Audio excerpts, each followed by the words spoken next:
I've just gone like that. Okay, it's not saying that in Discord. Good, so it's Discord feed we're missing. We're missing the Discord feed. There we go. Top man. Relax, boys. I was just doing another thing. Easy for you to say.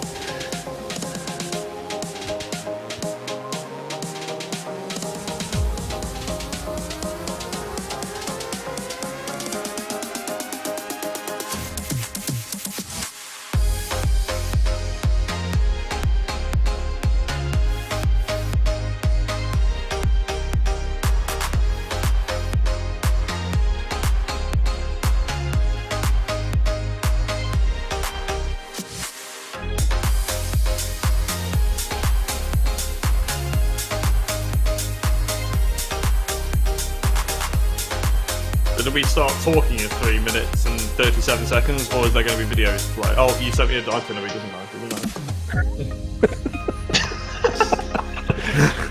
I'm just so used to asking. Don't worry, mate.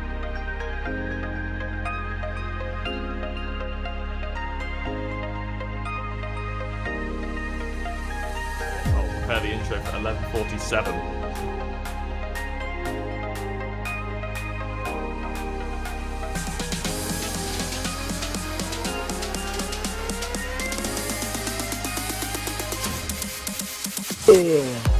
Finally, here we go. Last toilet break, and then I'll be back ready to rock and roll. You ready, Steve? No, I'm off to the toilet. Okay, fair play. Get pumped after that. I can't go now. Yeah, get a few, Mike.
welcome to the Simsport Racing 12 Hours of Nürburgring charity race for Mind. The Mind, obviously the charity that focuses on so many things, but including support for mental health. My name is Jack Oliphant, and I'm proudly joined by Steve Proudley, one of the founders of Simsport Racing, and obviously one of the biggest coordinators of this race. Steve, it feels weird me saying hello and introducing you to your own event, but it's been a bit of a hard slog, but we're here now and ready to enjoy 12 hours of Nürburgring action, aren't we? Absolutely, mate. And yeah, just want to say a massive thank you to all the admin who have helped put this together. And to be honest, your opening statement just flattered me a little bit, because I'm sure the rest of the guys have worked that a little bit harder than I have. But yeah, we've got to the start line, and another 12 hours we'll be at the finish line. So yeah, I'm looking forward to this. And once again, thank you to everyone who's helped us.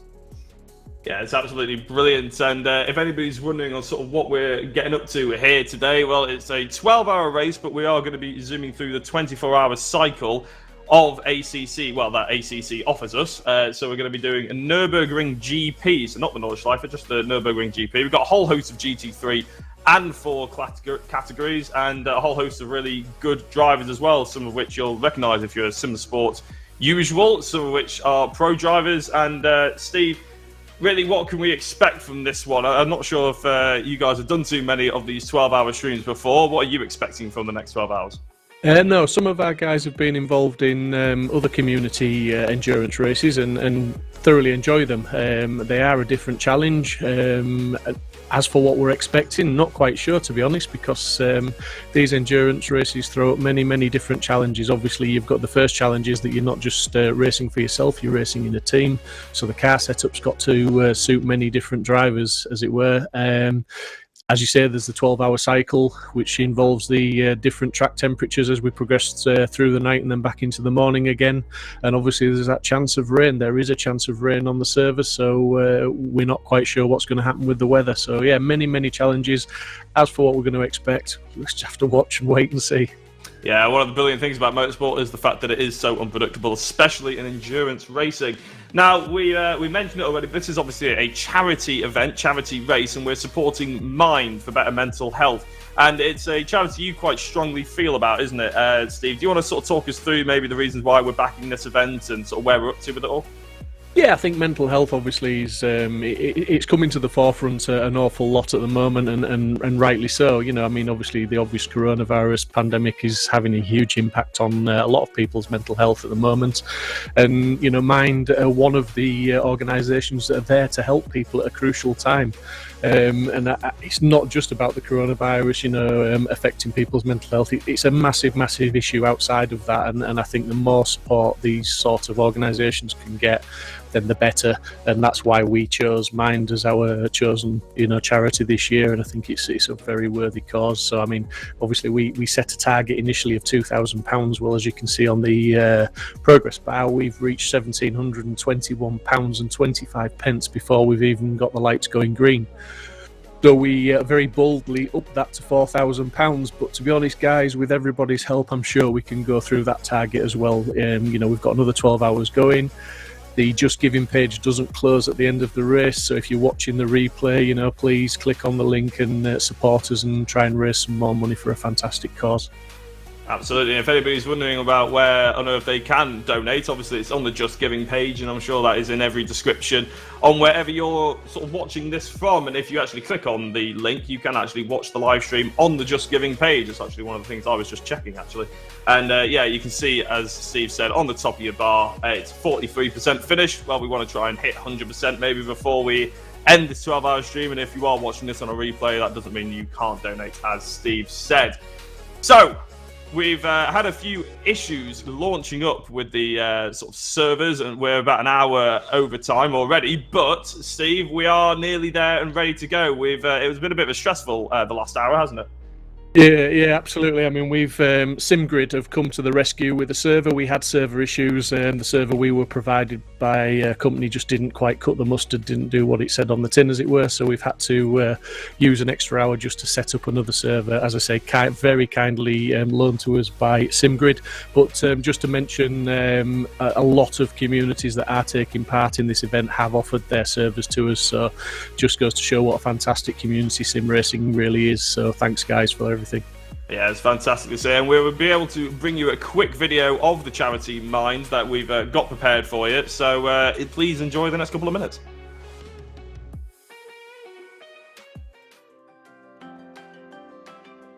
We're Mind, the mental health charity. We're here for anyone with a mental health problem in England and Wales. We work nationally and locally. Nationally, we give advice and support to anyone who needs it. We campaign to improve services and speak out to raise awareness too. We're funded by donations, grants and profits from our charity shops. If you donate or fundraise for Mind, 85p of every pound goes to our charitable activities. On the High Street, we have over 150 shops selling clothes, books and toys. They give away free mental health information booklets to anyone who needs them. In communities, we have a network of over 140 local Minds, independent charities that raise their own funds and have their own trustees. Local Minds deliver mental health services to hundreds of thousands of people each year. Being local, they understand their community and tailor their services in response. We work in partnership with our local Mind network, delivering high-quality services to everyone who needs them. Together with our shops and our local Mind network, we are Mind.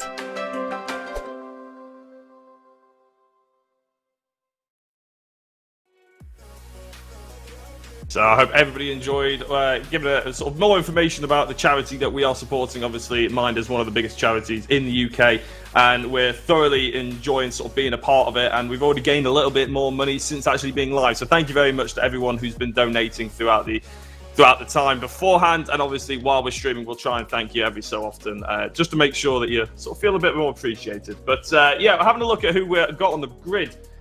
We've got 33 GT3 cars today. We've got about 13 GT4s. And the top three of the GT3s are really the standout at the moment, Steve, aren't they? Because pole and second place was separated in qualifying by just 0.02 of a second. It's going to be stunningly close. Yeah, absolutely, mate. I mean, we had the qualifying sessions on Wednesday evening. I see someone in chat is just asking, have they already done quali? Yes. We ran two separate qualifying sessions on Wednesday evening, one for GT3, one for GT4, obviously, to allow them space on the track. And as Jack points out, the qualifying times were very, very close, and that top spot in the GT3s was fought over literally till the last dying seconds of qualifying, and a very, very close time between those guys. So yeah, getting to turn one's going to be the important thing. We're going to have a BMW going up against the Porsche for the run into the first corner, and that first corner at Nürburgring, as we all know too well, can be very, very treacherous. But the outside line can be faster than the inside line, so let's not forget that, and let's not think the car on the outside is at a disadvantage. Absolutely not. I'm just having a look at the qualifying order as well, just on my timing tower on the right-hand side. And the top six, I believe, were actually separated by less than half of a second, which in endurance racing is mightily close. And it's also been slightly dominated by the Porsche 991s as well. We do have a BMW and a McLaren in there sitting second and third, with BMW GT Esports and Coach Dave Academy in the McLaren. But the majority of teams are in the Porsches. So we expect to see a little bit of an advantage from the Porsche, do you reckon? I don't know. I think that advantage will be null and void with the fact that it's a 12-hour race, and it comes more down to drivers' concentration, pit stops, keeping out of trouble. Obviously, they're going to have the GT4s to navigate very quickly in the race. It's not going to take long for them to put a lap on those guys. So I think it's going to come down to the drivers rather than just the cars so much in this race. And while we're talking about the GT4s, big shout out to Coach Dave Academy, James Parker, who put the Aston Martin GT4 on pole with a 2-minute 2.937. That was an absolutely outstanding lap to get into the 202s with a GT4. I'm not sure I've seen that done before, but a fantastic time by James. Yeah, it's actually something I haven't really looked at very closely, is the GT4 qualifying order. I was focusing on the GT3 a little bit too much, probably, but that is an astounding time. You're absolutely right. And the GT4s are split a little bit further, but as soon as you go down from third to about fifth, they are sort of very close. Third to about sixth, sorry. They are very close as well. So the GT4 is certainly going to bring up some extra close racing. I think we'll be able to bring you a quick video of a lap in the GT3 and the GT4 of the Nürburgring GP. sooner rather than later as well, before we get going onto the on-track action, you should say. In fact, we're going to move across to it now. So I believe this is a GT3 lap with Dave Hedges at the wheel. Here's a flying lap on board the Audi R8 LMS GT3 Evo here at the 3.199 mile Nürburgring Grand Prix circuit. We head towards the Haupthaken, braking from 5th gear at around 246 kph all the way down to first, 65 k's, slowest corners. We now head into the Mercedes arena. The first part of this is taken at around 125 kilometers an hour in 2nd gear. Before you brake, drop the speed by about 40 clicks going through the next corner and then into the right-hander that brings you out of the Haupthaken at around 105 kilometers an hour as you blast your way down towards Valvoline, all the way up to 4th gear, 212 kilometers an hour before gently tapping on the brakes there. 3rd gear, 145 before you go through into the right-hander at Ford. At 2nd gear at around 62 miles an hour, that's 100 kph. Now the sort of slight parabolic straight here going towards Dunlop, where you're going to pull all the way up to 5th gear, 225 kilometers an hour into the braking zone. 1st gear, 90 kph as you now exit the corner. Now is the fully committed run to the Schumacher S's. 4th gear at 185 through the first part and then 195 kilometers an hour through the second. You're going to build speed heading up towards the Michelin corner, or Hankook corner as it's more commonly known now. Down from 5th at 225, down to 120 in 2nd gear. Then it's up to the next corner, the right-hander, before we go on to the fully committed Advan turn through Warsteiner at around 130 kilometers an hour in 3rd gear. Now through the right kink at Advan, 5th gear, fully committed, foot to the floor, 225 kilometers an hour before you start to brake from around 245 kph in 5th gear, down to 3rd at 150 through the NGK chicane, and that's fully committed. You run to the left-hand side before heading to Coca-Cola curve, braking through the corner around 2nd gear, 105 kph, and you're going to cross the line at around 200 kilometers an hour in a 153.98 second lap time. Hello everyone and welcome to an onboard lap of the Nürburgring GP circuit here on ACC in the Aston Martin GT4 car. First things first, maximise the exit on the last corner. We don't want to be running too wide, we don't want the back end to step out, we want to gain as much time as we possibly can going down the main straight into turn 1. We've got a bit of time to compose ourselves here, we've got a bit of time to relax, which is needed for a very, very tricky lap ahead of us. Looking out for the 100 metre board, braking very, very hard all the way down into 2nd gear, try not to step into that ABS too much. Turning in a little bit earlier, jumping that crest on the apex of turn 1. Turn 2, leave it in 3rd gear, in the middle of the track, wait for that car to rotate in, clip the curb on the inside if you can to try and drag that car around, and use as much of the exit curb as you dare. Turn 3, 2nd gear, turning in a lot earlier than you think you can, cutting the corner a lot more than you think you can as well, to try and straight line turn 4. Don't run too wide on the exit though, it's very, very easy to get a slow down or to get an off track on turn 4. Next 2 corners, turn 5 and turn 6, braking down for the left-hander, snatch 4th gear, a little bit of throttle before you brake again, down another gear into 3rd, wait for that car to turn in and wait for the car to feel comfortable when you start applying the power to then eventually run wide. If you do apply the power too soon, you'll run too wide and you'll get another off track. Down to the bottom hairpin, all the way into 3rd gear. You feel like you can go into 2nd, don't leave it in 3rd. Almost V-shaped that corner if you can, to try and maximise the speed you carry up into the Schumacher S's. We're going to be riding over the curb and then going to grab the 2 wheels onto the left-hand side curb on the inside, quickly down to 4th, then back up to 5th again to get that car turned in for the second half of the S's. Next corner, again, all the way to the right-hand side of the track, as much as we possibly can without getting an off track. A little bit of a slide going on there. You can compose it, you can control it with the nature of these next 2 corners, so you don't actually lose too much time. Again, for that corner back there, quickly grab 3rd gear to get that car turned in, and once we can get that, straight back up to 4th. Got a bit of time to relax now, trying to make sure that we know what we're going to do and that we're going to be precise for the last chicane. Down 2 gears in the 4th, try and grab that curb on the inside of the first part of the chicane before you try and snatch the car all the way to the right hand side really, really quickly, making sure the car is composed. And again, last corner, we don't want to be running too wide, no understeer, no oversteer, perfect exit as good as we can on the last corner. We haven't got that long running up to the start finish line, and that is a lap of the Nürburgring GP track here on ACC in the Aston Martin GT4 car.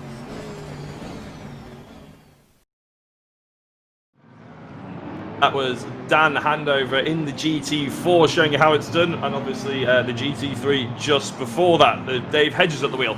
So we are on the formation lap to begin the 12 hours race here at the Nürburgring. And Steve, you've been involved in a few more of these actual races on sim races, on sim racing.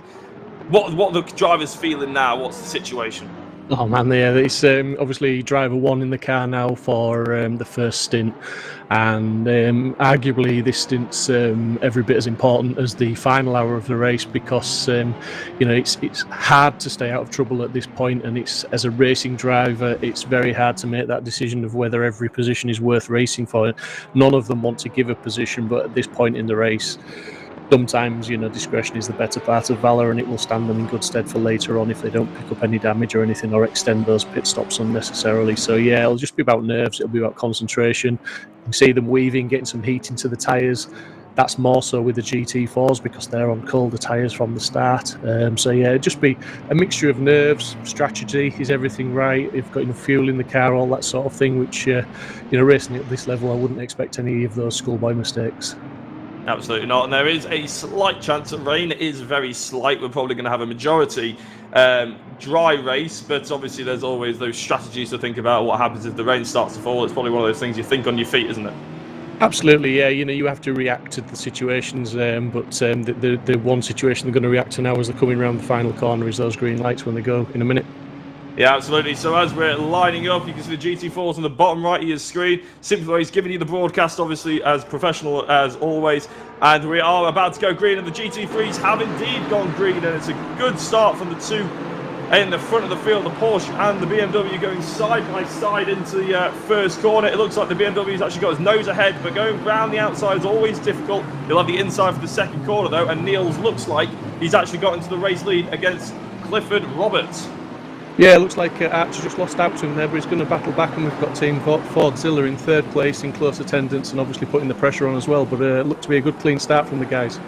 Yeah, that's exactly what I want to see, but the GT4s in the bottom right doesn't look like they've had a clean start going into the out of the third corner, and they've had a bit of a problem at the back of the field, but as you say, these GT3s have gotten through clean as you like, and it does look like the Team Fordzilla have jumped one place into third with Darren King at the wheel, and Niels jumping one place from second to first. And we were talking about how close they were in qualifying, and expect to see this for the next sort of hour or so, them fighting it out on track until everything calms down a little bit.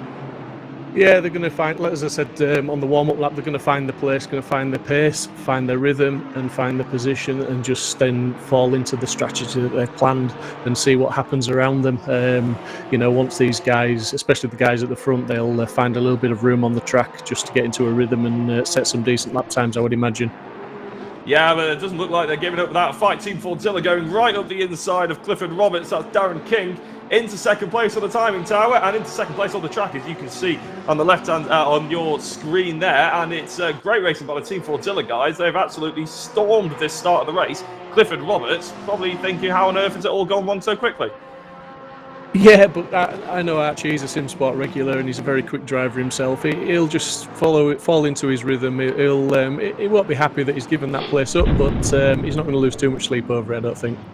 Here's a replay of the GT4s getting all mismatched and hitting each other. It looks like it's an awfully big grid. There was not much difference between the GT3 start and the GT4s, and it looks like Lee was a bit of a bumpy bargee there. But yeah, the Simsport Racing guys have fallen down to P3. The G2 Esports BMW M6 of Niels has gone through. Obviously, a couple of these teams have 2, maybe 3, maybe 4 drivers. Majority of them have 3 drivers, but if you're in a team of 2, which Fordzilla are, that's going to be a really difficult 12 hours for both of you to be doing. Yeah, absolutely. As we're just seeing a little bit of a battle now going into turn 1. Yeah, he's forced to run wide, car 135 there. Just having a look on my chart, that is the Spartan Racing team, just losing out there. It is indeed, yeah. They started fairly far down the field to start with, in 46th position overall. I think that was 12th in class, and it looks like they're struggling to get the car stopped into turn 1. Hopefully there's no damage on any of the cars. But yeah, it's going to be set out to be an interesting race. We're having a look at Samir Ibrahimi at the moment in the McLaren, and as I was saying about qualifying, with the Porsches dominating, well, apart from the BMW, the top 5 are all Porsches. Yeah, the BMW will like to stretch its legs on this track, and it's obviously got a top man at the wheel at the moment in Niels, but yeah, he's maybe going to try and stretch a bit of an advantage, although at the moment we're just showing half a second advantage, so not a country mile, but half a second is half a second, and he'll work on that now. You know, it's be looking to stretch that lead if he can. Yeah, on the screen, Hartnell getting past Parker there, the 889 McLaren. Slightly struggling a little bit, but looks of it, the Audi's actually very strong as Handler up ahead as well. He's getting just, well, it looks like that Hartnell's just absolutely screaming past the field here. The two McLarens struggling slightly. Yeah, so a little bit more about the sort of team dynamics of this whole thing. Obviously, I mentioned that majority of teams have 3 drivers in it. If you've got 2, Steve, is that better? Is that a good thing, or is that a bad thing? Would you get tired if you're in a team with 2 doing 6 hours each almost? To be fair, it works both ways, the pros and cons, because obviously the longer you spend out of the car, when it comes back to your stint, it can take you longer to get into that rhythm again, and you can lose time on those opening laps while you find that rhythm. So if you're swapping just between 2 of you, you're literally probably about an hour and 10 minutes at the most out of the car and back in again. But yeah, it works both ways, because obviously also the concentration levels are high. Fatigue will come into it later on. See a little bit of contact there with Parker, just trying to move through on the inside. But yeah, the fatigue with the concentration, especially when the daylight levels fall and we go into night and just the temperatures drop and the cars get that little bit harder to control. So yeah, pros and cons for both. I think personally speaking, I'd rather be in a team of 2, just because it does take me a few laps to get warmed up back to speed. Yeah, very interesting insight to the world of sort of sim endurance racing there. But, apologies about before as well. I was talking about these cars were actually on board with as McLarens, thinking they were McLaren GT3s. The reason why the GT3 Audi was carving through them is because they're Aston Martin GT4s. So apologies about that one from before. But having a look with Parker and Handler getting nice and close to each other as well. We're back up to the front of the field of the GT3s and the Porsche of Boothby. He's flashing his lights. I'm not entirely sure why, because he hasn't got anybody in front of him, Steve. No, he's maybe just testing the old switch out, making sure it's ready for later. But yeah, he's in a great position there in the Side Max team. You know, again, it's not a sprint race. You know, the thing with sim races is a lot of them will treat a 3 or 4 hour race as a sprint race, but 12 hours really isn't a sprint race. So these guys are going to start settling down into that rhythm, and I won't say we'll see less battles, but I don't think we'll see any hasty rash moves. You know, no dives into turn 1, because it's all about patience. It is indeed all about patience, and the Porsches seem to be fairly strong in both the GT3 and the GT4 field. In the 42 car here of Vasilakos, apologies I'm saying that wrong, but he's currently fighting the Aston Martin of Richards now for 4th place in class, sorry. And yeah, it's definitely got some close racing in the GT4s at the moment, doesn't it? That's a hotly contested field. It is indeed, and that's Aris, one of the devs from ACC, driving as a guest driver for Simsport in this event, which we, you know, thank you very much to him for doing that. He's taking a very wide line into turn 1, looking to be defensive on the outside. Should put him on the inside for T2, so I think he should just about keep that position, and in fact he does, unless Richards can get the cut back here. But no, it looks like Aris has got the legs on him, so well done, Aris, and yeah, keeping Simsport in position. Absolutely is, and he's actually the lone Porsche in the GT4s amongst a whole host of Aston Martins. So out of the top 7, only one of them is not an Aston Martin. So I always do find this very interesting about how you pick your car and sort of where a car is strong at each sort of track, and maybe the different setups that each team are using as well. And by the looks of it, the Aston Martin is the favourable car, but Aris is looking like he's hustling that Porsche's round, yeah, relatively quickly. Yeah, absolutely, and we do know the Aston has it is the favoured car just by the drivers that have chose it and the times they've set.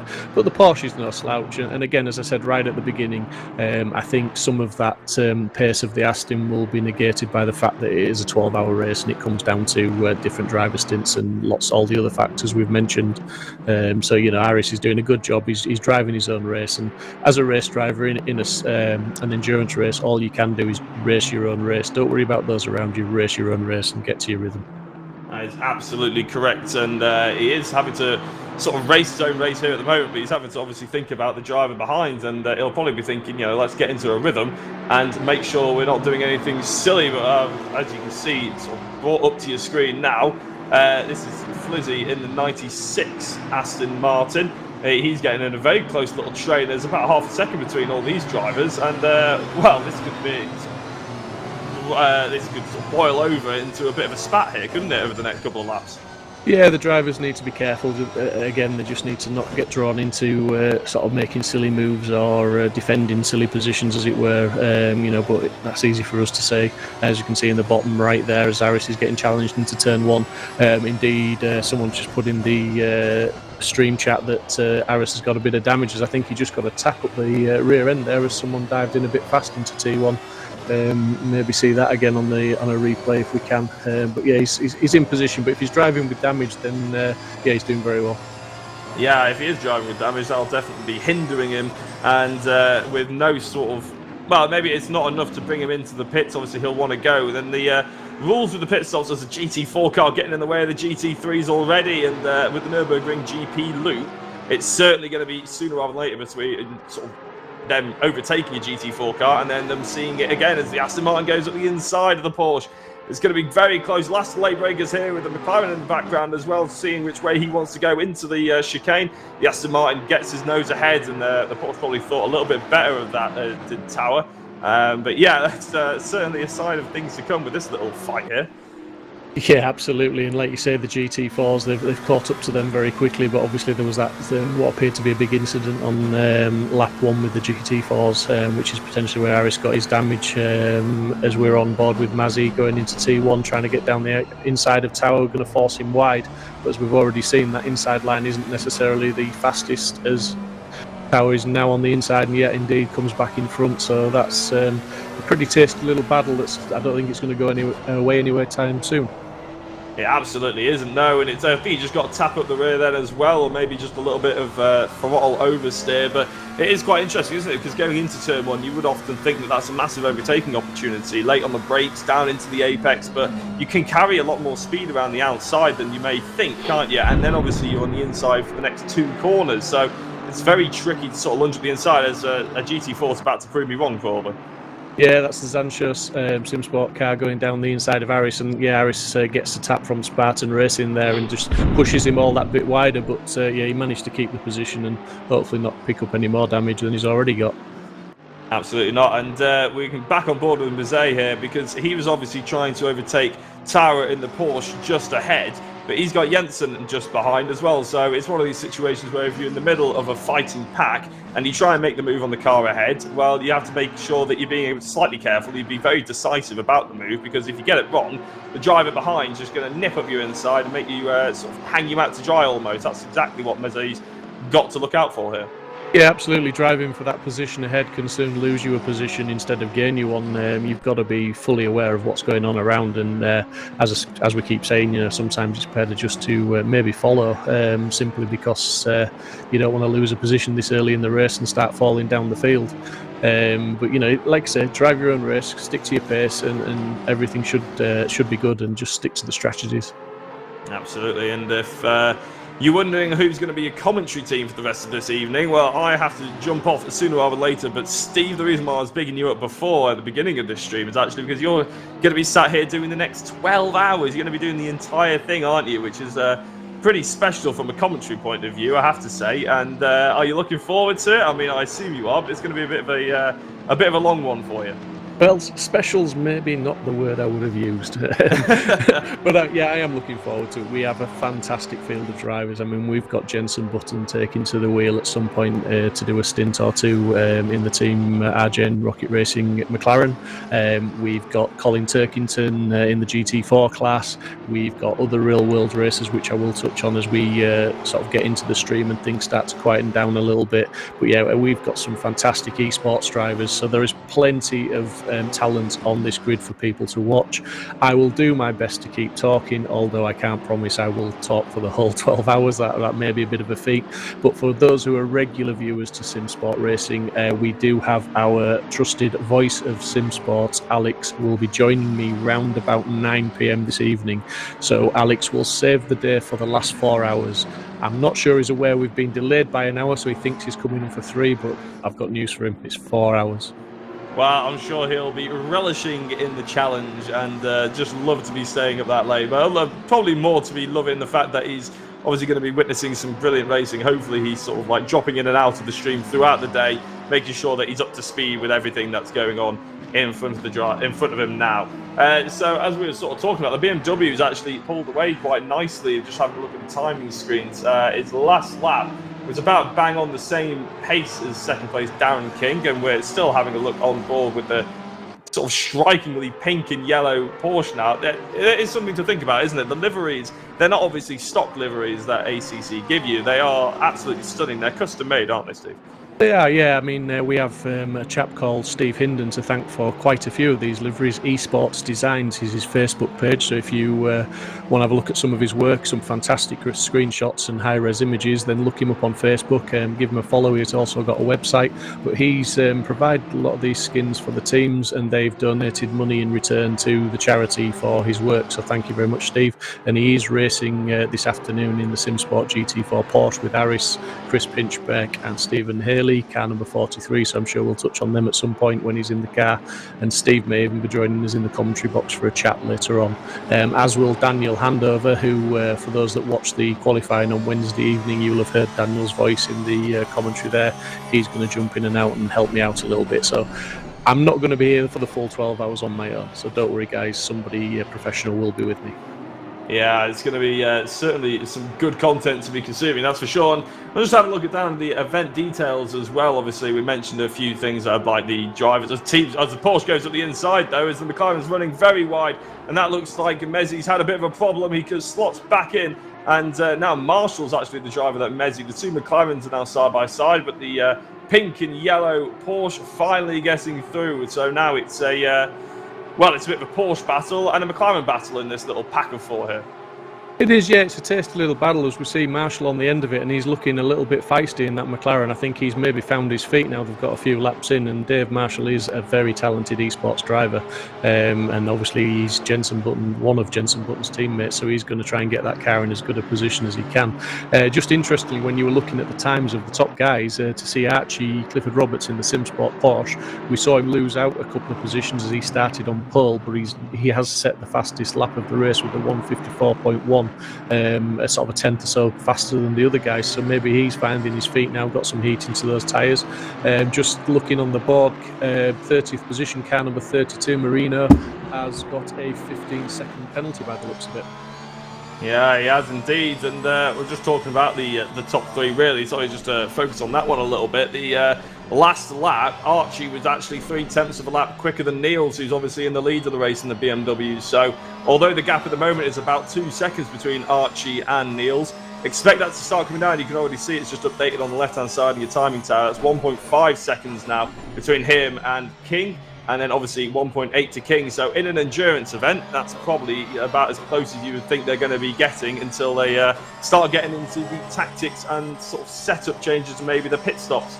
Speaking of pit stops, the drivers have to pit. They can only do stints of 70 minutes. So if they go over 70 minutes for a single stint, then they do get penalised for it. And you can see on the screen there, car number 32 with a 15-second penalty. That's for contact with car 40 and 404. But yeah, Steve, they can only do 70 minutes, just under 70-minute stints, which means they have to take tyres, I believe that is. Yeah, absolutely. The drivers have to do no longer than 70 minutes in the car. If they do go over that time, they will be issued with a drive-through penalty.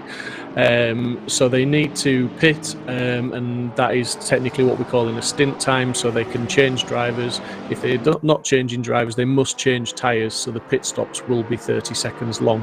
And a pit stop here at the Nürburgring is approximately 70 seconds from pit entry to pit exit, excluding any damage that's required repairing. So yeah, 70 minutes is the stint length for these guys, so we should see them all start to pit round about an hour to 70 minutes. Yeah, absolutely. And just worth noting as well, I mentioned it right at the very start, but we are doing a time multiplier of 2 times. So although we're only doing a 12-hour race, we're starting at lunchtime and ending at, well, just after midnight now. But we will see the full day cycle out of Assetto Corsa Competizione, the sim that we're using today. And that does mean that we'll obviously get the full night cycle, and then we'll be sort of popping out the other end to the morning. So that'll certainly offer up a challenge for the entirety of this grid here, Steve. And it's something I'm sure they'll be relishing, driving in the night as well as the day. It offers up some different challenges. Yeah, I mean, obviously, braking markers change in the evening because braking distances do alter very slightly, but obviously what you can see is altered massively. So yeah, that throws up a concentration challenge and an adaptation challenge. And let's not forget, some of these teams with 3 or 4 drivers, it may be that your last stint was in the glorious sunshine and then you're thrown in under the moonlight at midnight sort of thing. So 2 completely different tracks, because the track temperature at the moment is around about 20 to 25 degrees, and in the evening it's going to drop down to probably around about 9 degrees.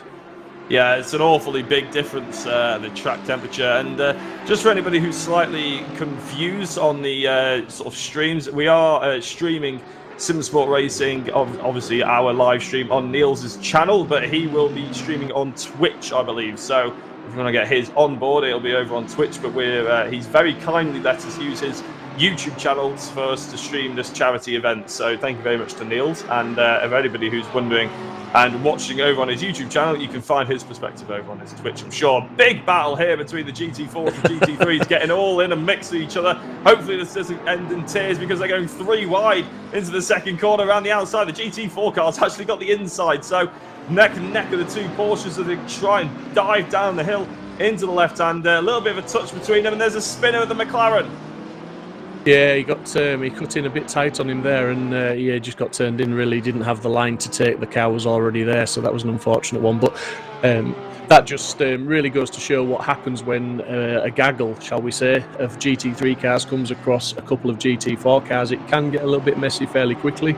The sort of rule of thumb is that the GT4s stay on the racing line, and it's up to the GT3s as the passing car to get the move done cleanly.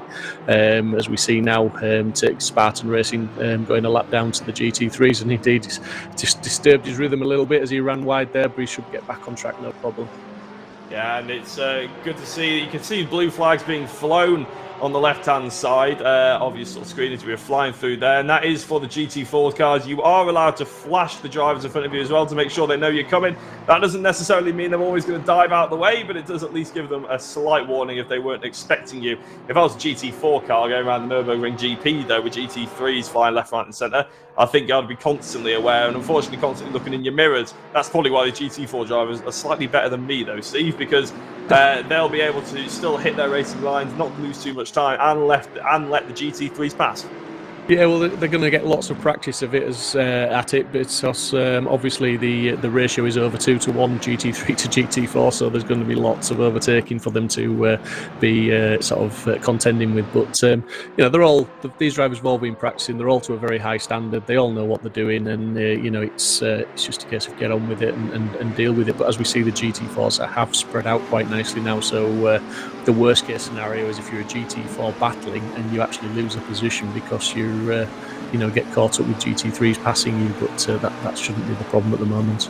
No, we do have, just before I end up shooting off, a big lunge up the inside behind the McLaren on the Porsche. Looks like he may have got his nose ahead. We do know that the second corner favours the inside line, and there we go, the Porsche gets back through, so I thought we were about to have a big change, but the GT4s yet again in the way of the GT3s. This is what you really don't want to see if you're a GT3 car trying to lunge up the inside of another one. It's GT4 on your racing line. So they do really have to be very careful. But speaking of incidents and stuff like that, we do have live stewards, don't we, today, Steve? They'll be analysing all sort of major incidents. The Assetto Corsa will be, of course, monitoring track limits and things like that. But the stewards are there to, with any filing of any complaints, they'll be there to deal with that as and when. Yeah, because this is a charity race, obviously we're trying to deal with it a little bit relaxed, but obviously we still have standards to maintain and driving etiquette to follow. So yeah, if the the drivers at any point the teams feel they've, as we see, car number 177, penalty of 5 seconds for pushing car 1 into the gravel before the race start. So the stewards are still reviewing incidents from the race start at the moment. But as I was saying, we're trying to keep things relaxed, but the drivers have got to follow the race rules, the racing etiquette. And if a team reports an incident that they feel it was unfair on them, then the stewards will look at it, and as we've seen on 2 occasions so far, will issue penalties to cars. So yeah, they do have to follow rules, they've got to follow etiquette, and the live stewarding is there in place to make sure they do that, as well as the in-game parameters for track limits, speeding in the pit lane, things like that. Yeah, we're just on board with the 2 Porsches there, and it's still going hammer and tongs at each other, Jensen and Tower. But we're now having a look at the 118 car, the Bentley of Clements. And the Bentley is not one that we often saw in qualifying being that high up the order, but Clements is actually in 7th place. He's made up 3 places from 10th in the 118 car. McGregor as well in the number 15 Bentley, just ahead of these guys. They actually qualified in 8th place, so they've actually gained a couple of places as well. So they've really taken advantage. Yeah, and thank you very much. We've seen the donations coming in. I think that was from Ross. Absolutely fantastic. We really appreciate it. We're trying to get to that £4,000 today, guys. So for everyone watching the stream, please like, share, click the notifications, share the Just Giving link. It's all about Mind today and raising that money for them. These guys are having fun, putting on some entertainment for you, but the ultimate goal is to raise that £4,000. So thank you very much, guys. It absolutely is, and I think just before I jump off, Steve, it's worth noting as well, even if you can't donate anything to the actual Just Giving page, if you jump on there and give it a share, whether it's this stream or the Just Giving page itself, then Just Giving estimates that is worth about £10 in and of itself. So hopefully, even if you can't donate anything, if you share it out to your Facebook, Twitter, Instagram or whatever, there's someone out there who is up for donating to Mind and obviously supporting the charity race that the Simsport guys have put on so well for you to enjoy over the next 12 hours. Steve, I'm going to have to jump off, but I do wish you the best of luck. I hope there's absolutely thrilling racing. I'm sure there is. I'll be tuning in a bit later, I'm sure, to maybe have a bit of an update and see how everything's going. But good luck and thank you very much for having me. Jack, thank you very much for opening up with us. Absolute pleasure as always to work with you. Have an enjoyable rest of the day, and if you do get bored, you know where we are. Jump back on. I will do. Thank you very much, and good luck to all the drivers, and have fun everybody else who is watching the stream as well. Bye from me. So on board with Jensen now in P12, car number 52, obviously following in close attention to Tower, obviously looking to see if he can make a move into T1.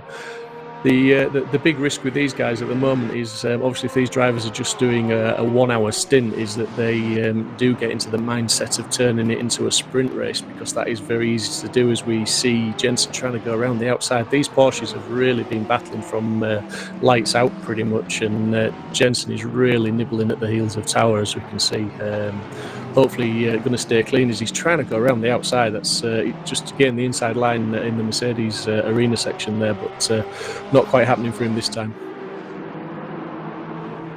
Fastest lap still held by Archie Clifford Roberts with a 1:54.1, and interesting to see the guys are getting into traffic now, so the lap times are coming down to into the 56s. As we see Jensen again trying to go around the outside, he's really putting the pressure on Tower and trying to get that job done. And he's got Mazea in the McLaren behind him, putting him under equal pressure. And it looks like, as we're coming up to a gaggle of GT4s, this is going to get very interesting now.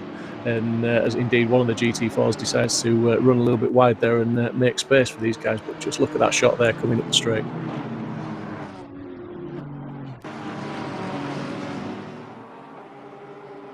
Absolutely awesome camera angle there from the helicam.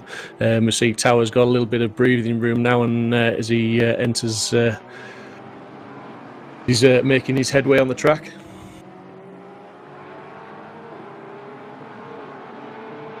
Following Marshall, who's making steady progress. He's in 14th place, and he's up behind the fellow McLaren of Mazea. Chasing him down, but he's also got Bertozzi in the Porsche, putting him under some significant pressure, it has to be said. The McLaren runs wide and the Porsche drops to the inside. He's going to get the run on him down the straight, and look at the performance of the Porsche out the corner. That really just packed a punch, and he's got the job done before they've crossed the start-finish line. So Dave Marshall losing out another position there.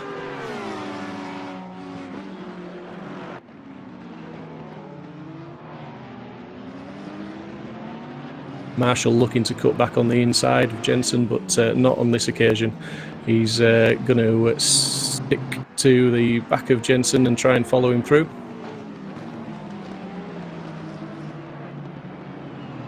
It looks like he's getting dealt a nasty blow by Bertozzi, who's also taken him in the Audi.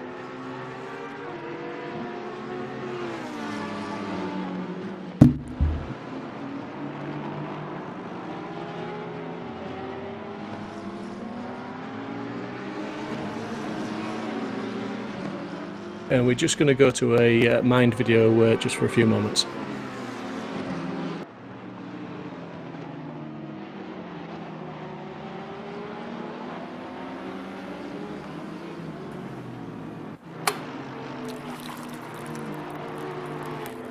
I think there's a bit of a fear that when you're going through normal struggles in parenthood, that people are going to judge you more because you've got mental illness. They're going to say, well, they can't cope because they've got this condition. When it's actually just something probably that everyone goes through. And you're just having a bad day and the house is upside down and there's a screaming child and they're having a tantrum and you think, oh no. But if I tell someone that I'm not coping today, they're going to think, well, it must be because you've got bipolar. Whereas it's just the fact that everyone has really shit days and, that comes out. I have a problem with people seeing my self-harm scars on my arms. So occasionally, I mean, I don't tend to worry about it too much anymore, but maybe on a Monday morning in the summer I might be wearing a t-shirt and I still catch myself thinking, maybe walking at the playground, my arms behind my back. But and I do feel that, my daughter lives in a little village where I live, and the village school, there's quite a few parents that know me from school, so I do feel judged in the playground, but I'm confident that Lily's personality and Lily's achievements at school will kind of quash any kind of he's a bad father, because I really am not, but because you get used to hiding it and masking it to so many people, when you actually do tell people what you've been through, they're like, oh, I didn't even realise you look normal. Yeah, you're so together. But the biggest thing that I find hard is I was always brought up as in you go to work, you support your family and whatever, and for the last 4 years now I haven't been able to work because of my mental health. And not showing Zane that way, although he saw it in his younger years, has sort of been hard for me. I'm lucky he's got the other side of the family that are all working and what have you. But it's actually turned out that he's very proud of me for what I do for Mind and what I volunteer for Mind in the centre and drive, and he's very proud of me for that. So yeah, it's come out of a different way, so to speak. Yeah. I didn't think in the first year of her life that I was going to ever get to terms with being a parent. I couldn't even call myself a mother for a year. I just hated using the word because it didn't feel like me. It felt alien. And now I can quite happily say, yeah, I'm a mum and I have a daughter. And to be able to say that now, it's just so rewarding because I didn't think I'd get to that place. Sometimes you feel you're winging it, and sometimes I make mistakes, but it's perfectly alright to make mistakes because we make mistakes in our lives all the time.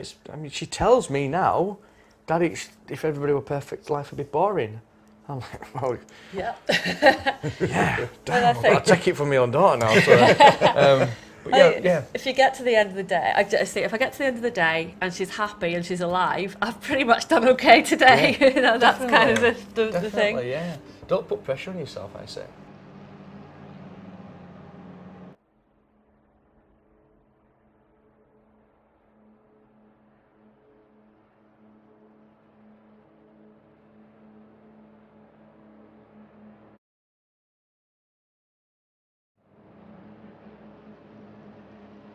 Okay guys, welcome back to the stream. Just a little informational video there for the charity we are supporting this year with our charity race. Please give what you can, share the links as we've said so many times. Every single penny makes a difference towards our £4,000. For those of you wondering that were watching the picture there, the guys all slowed to a full course yellow, which involves slowing down, applying the pit limiter and just driving around on the pit limiter.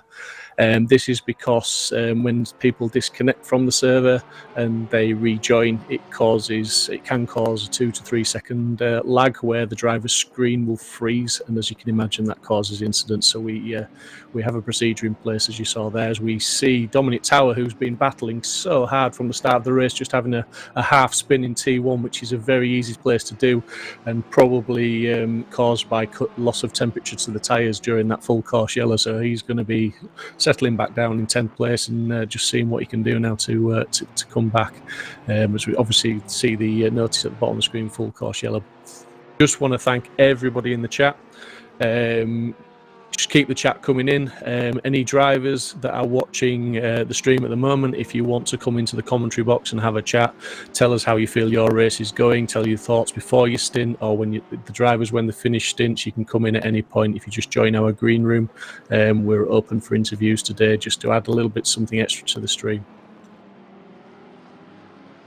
We're looking like just get my timing screen up wherever it's gone. We've still got Niles in first place. We've got Darren King in second place, Archie Clifford Roberts in third place, Lucas Rommel in fourth, and George Boothby in fifth place. Still currently the fastest lap set by Archie Clifford Roberts of a 1:54.1. Obviously no one set a fastest lap on the last lap was a full course yellow, but that gap has closed up, I believe, at the front. Just watching James Parker, who is the lead GT4 at the moment for Coach Dave Academy, having a battle, as he has done for most of this race. I believe Handler is behind him by 3.6 seconds. So he's doing a fantastic job for Coach Dave. He's got his head down, he's putting his laps in, and he's just going to drive till he gets to that pit stop and the first driver changeover. As we see James Hartnell in P31, car number 2, that's a Simsport car. He's got a stop-go penalty by the looks of things. So that's the full circuit yellow is cleared, and obviously everyone is back and racing. Just on board with Jensen again, who was battling hard with Tower. Tower, obviously we saw, had that half spin, he's dropped back to 15th. Mazet in the McLaren, car 28 in 11th, 1.3 seconds back. So Jensen will try and get his head down now, I would imagine, extend that gap a little bit and just fall into that rhythm that we've talked about so often. The rhythm is so important in an endurance race. You just need to keep the laps clean, keep the lap times consistent, and hand a good car over to your teammate at the pit stops. There's nothing worse than handing someone a damaged car, obviously.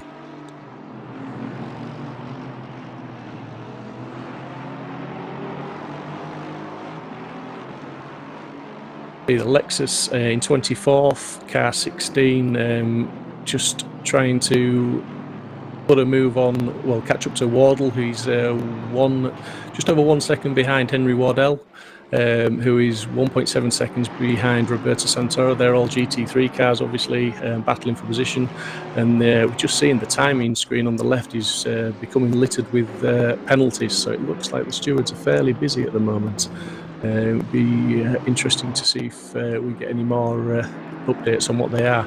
Regan Mitchell, car number 2 in 31st position. That was under James Hartnell, so that stop-go would be for a speeding in the pit lane, I'm guessing. All these guys, it's normally you can run an automatic pit limiter in this game, but that is disabled for this game. They're on manual pit limiter, so he sped in the pit lane and given his teammates, unfortunately, a stop-go penalty. As we see Bizzotti, wow, incident there. We've got 2 cars. And continued contact, that's not great. So Bizzotti spun, lost some positions. I'm not quite sure who was in that other Porsche in front of him, but that's not ideal. And turn 1 is the incident hotspot. It's the off-camber nature of the corner, and trying to turn in too tight, it just does over-rotate the back all too easily, unfortunately. We've got Mike Williams in the Aston Martin, chasing down Vincent, but Vincent has got a 15-second penalty. looking tight for position. He's looking like he's got the speed. He's just, Mike is a very, very accomplished sim racer in his own right. I'm sure lots of people have seen him on lots of YouTuber streams because he does compete at some pretty high-level sim racing leagues throughout the communities. It's a very well-known name.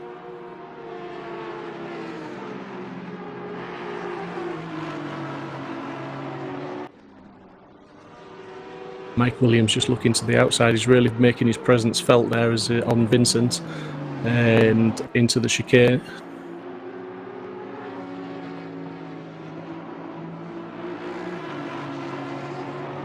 Going to try and get the run out of the big curve.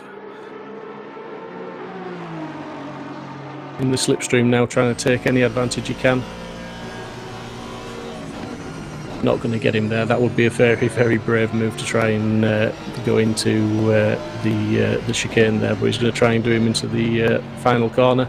He's dived down the inside there. That was fairly savage. Was that? No, indeed, he comes back on him. Vincent comes straight back on him. That was a savage dive there by Mike, but no foul, so didn't gain the position. But in fact, he's lost a little bit of time there coming out. He compromised his exit from the final turn. We're seeing a little bit of scrapping going on behind with the two Porsches, car 420 and car 222, getting a bit close and tasty in turn one. Mike Williams still applying the pressure to Vincent. As we see car 22 trying to get in on the action and make his presence known, as he's indeed trying to go down the outside. Well, he's on what will be on the inside of Mike Williams now, but for the outside of the next corner. Through the Ford curve and onwards down to Dunlop.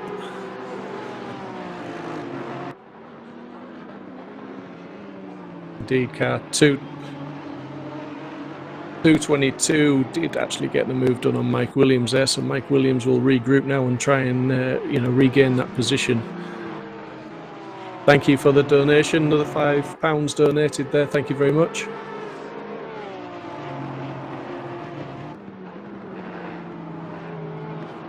Seeing another penalty from the stewards now. Car number 16, penalty 15 seconds for contact with car 747 on lap 1.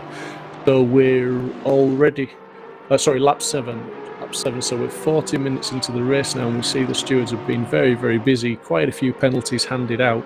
It's not always great to see these penalties. We'd rather have a clean race, but it's good to see that the stewards are doing their job and people are being held accountable for their actions. As we see one of the Porsches just taking the pit lane entry there, I'm not sure who that is, but someone is diving into the pits, so maybe that's for one of the said penalties, or they've got some damage. It's a little bit early for a stint swap, but we'll see.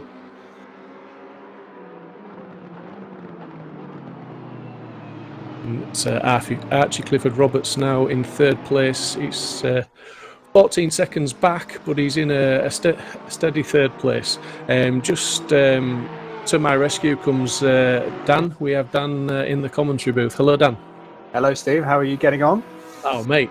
Solo commentating is not easy, buddy. It is very much full on, isn't it? Absolutely, buddy. Yeah, but thank you, Dan, for joining us. Obviously, you're racing in this race as well, so I really appreciate your time in the commentary box with me just to dig me out. I've got 11 hours and 18 minutes to go. No, I can imagine it's like so. You want to try and reserve yourself, try and spread yourself out across the entire 11 hours. It can be quite, as we see, literally. Just on your screen now, you can see that is Archie Clifford Roberts just around the outside, about to drop down to 4th place, I believe that is. Yeah, absolutely. I mean, Archie's he started on pole. Let's not forget. So he's it could be that he's just settling into his rhythm. He's choosing not to get involved in these battles too much, and he's just putting his lap times in. But yeah, he's gone from pole to 4th on this opening stint. To be honest, that probably wouldn't surprise me. I think everyone will be having the same conversation that this is a endurance race. You've got to pick your battles wisely. Maybe this and this one potentially isn't one to actually pick. So you've got to think strategy is going to be playing a massive part into it now. Everyone's going to be doing a different strat. I probably, judging by the fact that there was no real effort of defending there from Archie, I can imagine it was very much conserve the fuel, stick with the strategy, let everyone. I don't know who's actually in the car number 137. Who's in the car currently driving? Yeah, very much. Yeah, that's Rommel in 137 driving at the moment. But yeah, absolutely. I mean, we said, myself and Jack said at the beginning, the guys will fall into a strategy and, you know, drive at their own pace, drive their own race. We have seen a lot of the midfield, I'll be honest, having some very tasty battles. You know, what are your opening thoughts, obviously, as a driver in this race? How's your team getting on, and what are your thoughts for the rest of the 12 hours? What's the plan? Well, not doing too bad, to be fair. Both cars are still running, which is obviously the main thing. We had that, obviously, the first yellow flag incident, which sort of put, you know, didn't really affect anyone too much in terms of with the Zancho guys, to my knowledge, especially with our car. I think really, you know, as I said, we just want to play our own race here. We've got to play that. We've got to play to our own race, play to our strengths as well. We know what we are. We know what we're good at. I can't divulge too much, obviously. No. But yeah, we are very much running our own race. And like I said, we know what our strengths are. We're going to try and capitalise on those as much as we can. Let everything happen around us. Having the GT3, the GT3 cars now lap us is really. I think if you can manage the faster cars well, realistically, you don't actually lose that much time. You can really sort of. In some cases, you can actually gain a lot of time if you can manage your traffic well, and if you do have good traffic management, it's a very, very key skill, especially with a race as long as this. Yeah, definitely. I mean, the question is that, you know, obviously you're on your strategy at the moment, and I appreciate you don't want to and can't divulge too much of that. Obviously, to me, and I wouldn't expect you to. But you're not doing a Ferrari where you're on Strat 1, Strat 2, Strat 3, Strat 4. No, it's going to be very much. We've got, you can see, car number 98. Matt Rich is in the car now, so this is the car that I will be driving in the next sort of few hours throughout the next 11 hours, 15 minutes and 39 seconds. As we see, I believe, I'm trying to think, that is the car number 42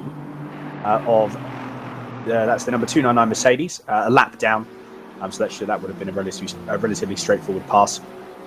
Matt's got some good pace. Matt has got some good pace. Like I said, we're running in a comfortable position at the moment. So, as I said, the main thing now is I believe we've just gone into another yellow flag situation. I can see the hazards on there. Not too sure what has happened there.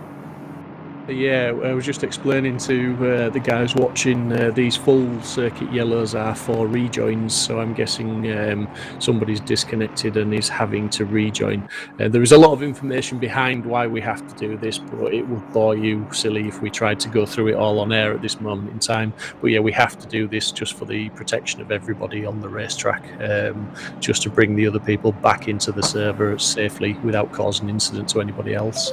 Yeah, absolutely. Like I said, we've got to make sure that we, you know, as you said, Steve, got to make sure that we are playing, you know, to make sure everyone can partake in the race as much as possible, and there's no real issues and there's nothing major that does happen during a restart like this. To be honest, it's actually a relatively good workaround because you'd almost, I suppose, the easiest way to look at it would be almost as a virtual safety car that you'll have in Formula One.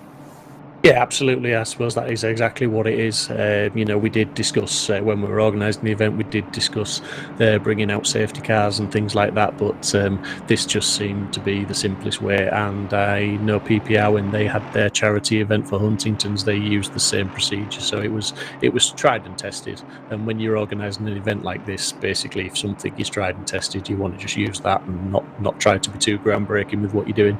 Yeah, absolutely. You can see on your screen now, we've got the car number 118 of the gigantic Bentleys of John Clements currently running for PSR Endurance 1. He seems to be doing okay at the moment. He's the highest place Bentley by the looks of it, looking in these standings.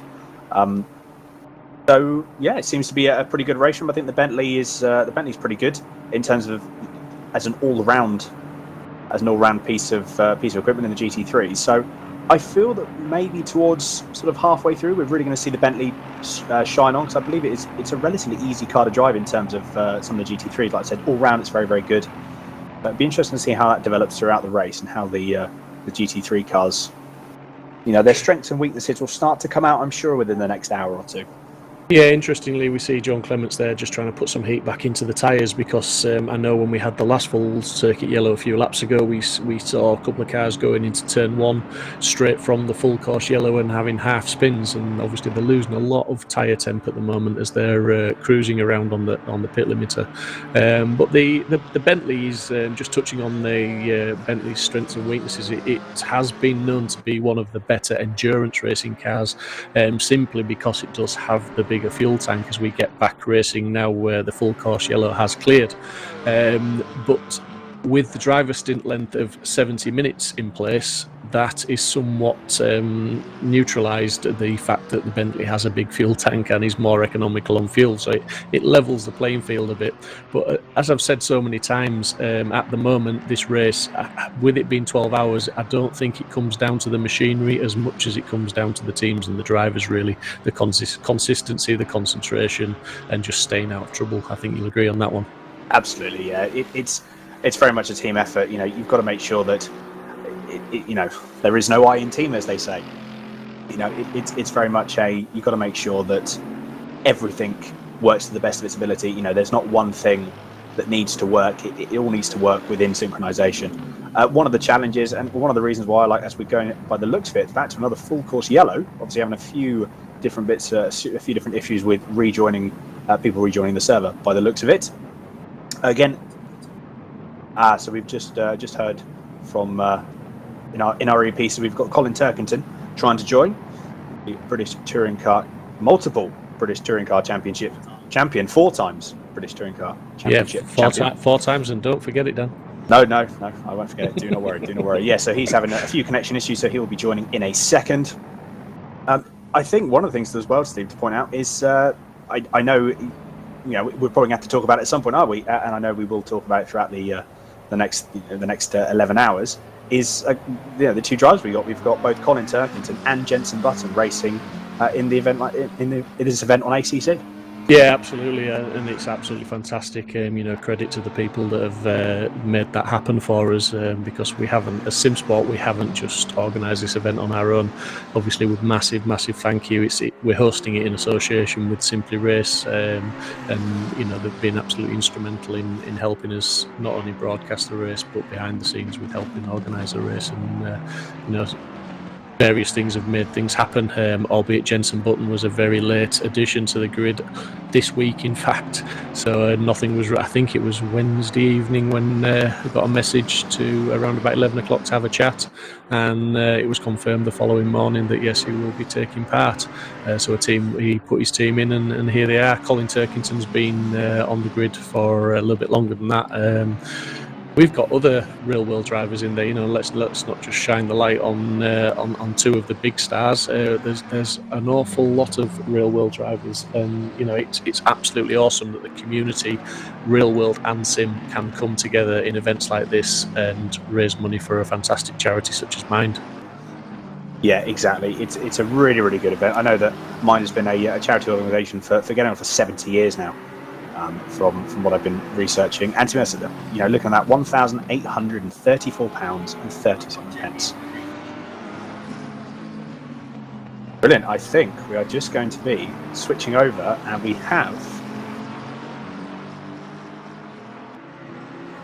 So we've just, hopefully in a couple of seconds, we're going to be joined by the. I'm going to be joined in the room, in the comms box, by the one and only Jensen Button. Good afternoon, sir. How are you? Good afternoon. Well, it's afternoon where we are, sir. What time of day is it with you? Can you hear me? Good.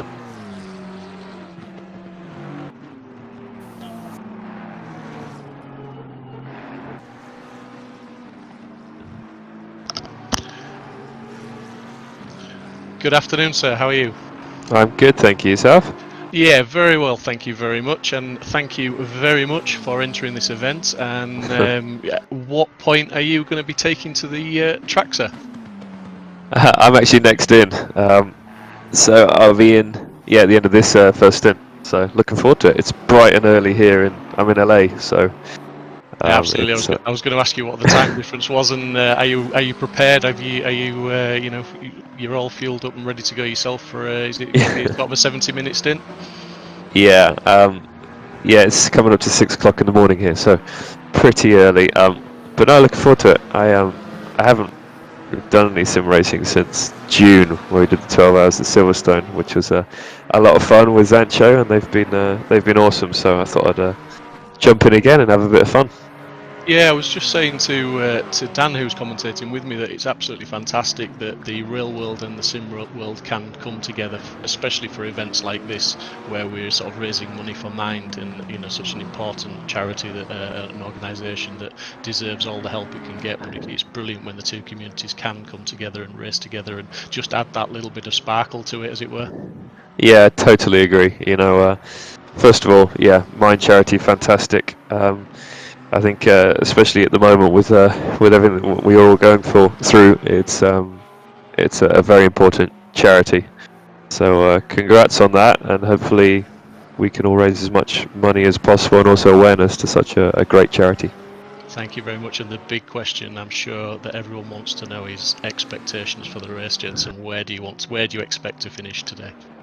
The problem is I didn't give the guys any pre-warning really for this weekend, so we're all kind of just jumping in at the deep end, so we didn't really have a lot of time to do any setup work and stuff. But the guys are great.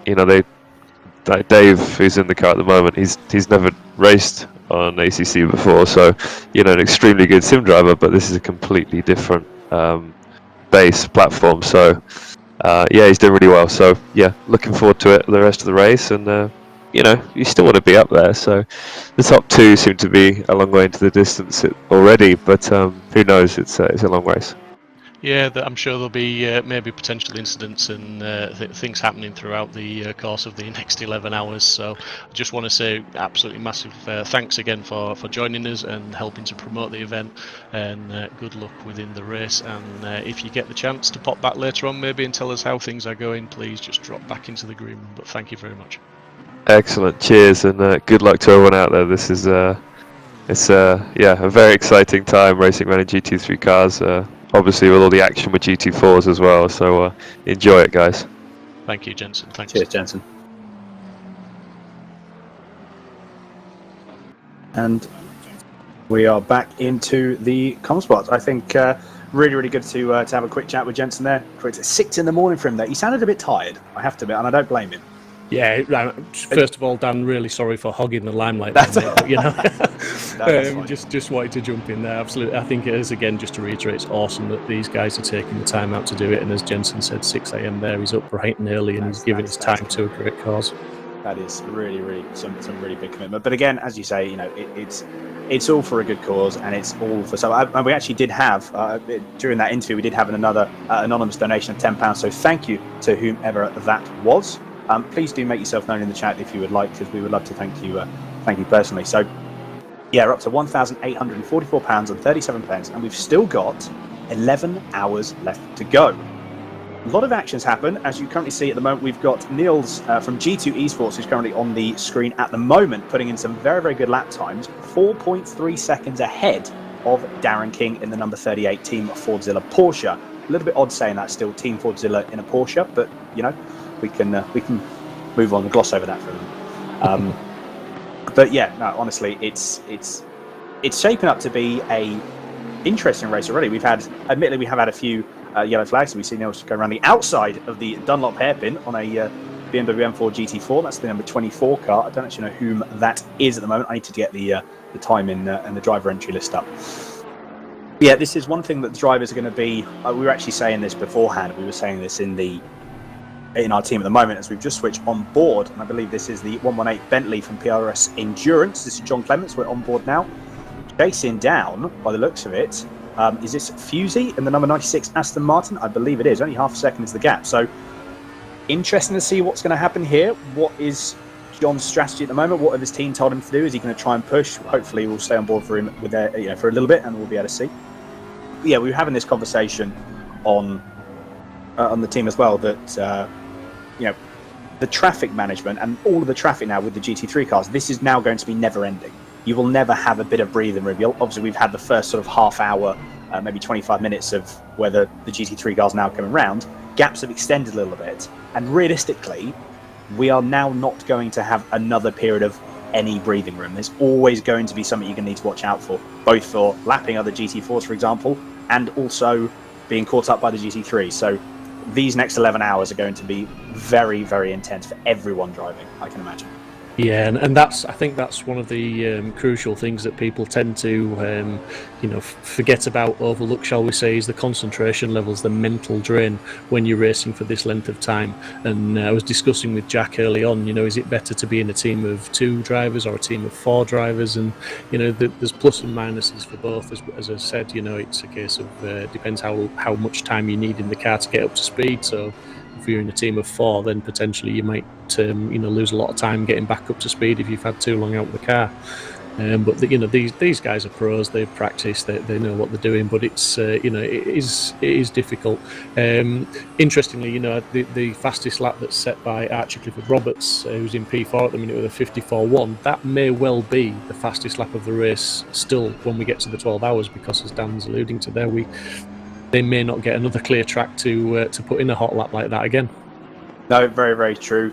I think if something like that did happen, then it would be, I'd be very, very surprised if someone did get a clean lap. As we've now just jumped on your screen now is the Coach Dave Academy car of the leading GT4 class of James Parker in the 889 Aston Martin GT4. To be honest, at the moment, he is very much running away with it. To be fair, I believe the gap, I'm just trying to get the live timing up now, but I can't really see the P2 or P3 car of the GT4 class. So James seems to be running away with it very, very comfortable at the moment. You can just see there, no one's really behind him in terms of GT4. So he's on his own at the moment. He's driving his own race. A fantastic position to be in with an hour, only an hour has gone by. And with this sort of gap that he's pulled, I think this is going to be a very, very comfortable couple of stints. I don't know how long he will be in the car for. We'll have to see when the pit stops come around. Yeah, I mean, obviously James Parker showed us how fast he was in qualifying to get that awesome 2 minutes and 2, albeit just under the 2:03 with a 2 minute 2:09, but it was still a 2:02. I think 2/10 faster than P2. We've just been talking about the team strategies and drivers, and obviously James is very fast, and not wanting to take anything away from anyone else, but Team Griphax, who are in second place, they may well have a second driver who is faster than the Coach Dave, and he could pull that lap back, pull that gap back again, and make it a closer race again. And it's the team, it's the different driver levels, it's the that's what makes team events so exciting. I believe that's my opinion. No, yeah, again, I would agree with that. Like I said, we really don't know what's going to happen in these next hours. There could be a lot of stuff. As you've seen, car number 33, a 15-second penalty for contact with car number 16 and 32 on lap 6. I don't actually know who car number 33 is. Steve, you could just help me out there. That is the Scuderia Cimigale Ferrari 488 GT3.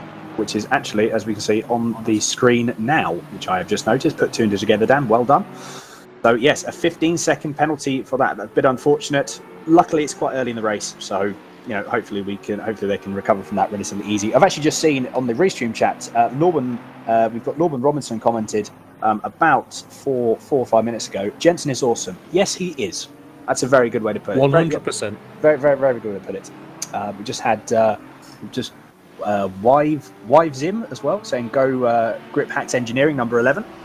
I'm just wondering if the stewards are going to look at Buckethead Gaming's comments of reporting car 222 for rear-ending Harris.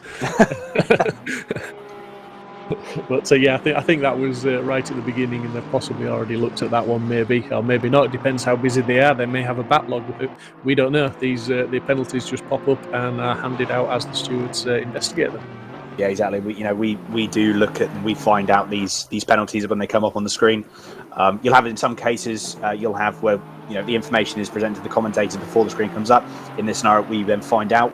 So there's no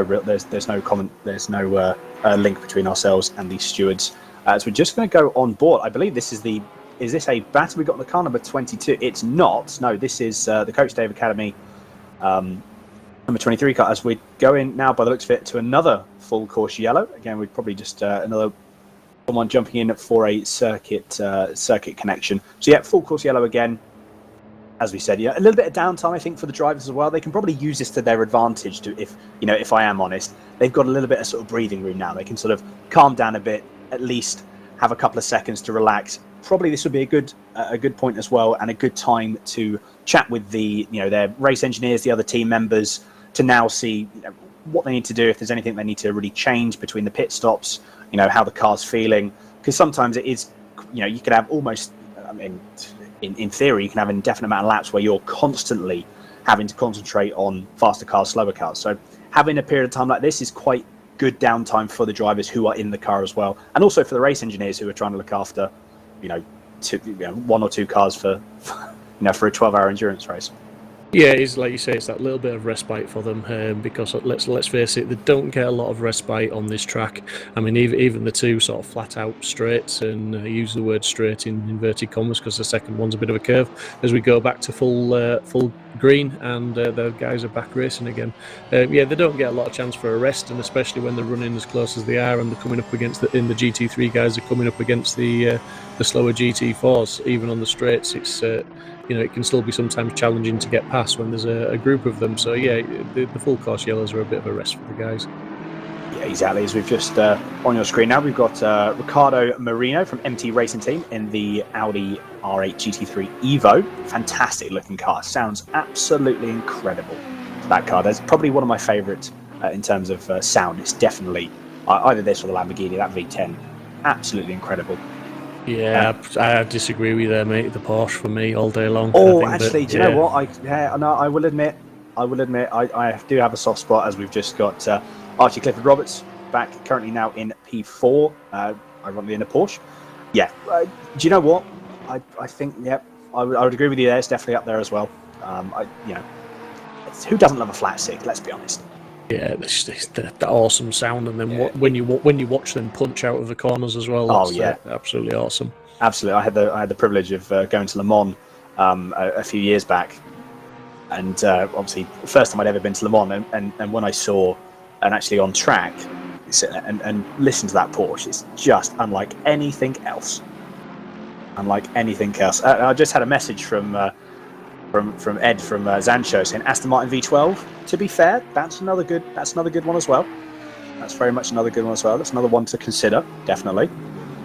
Thumping V12. Captain in the chat has said Jensen is a great driver. Let's not get a Monaco 2017. Let's hope not. Let's hope not. No.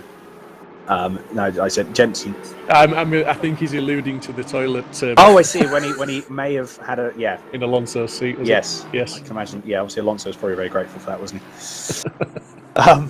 Yeah, one of my favourite moments of Formula One recent history. That I don't think he'll want to spoil his own sim racing seat, to be perfectly honest, with having a wee in it. That's probably.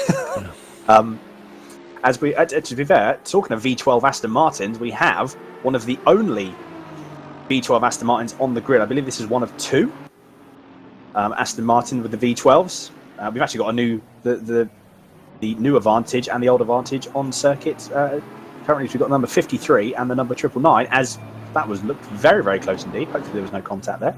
Yeah, there was a sharp intake of breath from me on that one. It looked like it was going to end in contact there, but I think they got through safely. Yeah, exactly. So we just switched down to Mike Williams. Car number 40, currently in P10, not doing too bad at all. I think a top 10 in a grid like this is pretty damn impressive, whichever way you look at it. Yeah, I got a message from Mike, just some sort of facts about himself the other day, and one of the questions that I'd asked him was, expectations for the race, and he said P10, he'd be happy with that, and he's on course for that. But I was just chatting about Mike before you joined the stream, and Mike is a well-known sim racer and a very accomplished sim racer in amongst some of the, shall we say, the faster leagues. So I think he'll be. I personally think I'd like to see Mike up 6, maybe in the top 6 even.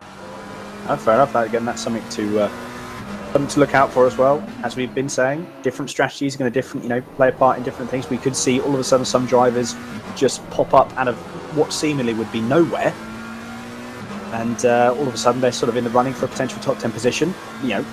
Who knows? Who knows at the moment? As we've just jumped on board. Love this camera angle here. Really get a sense of the speed and what the drivers are having to negotiate and how they're having to navigate. This is actually a battle for position. This is a battle for P20. So we've got the number triple, well, we've got the 888 720S, as well with the 404 BMW M6 GT3 cars, as Simig, they're very, very close, really heavy braking zone, down into the Dunlop hairpin. That was very, very close indeed. Managed to stop it quite well, actually. It didn't look like he was going to stop for a brief moment there. As he goes a little bit wide going through the Schumacher S, it's not too bad. As you can see, we've got a GT4 car coming up ahead. This is going to be interesting to see how these drivers adapt that, and I believe that was a very, very sensible moving away from the GT4 there. Didn't necessarily want to hold up this battle that's going on ahead, but it's good to see some on-track battles. Yeah, absolutely. I mean, it's good to see the guys following closely, and like you say, the GT4 they're showing good awareness and just letting these guys go through. He's got nothing to lose by doing that, and stayed out of trouble. But yeah, the battles, albeit we don't expect to see any silly dives and things. At the end of the day, these guys are all racing for position, and a position gained is a position gained, and they're all after that. To put their team in the best position possible for when they hand the car over. They are very much. They've got to make sure that while positions are good to have, at the same time they've got to make sure that they do it in a sensible way. As we've actually got, that is the number 98 car. That's my car. Currently being lapped by these two GT3s. Smee trying to go around the outside. Sensible move, to be honest. The GT3s have got the grip and they have got the aero to make that stick, so that should be a relatively easy move to make. Not lost too much time. So what I was talking about earlier on about traffic management. So the traffic management from both of these drivers has been very, very good at the moment. They've been looking at it well. They've been adjusting to it well. So it's something that can play a big part. And again, we're just going to see here. And probably another move around the outside. Yeah, again, the GT3 cars, they do have the ability to drive around the outside on most corners compared to the GT4. They've just got more lateral grip. So yeah, it's relatively easy. We've got a battle for 23rd now with car 127 and car 33. He's showing close attention down the start-finish straight, but I think he's a little bit too far back for the braking zone into T1, the treacherous braking zone into T1. I know, it's very much how late do you dare brake? He has braked a little bit late, actually. He's pulled up some time. I'm just trying, that's the number 23 car. Who is driving that car at? That is McLeod. That McLeod, right. And my pronunciations are going to murder a few names today. I'm guessing that's Stu McLeod? McLeod?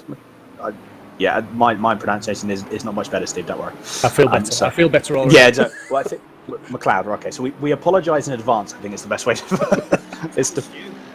we'll just go with Stu. That's an easy one. Yeah, we'll just go with Stu. Absolutely. The worrying thing is, Dan, is it's 10 hours and 50 minutes to go. It's only going to get worse.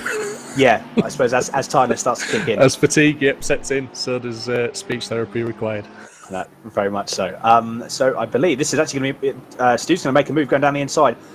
The Ferrari blocks off, so that's number 33 cars. At the moment we've got, I believe that's Antonio in the car now. We're just going to potentially have a replay of that. No, that was just... Oh, no, fair enough. That was 11 hours ago. No worries. So we have hit the first hour. We are, I can't believe we're an hour in already. We're an hour into this race already. Yeah, it's brilliant. It's action. It's respectful racing. We have seen a few incidents. We've got a drive through there on car 125 in P21. That's maybe for track limits at this point. I'm not quite sure. We may get a steward's notice at some point. But generally the driving standards have been pretty good. We had that little bit of an incident in T1 with the GT4s. But generally, as you keep saying, the guys are showing good spatial awareness. They're lapping without too much trouble. Because obviously, as a GT3 driver, as a race driver, you want to get into a rhythm. You don't want that rhythm broken, but every time you come up against a car that's where you want to be, that is breaking the rhythm, isn't it, Dan? Pretty much, yeah. It's one of those things you can almost, if you are really sort of in that zone, it can be a little bit difficult to almost break that rhythm. If you're really, really getting on with the car and you're comfortable with the car, it can actually be quite hard to break a rhythm, even lapping GT3, slower class cars. However, it's one of those things where, you want to try and, I think with lapping cars as well, to make sure that you do stay in that rhythm. We just saw a car go off into the wall. That is a 720. Can't see the number of that car. Couldn't quite catch the number. There was a 720 in the wall at the Schumacher S's there. Hopefully hasn't picked up too much damage. You might get a replay of that in a minute. So you really want to look ahead. You want to be to be honest, personally, what I do in terms of when I'm looking at traffic, I always try and look at least, at least maybe sort of 10, 15 seconds ahead of where you're going to be if you are coming up with to a slower class car. And obviously that works the same if you are in the, you've got faster cars coming up to lap you. As we have actually, just on your screen now, you can see Jensen Button has just got in to the Jensen Team Rocket. And I believe we've just been told that he's got to stop and go for speeding. I'm guessing that'll be speeding in the pit lane. That's not a good start, unfortunately. Oh no, Jensen, that's not what we wanted to see there at all. No, not at all. And I think, to be honest, though, he's an experienced driver. The whole team is very experienced, so I think they will. We've actually just got another penalty. So car number 125, a 5-second penalty for contact with car number 22. That is the DPM Racing Lamborghini GT3 on lap 12. So 5-second penalty. Do these 5-second penalties, I'm guessing they are added after the race, or are they sort of a stop and go hold within the pits? I'm not sure if I think they're added on at the end, but maybe one of the stewards could drop us a message and let us know that if they're watching the stream. I'm not sure if they're done in the pit stops, as you say, as a stop go, or whether they're actually at the end and added onto the time. Yes. But it'd be good to know that. Just a little bit of a challenge for everybody. Obviously, we've got we're 10 hours 46 to go. So let's see if in the next sort of in the next 46 minutes, can we get the tally up to the £2,000 mark? So can we get another sort of £166 donated in the next 46 minutes while Jensen's in the car? And as we see him now taking his stop-go penalty, let's see what we can do, guys. Absolutely. I think this is probably the best thing to do. Get the penalty out of the way, move that from the mindset, just put it in the back of your mind, move on from it, obviously learn from it, move on from it, and then crack on. As we know, Jensen is an incredibly experienced racer, so he'll know all of this. He's had experience with GT racing as well as obviously Formula One. So yeah, he knows what he needs to do. He just needs to put that back now behind him and just crack on. He has got the pace, so we'll be fine. As we see, that was Ricardo Marino. I believe that was getting out of the way of, I can't see what GT, that's number 46 car I'm just trying to have a look now. I can't seem to, sorry, trying to dice through all these different... was that car number 46, sorry, Dan, you said? Yes, car number 46. Yeah, that's Sim Racing Senegali, that was the Audi R8, was it, yeah? Yes, yeah, the Audi R8, yeah. Yes, that was, again, a straightforward pass. We've got a replay here of, I'm not entirely sure what this was. This is the car number, this is 222. Not too sure what happens here. No, not too sure. No, that's all right, no worries. That was, no, not too sure what that was there, but not to worry, as we're still currently on screen now. Ricardo Marino, car number 32 in the Audi GT3, currently running in P25. But again, we're not too sure on strategies, what's happening. They could be maybe, this was that GT3, the number 101. That was the 101 car of the team hashtag RIP101. That was, I believe, the car that had the incident going into the wall at Schumacher S, is driven by Oliver Anderson at the moment. Not too sure if the pit stop has happened now. He's in P28, so not too sure if the pit stop has happened, but it could have been Oliver that had that incident at the Schumacher S's. Yeah, that could very much be the case, that, new driver in the car and just finding his feet and just pushing a little bit too hard in the early laps. But that's me just making assumptions. That's not fact. So maybe we'll find out. Just looking at the chat, and we've had a couple of helpful viewers mention that a recent update makes it so that the time penalties can be taken in the pits. And then there we go. That's confirmed by somebody else commenting. 5-second penalties can either be taken during the stop or added at the end of the race. So that's probably why we see, as we see on the display on the left-hand side, we've got plus 5 seconds. On cars, they seem to disappear, but I'm guessing that's obviously when they go into the pits and they're held for that time before any work's carried out on the car. That's fair enough. So realistically, that's probably, I think, in terms of best case scenario, that's probably what you want, really. A 5-second penalty is the minimum penalty, I believe. It's getting a little bit busy on the start, going into turn 1. So we've got Daniel currently on your screen, and the driver that we're focusing on now in P15 at the moment. We've got the car number 40 Aston Martin directly behind us, but this is battle for position now, and I believe we've also got another Bentley behind as well. It's only 6/10 back, so this is the battle for P15, and we've got 3 cars battling for this position. This could get quite interesting, because now you've got to try and work out, and now you've got to work out what is better in this position, what is better in this situation. Looks like they've got a bit of clean track. Are they going to try and battle? Are they going to try and sort of carry on, just sit behind one another? This could be one of those battles where they may take it or try to take advantage of having track position, as we see Callum 40 go a little bit wide going into turn 6, I believe, and we've also seen Daniel going slightly wide as well, so probably no change there. What's going to happen going into the hairpin? I think you can.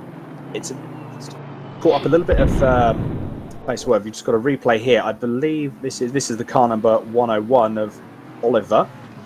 Just going through that. Looks to be turn 5. Didn't look like much at the moment. Could he go maybe a little bit wide going into the Dundle hairpin? I'll have a see. That looks. That all looks okay. Is this the instant going up to the Schumacher S's? This may very well be. So we're coming up to the Schumacher S's now. Looks all okay. I don't know yet. There could be cold tyres in play if this is the incident that I'm thinking of. And yeah, so what it looked to be there, you can just see, just on the left of your screen before it went out of shot, there was a little bit of dust kicked up on the first part of the Schumacher S's. My guess would be then, could be a bit of cold tyres. He jumped the curb a little bit too much, caught that grass, and that unfortunately just sent that car around. So a little bit of a unfortunate incident there. Didn't look like he tagged the wall though, so no incident, maybe a little bit of tyre wear. Apart from that, nothing major. Head down, crack on. Yeah, maybe a bit of pride as well. Wow, Simsport Sancho, Matt W with £100. Steve? Absolutely awesome. Thank you very much. That's just put us well on our way to the £2,000 50% mark. So yeah, thank you very much, guys. And without sort of nagging too much, let's please keep it coming, because that's why we're all here today. These guys are having fun, entertaining you, just so we can try and raise as much money as we can for this great charity, which is Mind. Absolutely, absolutely. We've still got the battle on your screen at the moment. This is for P15. We've seen car number 40 drop off a little bit as we've just... So this is now a battle for position as well. This is a battle for P20. Obviously, Jensen is coming to serve that penalty. I imagine that JB will be wanting to get ahead. We're just riding on board with him now. He's going to be wanting to make the move on the 222 Porsche. Just trying to set it up. He might be trying to get a slightly wider line going into turn 4 to try and straight line that. Get as much speed as he can. Goes a little bit... Turned in a little bit too late. Didn't cut the curb probably as much as he maybe could have done. We've actually come up to lap one of the Zanshow cars. That's the number 98. That's my car again. It's just jumping out of the way there. So this is a battle that's going to be hotting up. And I said I can imagine JB wanting to really get past the 222 Porsche and try and sort of motor along, trying to gain up that 30 seconds that we lost at the start of the stint. Would you agree, Steve, or do you think that he'd be taking a potentially different strategy? No, I think it's a steady as you go, and just race your race and just be steady. Just put those laps in, like you say. JB's taken that penalty. He's just come back out. He's going to race hard. He's going to push as hard as he's comfortable.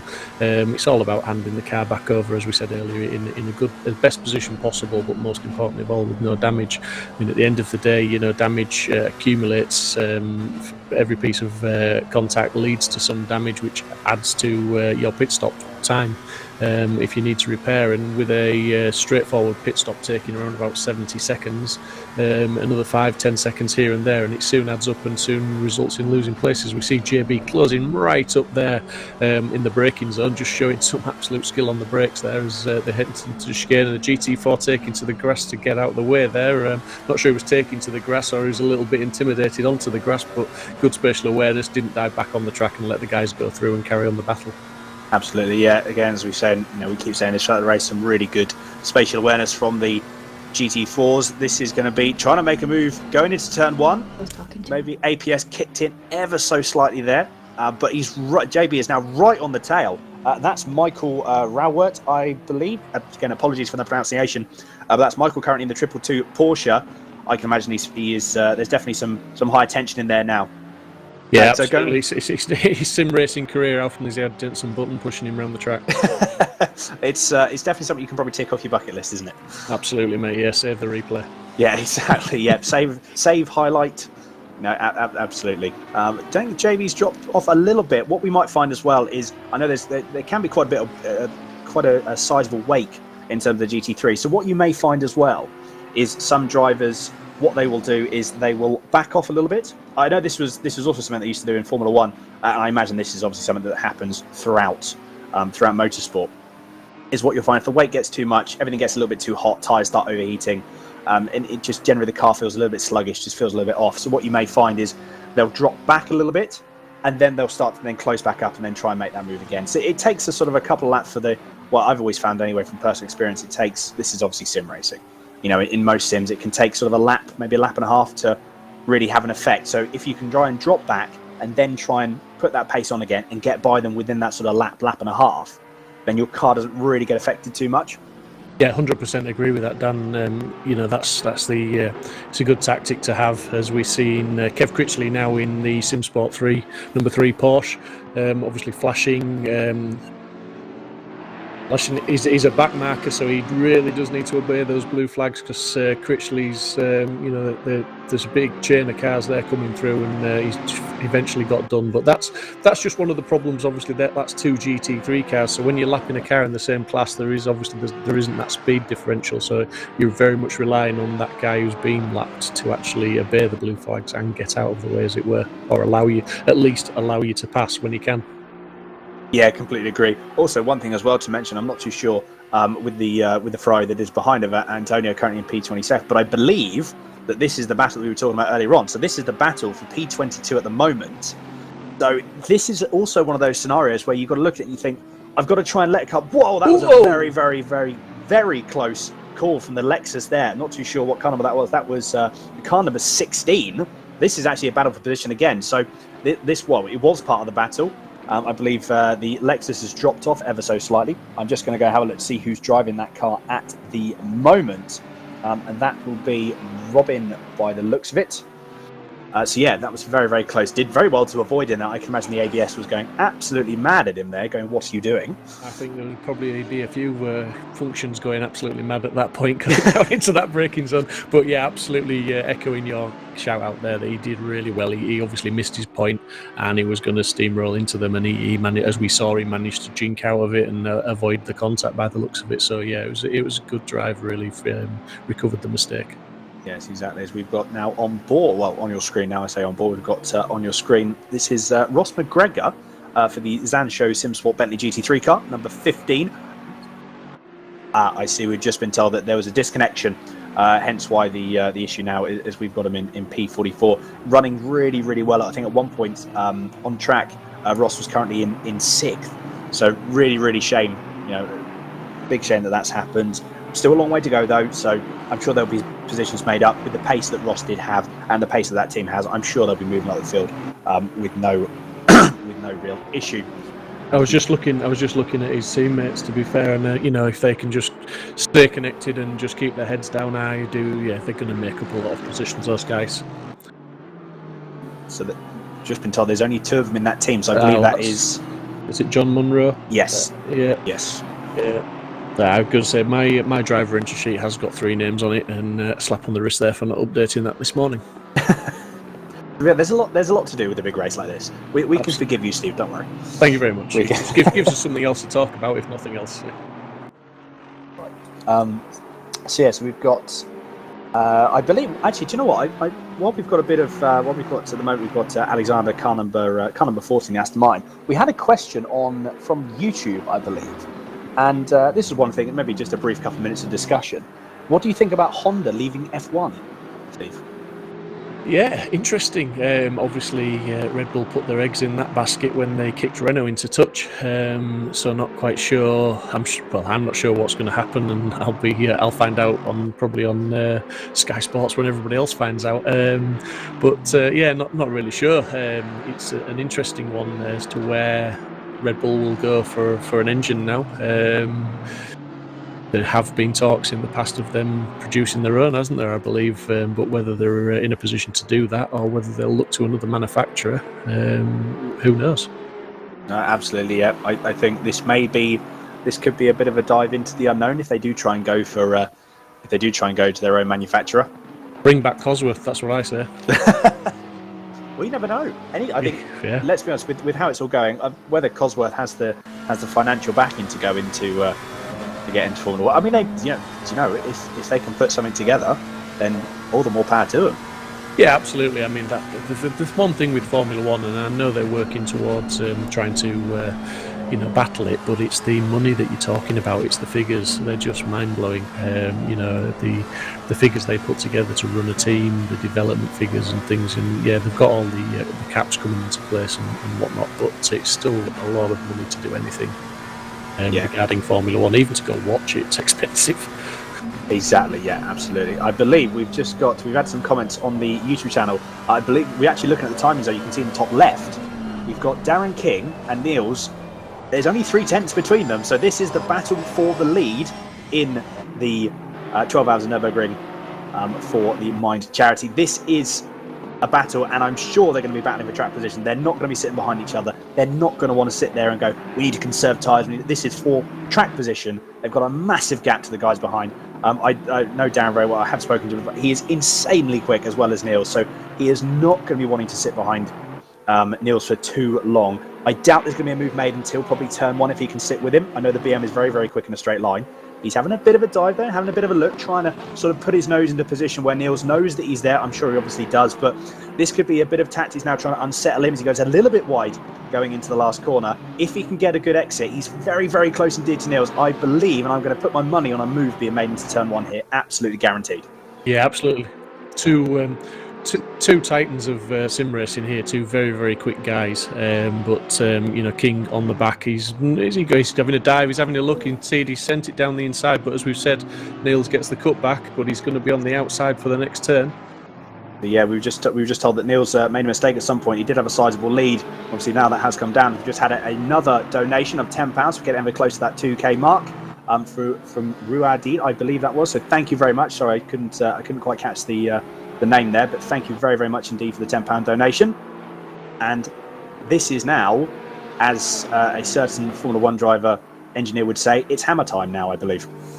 Absolute hammer time. Yeah, he's got the job done. He's made the move, so he needs to try and put a bit of time between them and build a little bit of a cushion for his team.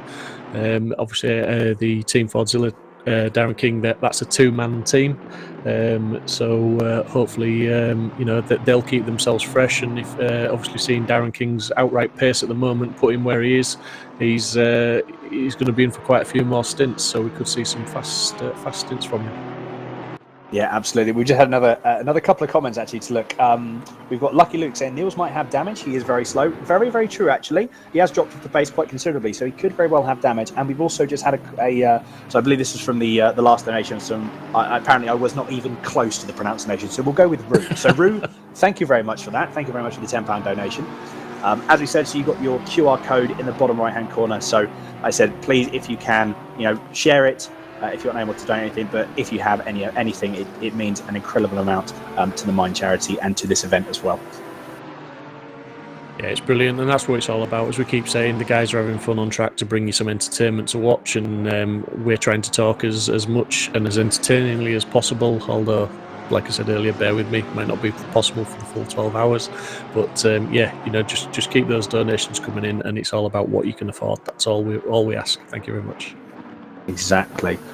You know what? I think Luke's comment on Niels having potential damage, he's now dropped to 1.1 seconds back. So, to be honest, it's something that could very well be. As we've seen, Ricciardo going to get held up to the Schumacher S's by the Porsche GT4 there. I can't remember. I can't see the number on that GT4. But that was a bit unfortunate from Ricciardo there. He's got another GT4 Audi that's going to be held up with as he goes very, very wide, going to the latter half of the section. He's going to try and... Oh, no, that was a little bit of lag there, as you see on the screen. Very well held from the number 1 Audi GT4. I think that was just a bit unfortunate in terms of placement for both drivers there. Yeah, that's PPR Esports, well held. Very much so. That was incredible. That's definitely a highlight in terms of a save, and we're only an hour and a half in. Yes, absolutely practicing his drift skills there, but yeah, did really well to hold it and not to lose track position by going off track. Yeah, so like I said, Ricciardo he dropped a little bit of time there, so I think the gap at one point was about half a second. That now has dropped to 1.3. It's amazing how much, like we said, you can. I think the one thing to really take into account, especially when for people that haven't necessarily done, endurance racing before with different classes. It's one of the things to really bear in mind, and this comes generally with sort of experience, the more you do them, is a lot of the time is what you'll have in most scenarios that in terms of traffic, if you get held up by a slower car, then generally it will sort of even out. If you then lose time to the car ahead, you'll normally gain that back throughout the course of a race. So it does sort of even itself out. Not all the time, admittedly. But yeah, it's one thing to bear in mind to not get too held up in making sure you need to make that car move, making sure you need to make that move stick. So, you know, you can be a bit more reserved, especially with a race such as long as this. We've got Cohen Scepter in P19. This is going to be a very interesting battle because this is battle for P19. So this is going to be in the top 20s now. So we've got Scepter, we've got Rowett, we've got Button and Marino all battling for P19. This is going to be very interesting. We've got another couple of cars behind as well. This could be we've got realistically from P19 to P24 within about maybe 3.5-4 seconds of each other. This could get quite interesting if traffic plays a part into it. Yeah, absolutely. They're really they're closing up. They're a few tenths apart each, and we've sort of got three cars together. They're all almost within a second and a half as a group, and putting pressure on each other and looking to make up those positions. Yeah, absolutely. I'm sure this is going to be one to watch. This is going to be a battle that we are going to be jumping to and fro from. I will admit, as we've just seen, the Mercedes obviously getting again a little bit closer to Vincent in the V12 Aston. It's good to see the old V12 Aston still kicking about, isn't it? Even if it isn't because I know to my knowledge anyway, these aren't making it. As he goes to make a little bit of a move, tried to have a look there, just wasn't close enough. Going into the Dunlop hairpin was Cohen there, but he has made his presence known, definitely. I can imagine that Vincent will be checking his mirrors a lot more now, waiting for that move. It doesn't look like... Oh, sorry, Steve, go on. Sorry, I was just going to say, Dan, you've got a group of sort of 3, soon to be 4 cars there, and you're the 4th car of Jensen Button. What do you do in that situation? You've got 3 cars in front of you battling hard. Do you sit there and follow and wait for a mistake or an opportunity to present itself? Or do you start pushing harder with the worry that if you push that car in front too hard, that you two may fall off the back of them? I think realistically, so putting yourself in sort of Button's shoes at the moment, there are a couple of cars behind Button that are catching up. I believe these are for track position as well. I'm just trying to look. I'm just getting a little bit confused with the timing screens. At the moment, Button is the last car in this train. Realistically, if I were him in this position, I would try and make up at least a position or two, and I would really be starting to push now to try and get at least some positions up. As he's going to go around the outside of the car of the 222 Porsche. That was a fantastic move. He's going to try and hold his line for turn 2. I imagine he's going to make that stick very, very. He capitalised really well on that. It looked like the 222 of Rowett there tried to actually make a move up to on the Mercedes of car number 125. Unfortunately, that didn't actually work out for him, and now Button has capitalised on that opportunity, and he's now moved up a position into P20. Yeah, we've seen a couple of times, and it's well documented that T1, the outside line, you can carry enough speed to actually get the pass done there with the camber of the track, and obviously then it puts you on the inside for turn 2. Yeah, it's one of the ones, if you can set up turn 1, then you're almost guaranteed, unless you are of someone who's got an innate amount of talent, to try and hold it around the outside of turn 2. If you can get the inside going into turn 2, you're almost guaranteed that position. Realistically, it's not beneficial to have. It's not beneficial to try and make a move or to try and go around the outside of turn 2 to try and keep your position. It's really not worth it. You may as well just let that position, take hold and just try and sit behind them if they are a faster car and get them to pull you along. But Button at the moment, as I was saying before, is going to be on a mission now. I think he's going to want to make. As we've just now got, this is a very good camera angle as well. I love these camera angles. The rear view of Cohen Scepter in currently P19. We've got Jensen Button breathing down on his gearbox at the moment. I think he's going to try and use that momentum that he's got to get past Rowett to try and do exactly the same thing or something similar. Very, very quick through the last chicane. Scepter's going to go for a bit of a defensive move as we see. Oh, it's a GT4 car. That was my mistake. I did not realise that the GT4 car was there. So I thought there was going to be a move going into turn 1 there, but Button has dropped back a little bit. He has got the pace though. He was very quick through that last chicane. Could have been the GT4 held up a little bit there and playing a factor into that, but Jensen Button is on an absolute mission. You can see how much he's closed up. He's really ragging this 720 GT3 car to its absolute limits. I think tyre management at the moment in this case, and currently with the pace that he's got, I think it's all gone out the window. Track position is everything and is completely key at this stage of the race for him. Yeah, well, I think you'll agree that tyre management really, it's sort of negated a little bit on the fact that the guys are sort of changing them every sort of 70 minutes anyway. So, and the tyres will stand up to 70 minutes of hammer as long as you're not, sliding the car too much and really sort of putting too much heat into them. But one question that we were talking about right at the beginning of the stream, myself and Jack, was the brake pad compound choice. That one's a little bit different because obviously there are different compounds from the softest, which are number 4 pad, and then you've got 1, 2 and 3, 3 being the hardest to last. I wonder how many of the teams have gone with the harder pads and maybe suffer longer braking zones, and JB certainly showing there that he's no slouch in the braking zones. Do you think different teams will be on different tactics for the pads? Do you know what? To be fair, that's something I never really, I didn't really consider. As we see, I believe the Aston just gone very, very wide going into the latter half of the section. Cohen's going to try and go on the outside. Jensen's going to try and follow him through. I believe that could be a bit of a mistake, a costly mistake for Vincent there. He's lost one position. He needs to try and get his composure back. And I think Jensen's probably going to sit behind him. No, he's actually going to try and make a move back. This is going to be interesting going to the hairpin. He's backed out of it. Quite wisely, they're going to the chicane. My bad. This is going to be very interesting going to the hairpin. But no, as we see Button going for a move on the inside of Vincent there, I think he's made the move. He has made the move stick. It's going to be a drag race down to turn 1. He's already got the position in hand. Although, is the V12 going to pull some pace back on him? Not too sure. Is there going to be a move? I know Button was very, very good on the brakes going into turn 1. He's going to try and have a look. That's very, very close indeed.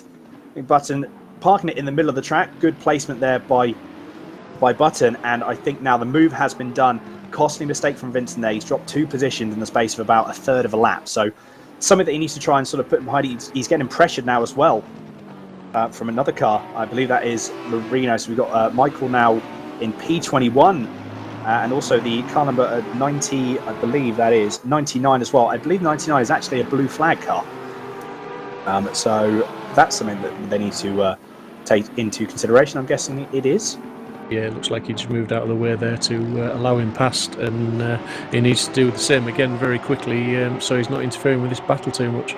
Yeah, exactly. So no, a bit of a costly mistake from Vincent, but something hopefully you can. I mean, actually, to be fair, looking at the gap that Button has now pulled, it looks to be he's already pulled 1.6 seconds on the 999 Aston Martin. So yeah, much. Button's effectively he's up into 18th because Scepter's got a 5-second penalty, so he's effectively got that job done now anyway. Yeah, very true as well. Very, very true. This could be now. I'm sure Button will know that Scepter has got a 5-second penalty. Could be something that they may try and save a bit, save a bit of fuel and try and sit behind, preserve the car a little bit more. And just sit behind him if he knows he's got that 5-second penalty. If he has got the pace, though, I'm sure he's going to try and get by. But talking of pace, Dan, this is Kev Critchley looking at from the front splitter of the Porsche Simsport Racing number 3. This is the man that put it on pole position the other evening. If you remember watching with me, he put that awesome lap time in the GT3. Yes. So he's now in the seat and he's well into his session. So he's in 8th place, which. It's difficult to say they're not having the best of races considering they were on pole and they're now down to 8th, but they're still in the top 10, still battling, and 10 hours 19 minutes to go, so a long way to go and the positions will be made up. Absolutely. I think, as you say, with the pace that Kevin had, I feel that there's going to be some positions in hand. He's already breathing down the neck of car number 46. This is Bertozzi currently in the car in the Audi that you can see ahead of you now. Yeah, he is very much breathing down the neck of him. So there are positions we made up for Kevin. I would put money on that. He goes a little bit wide. That could have been a lap invalidated there by ACC. That did look a little bit wide to me. Yeah, that's one thing the guys have got to watch out for, because obviously it's the car. The guys are allowed 3 warnings, and then on the 4th one you will get a drive-through. Now it's the car that picks up the warnings, not the driver. So if you hand the car over with 3 warnings on it, the next driver has 3 warnings. He's got no leeway, no tolerance. If he cuts the track, he's going to pick up a drive-through. Yeah, exactly. That's something that the teams do have to watch out for, and that also plays into a part for trying to lap or get lapped as well. They've got to be very much very careful of when they are lapping cars or like I said, being lapped. So yeah, that's something another thing to play a part in it as well. We just had a few comments on YouTube. So we've got a couple of questions. So we've got Sidemax Motorworks saying the F-Type would make a great GT3 car. To be honest, not a bad shout. Something that you never know, that might very well happen. What's the forecast for the rest of the race? I believe it is going to be a dry race. It's about, as we just had another £20 and another anonymous donation.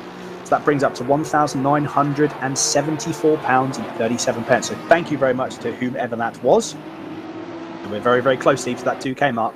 I'm getting excited. I'm gonna set the bar higher for the next couple of hours. So let's see what we can do, guys. I keep saying it, but I will keep saying it throughout the stream. Thank you very much for all your kind donations. Thank you for watching. Thank you for liking, sharing, subscribing.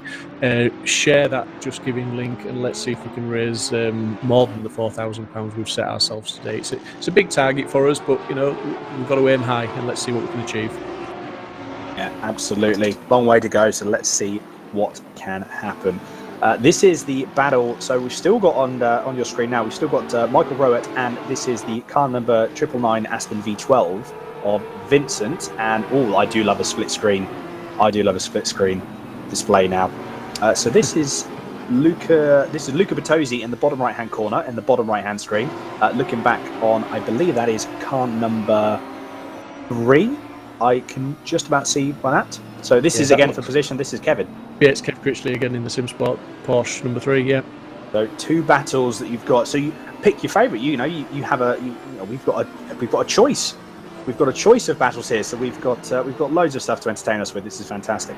I looked like Robert tried to go around the outside of Schumacher S's. That was a bold move, wasn't it? It was indeed. And I tell you what, I do like the livery on that car, that Porsche. It looks very, very nice. Fantastic looking livery. To be fair, the ACC model in general, it's a fantastic looking model. The cars look really, really good. Really sort of, I don't know, there's something about them. Cars look great. It's very, very gritty. I don't know why. It's a really weird way to describe it, but already they look quite weathered.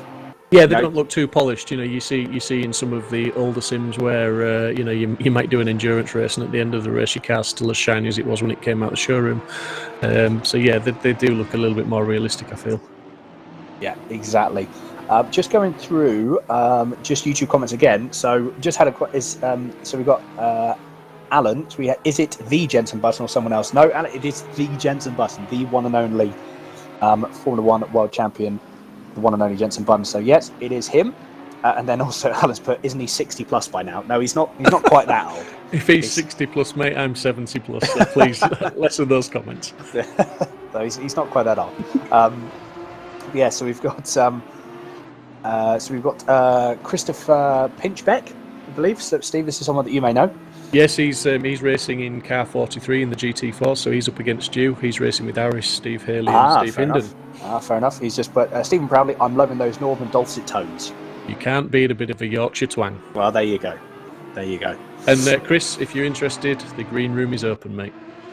Yeah, that's one thing as well. We want to say, if we've got drivers that want to jump in, and we've got people that are watching the stream that want to jump in, we'd love to hear from your experience and how your race is going so far. It would be a really, really good insight to what people are actually, how people's races are going. If it's your first time with ACC, if you're experienced in ACC, feel free to come in and have a chat. And also, I will be jumping in and out of the stream, so someone will need to keep Steve company. Absolutely, absolutely. So we've just I've just had a penalty come up. You can see on the screen now. Car number 87 with a drive-through penalty for not slowing under full course yellow and making contact with car number 2.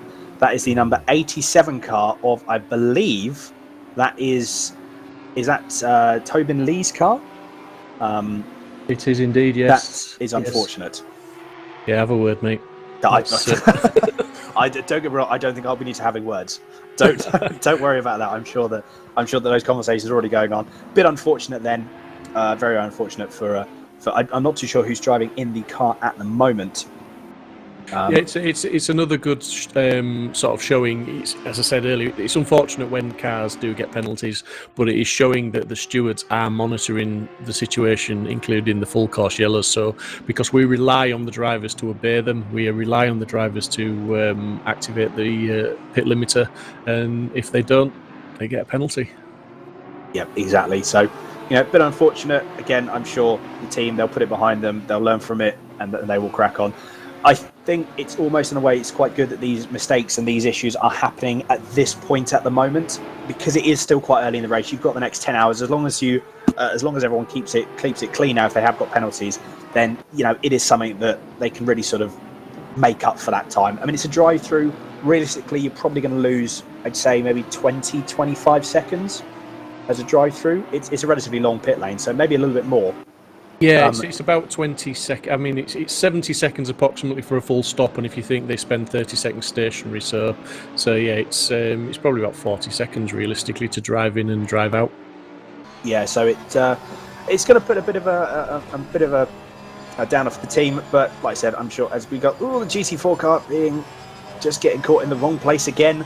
That was Michael. He's lost a little bit of time there to Vincent. Although he's tried to make a move, I think he's going to get held up by the GT4 as well. He's going to try on the outside. Yeah, Sim Racing Holland there.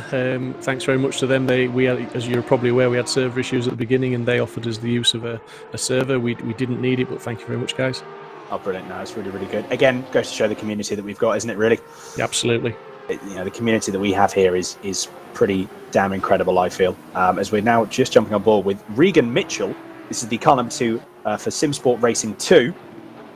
Currently in P28, battling, or going to be trying to catch up. The car does look a bit battered, doesn't it? It's a bit worse for wear, isn't it? It's seen better days, isn't it? It looks like Cole Trickle's been at the wheel of that one. Well, that's one way to put it, I suppose. That's one way to put it. As I think that's going to be a blue flag for that fantastic looking livery, car number 88 Porsche. That's a fantastic. Oh no, actually, this is for position. What am I talking about? Ignore me, please. This is the battle for position. So this is Wardle and Mitchell. He's going a little bit wide. That might have promoted as we've just got Claire donating. We have hit the £2,000 mark from Claire donating £30. Thank you very much, Claire. That is really appreciated. Oh, that's very much awesome. That's amazing. So with 11 minutes to go, for the next hour, we hit that 2,000. That is fantastic, isn't it?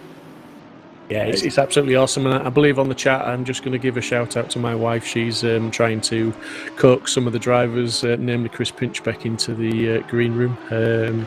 So Chris says he will pop into the green room after he's done his stint. So that's great news, Chris. Thank you very much. We look forward to seeing you. Fantastic. Yeah, it's going to be really, really good to get some insight into other drivers and really see how they're coping. Sidemats Motorworks, congrats on 2,000. Thank you very, very much indeed. This is hopefully the start. We've got 10 hours left. We've got 10 hours left. It's insane. Who knows what's going to happen in the next 10 hours? Who knows what we're going to raise? We've got 10 hours and 10 minutes left, and we're halfway to our target. How awesome is that? That's something to really, really shout about. That really very much is. I'm going to have a word with Alex when he joins us for the last 3 or 4 hours. If we've got any shortfall, I'm wondering if he'll make it up. Well, it's worth the ask, isn't it? It's worth the ask. I may just tell him we've nominated him to do that. Yeah, he's been involuntarily nominated. Yeah, absolutely. No, fantastic. We just had a comment from BQ. You should get Jensen in the groom. He was actually. So Steve interviewed him about. It's probably getting on for about 45 minutes, an hour ago now. Before he jumped in the car. I was going to say it was literally just before he jumped in the car. So if you want to hit the rewind, you will catch that interview. Yeah, absolutely. You can get some thoughts from him. Oh, that was a bit of a shunt. Not too sure what happened there. Carnage into turn 1. That was probably going to be inevitability with the amount of cars that were there on track at that point. I'm sure we'll get a replay of that. And at Aston Martin GT4 looking very, very battered indeed. That has seen better days. Not too sure what happened there. Could have been a case of the GT4 was sort of checking up the rest of the field. And I think everyone just got a little bit too. And there's a furious of flashing lights. I'm guessing that's not. So I see. We've just been told that the car number 11, so William Hendrickson, unfortunately got nerfed out of the way. A little bit of a shame for him. I mean, there looks to be a sizable amount of damage on that car. Hopefully, it's not something that's really going to affect. We've just got on board now. Car's pointing in a straight line, which is the best thing. It's the wheel isn't pointing at a 45-degree angle one way or another, so that's quite good. So it could just be aero. A track like this, unfortunately, that will actually make a little bit of a difference. Not so much with the GT4 car, because you've got more, haven't got as much aerodynamic grip helping you along. But yeah, a little bit unfortunate there. Yeah, the coach Dave GT4 is really stretching its lead out there. Obviously, it's got Joe in the driving seat now, and I believe he's about 40 seconds up on Hendrickson, which is this stage in the race. That's an awesome lead. It is indeed, isn't it? And like I said, only 2 hours in the race. That's an incredible lead to have. You can actually just see. I'm hoping that I don't know ACC well enough. Is the bonnet model that the bonnet can just fly off, because it's looking a little bit. I'm not sure. No, I don't think the model allows for it to fly off, but I'm willing to be proved wrong. But, it's I was just thinking, he's entering the pits there. I'm wondering if he's. This could be a scheduled pit stop, to be fair, but I'm wondering at some point these guys may decide to fix the damage, so the pit stops will be extended a bit longer. Yeah, exactly. And as we've just got on the screen, so we've got Aaron Martin Pilkington, and we've got Wardell. I think that was the car number 88, and we've also got the car number 118. I believe that is that's a car that's ahead. I'm guessing that's the car number 118. So that's the Bentley ahead. So there's a battle going on. It's for cars that are being lapped. It's for cars that are getting lapped. And it's also for cars that are actually racing for position. So this, as a commentator, Stephen, I'm pretty sure you would agree, this is now getting a bit confusing now, isn't it? No comment. It may only just be me then. I know, absolutely, mate. It is. It's very, very difficult to see, because obviously we've just got that timing screen on the left to go from, and a live timing screen which puts them in position order. But we don't get to see, for the benefit of the viewers, we don't get to see who's been lapped at the time. We have to work that out for ourselves. Yeah, so it can be. Steve, one of the things, would you be able to send that link over just so I have live timing as well? That would be fantastic. I don't actually have the. It's in the Discord channel, mate, being streamed live. So it is. Do you know what? So it is. I'm just gonna brush that comment to one side and we'll carry on. I tried to say that as quietly as possible, so that's fine. We'll brush past that and we'll move on. So we're still on your screen now. Currently focused on your screen. We've got Aaron Martin Pilkington, currently moved up to P27, or he's currently in P27, following the number 118 Bentley.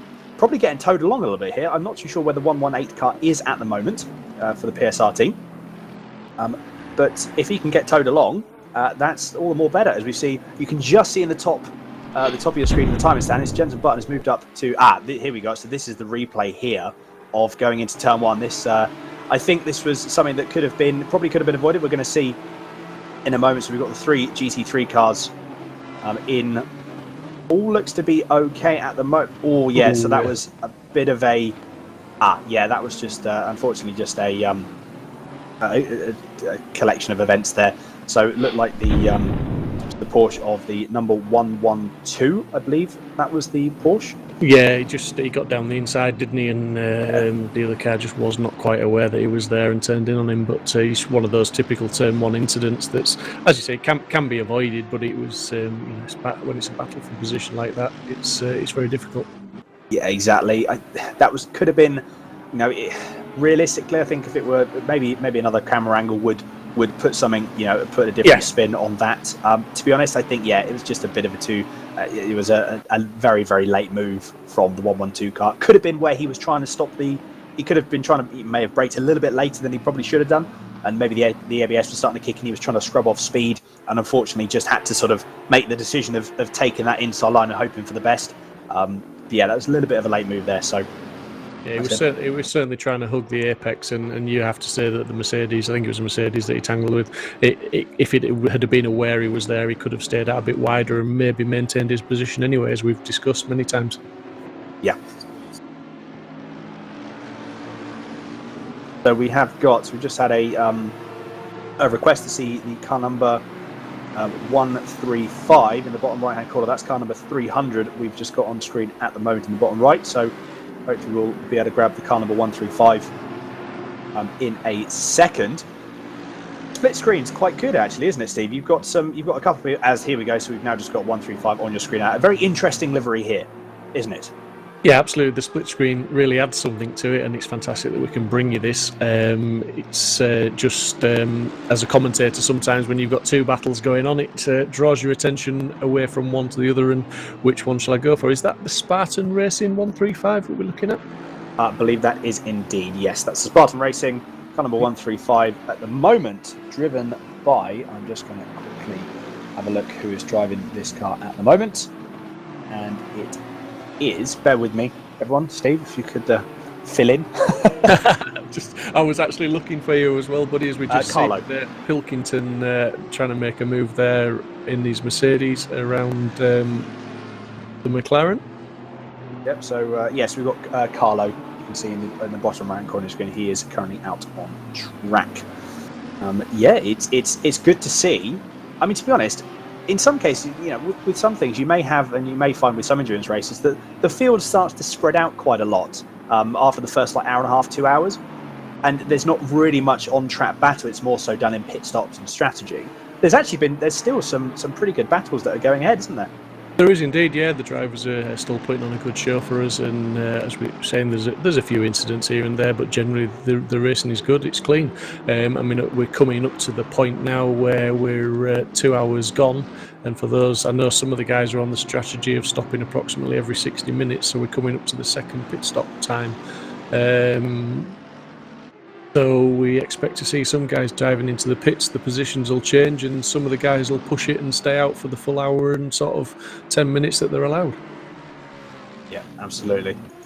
Absolutely. Be interested to see how the second pit stops do develop. Well, also, actually, another thing to work out, we've just got a plus GT4 car doing very, very well to keep, anyway, that's P2 number 11 of Handler there. So, and we've just, as you can see back on your screen now, we've got car number 27. So we've got Jensen Button now back, or still in the car, got on track, still motoring along up to P60 now. So a very good recovery drive from that 30-second penalty that he got earlier in his stint. Well, I say earlier, at the start of his stint. Yeah, absolutely. Yeah, good drive, measured drive as you would expect from a Formula One world champion. Yeah, exactly. We didn't expect anything less, did we? Such a recovered drive. So. No, really, really well done here. I think there are. In terms of, I know. I'm just going to quickly circle back to the. Because I don't think we ever really finished the conversation about sort of brake pads. Yes. Your different compounds. I mean, realistically, to be honest, I'm sure there's going to be some. There has been some testing done of different teams in terms of pads. I don't know if there is that much difference between the pads. I don't know what benefits they do have. Could it be different for GT3 and GT4? I imagine there would be some difference. Well, I think I'm going to put my neck on the line for you here, and I'm sure the chat will correct me when I'm wrong, not if. But basically, your GT4, your number 4 brake pads are usually for sort of qualifying. They'll last for 20 minutes. They run at a higher temperature. They're softer compound, offer that little bit more performance, but do wear out faster and no good for anything longer than sort of 20 minutes realistically. And then you've got your pads 1, which you can usually race safely for 90 minutes, push 2 hours. But then you, and so on and so forth, your brake pads 2, I believe, this is where my information gets a bit sketchy, but I believe they can last for several hours. I'm not sure whether they'll last for the 12 hours, but I know some of the guys, when they were testing brake pads 3, said the performance of the pads was significantly less than the performance of 2s and 1s. But they will last the full race. Oh, okay, fair enough. No worries at all. That's some good insight there, because at the moment I do have some knowledge of ACC, although my knowledge is definitely not that would be of sort of someone like iRacing. This is a very, very new experience for me, a new sim. So yeah, well, as I say, my information is sort of based on a little bit of testing, but not a lot, and it's what I've read on the forums. So it's not cast in stone. It's not definite, but I do know for fact. Pads 4 are more qualifying, pads 1 sort of couple of hours. Gotcha. Someone in chat is saying pads 3 should do sort of pad 2 should do 12 hours. Right. Pad 3 is for wet. Right. Okay. Fair enough. That's thank you very much for the insight there. So yeah, I said I'd be corrected, didn't I? So there you go. So to be fair, then that would I imagine realistically. Everyone's just going to stay on the same pad. People may do some very odd. Actually, to be honest, for the loss of time, I just don't think it'd be worth it. No. For changing pads if they need to. As we've currently now got on your screen, so we've got Christopher. I'm going to go with Christopher there because I don't want to butcher another name. So at the moment, running in P4, as we've just popped up on the screen now, as you can see as well as we can, car number 888, 15-second penalty for not slowing down and making contact with car number 127 under full course yellows. While we're talking about penalties, I just saw that the displays moved, but Darren King, car number 1, has got a 15-second penalty. That's something too. Yeah, the stewards, I'm sure, will be informing us of why very soon, but yeah, it just flashed up on the HUD there. Okay, no, again, something to consider. Unfortunate for Darren there. He had some very, very good pace. I'm sure, again, the 15 seconds will have dropped him down a little bit, but hopefully shouldn't be too bad. So, as you can see on your screen at the moment, this is the person we've just been discussing, 888 car of Alaric, who has got the penalty. And we now just got another penalty as well. And this is what you were just saying, Steve. Car number 38, so Darren King, 15-second penalty for not slowing down and overtaking car number 62 under full course yellow. Which would make sense. So yeah, that would be what's happened. So when Niles made a mistake there. So yeah, unfortunate for Darren there. A 15-second penalty this early in the race. Yes, it's a bit of a setback. Nothing major though. If you were looking at this in the last hour, you'd be kicking yourself. But it's a bit early. It's early enough in the race. It's recoverable at this point, as you say, and Darren's certainly got the pace to recover that. He's in P1. That speaks for itself. Exactly. So, although to be fair, with the pace that Darren had, I'm sure 15 seconds can be made back. I'm very much, especially with 10 hours left. Both of the drivers that are in that car, they're very, very quick. I believe that the second driver, I think it's Stuart Arnold, who is the other driver in that car. Yeah, as we're seeing Jensen Button now, he's battling for P14 now. So he's, as we said earlier, the recovery drive is on, and he's making up for that drive. Well, that stop-go penalty. Yeah, exactly. Button's going to be on a mission here. I feel that this could be one of the ones that's going to be dispatched very quickly. He's going to try and make a move. He's going to make the move down into turn 1. This is going to be a textbook, very, very easy move there. Car number 53 trying to get the cutback. He actually made the cutback. I'm not too sure what happened over Button there. I think he may have dived into the ABS too much and the car just didn't pull up when it needed to. So a little bit of frustration there. And we've just had Rich from VRRC donated £100 we've just seen pop up on the screen there. Absolutely fantastic. Rich, thank you very, very much. Yeah, we really appreciate these donations. Thank you, guys. And, it's good to see the community coming together. Rich is part of the Simsport community. We've known Rich for a few years now, and he's running his own very successful community, which everyone should look up, which is virtual reality racing. Fantastic. Again, like we said, and we'll keep saying it, the community that we've got is absolutely incredible. As Button having another look going down into the bottom hairpin, the Dunlop hairpin there of Morris, didn't quite make it stick though. I'm guessing Morris definitely knows that he's there. I'm sure this is one of those cases that's only going to be a matter of when, not if, because Button is absolutely on a mission. He's even going to try and make the move just after the Schumacher S's. This is going to be very, very a very brave move indeed. Maybe going to try and get the cut back. Textbook move. Morris has gone very, very, very wide, and I think Button's going to try and set him up round the outside. What a move that is. If he can make that stick, they're both giving each other just enough room. Fantastic racing to see. And now it's a drag race all the way down into the last chicane. Button's probably going to have track position. If he can just outbrake Morris a little bit later, I think he's going to try and make the stick. No, they're going to try and go side by side going through the last chicane. Again, giving each other just enough room. And Morris not backing down. Fair play to Morris there. What a fantastic piece of driving from both drivers. That was absolutely incredible to watch. Respect to them all, to both of them there. That was awesome. I thought Button had the move done there. He sort of set it up and caused Morris to run wide and allowed himself alongside. But yeah, Morris kept it pinned, kept it nailed, and didn't back off into the chicane. That was fantastic to watch. Some mega, mega close racing as we see Button. Oh no, that's not good. He actually initially hit Morris there and then put him straight back right again. The stewards, I'm guessing, will be looking at that definitely. We'll probably have a replay of that as well from potentially a different camera angle, hopefully. And I think, actually, to be fair, Button is letting Morris back by. That's very, very... Oh, no! And Morris, in the process of actually getting let back past Button, has actually made contact with an Audi GT3 car. That I'm not too sure what Audi that was, but there was definitely contact made there. So, some... very good driving Button there for letting Morris back by. He knew the mistake was made there and then, and obviously compensated for that. So no, fair play. Some good sportsmanship going around. It's just unfortunate that contact was made between Morris and that Audi GT3, who I'm not entirely sure who that was. Yeah, we're getting prompted from the YouTube chat. Mr. Christopher Pinchbeck says, "Oi, we are in the green room."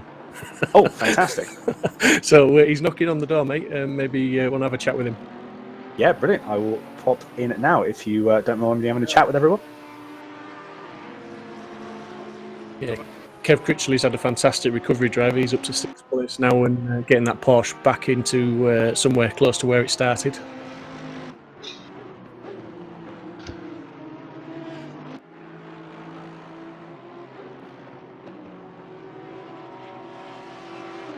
Hello, everyone. Can everyone hear me?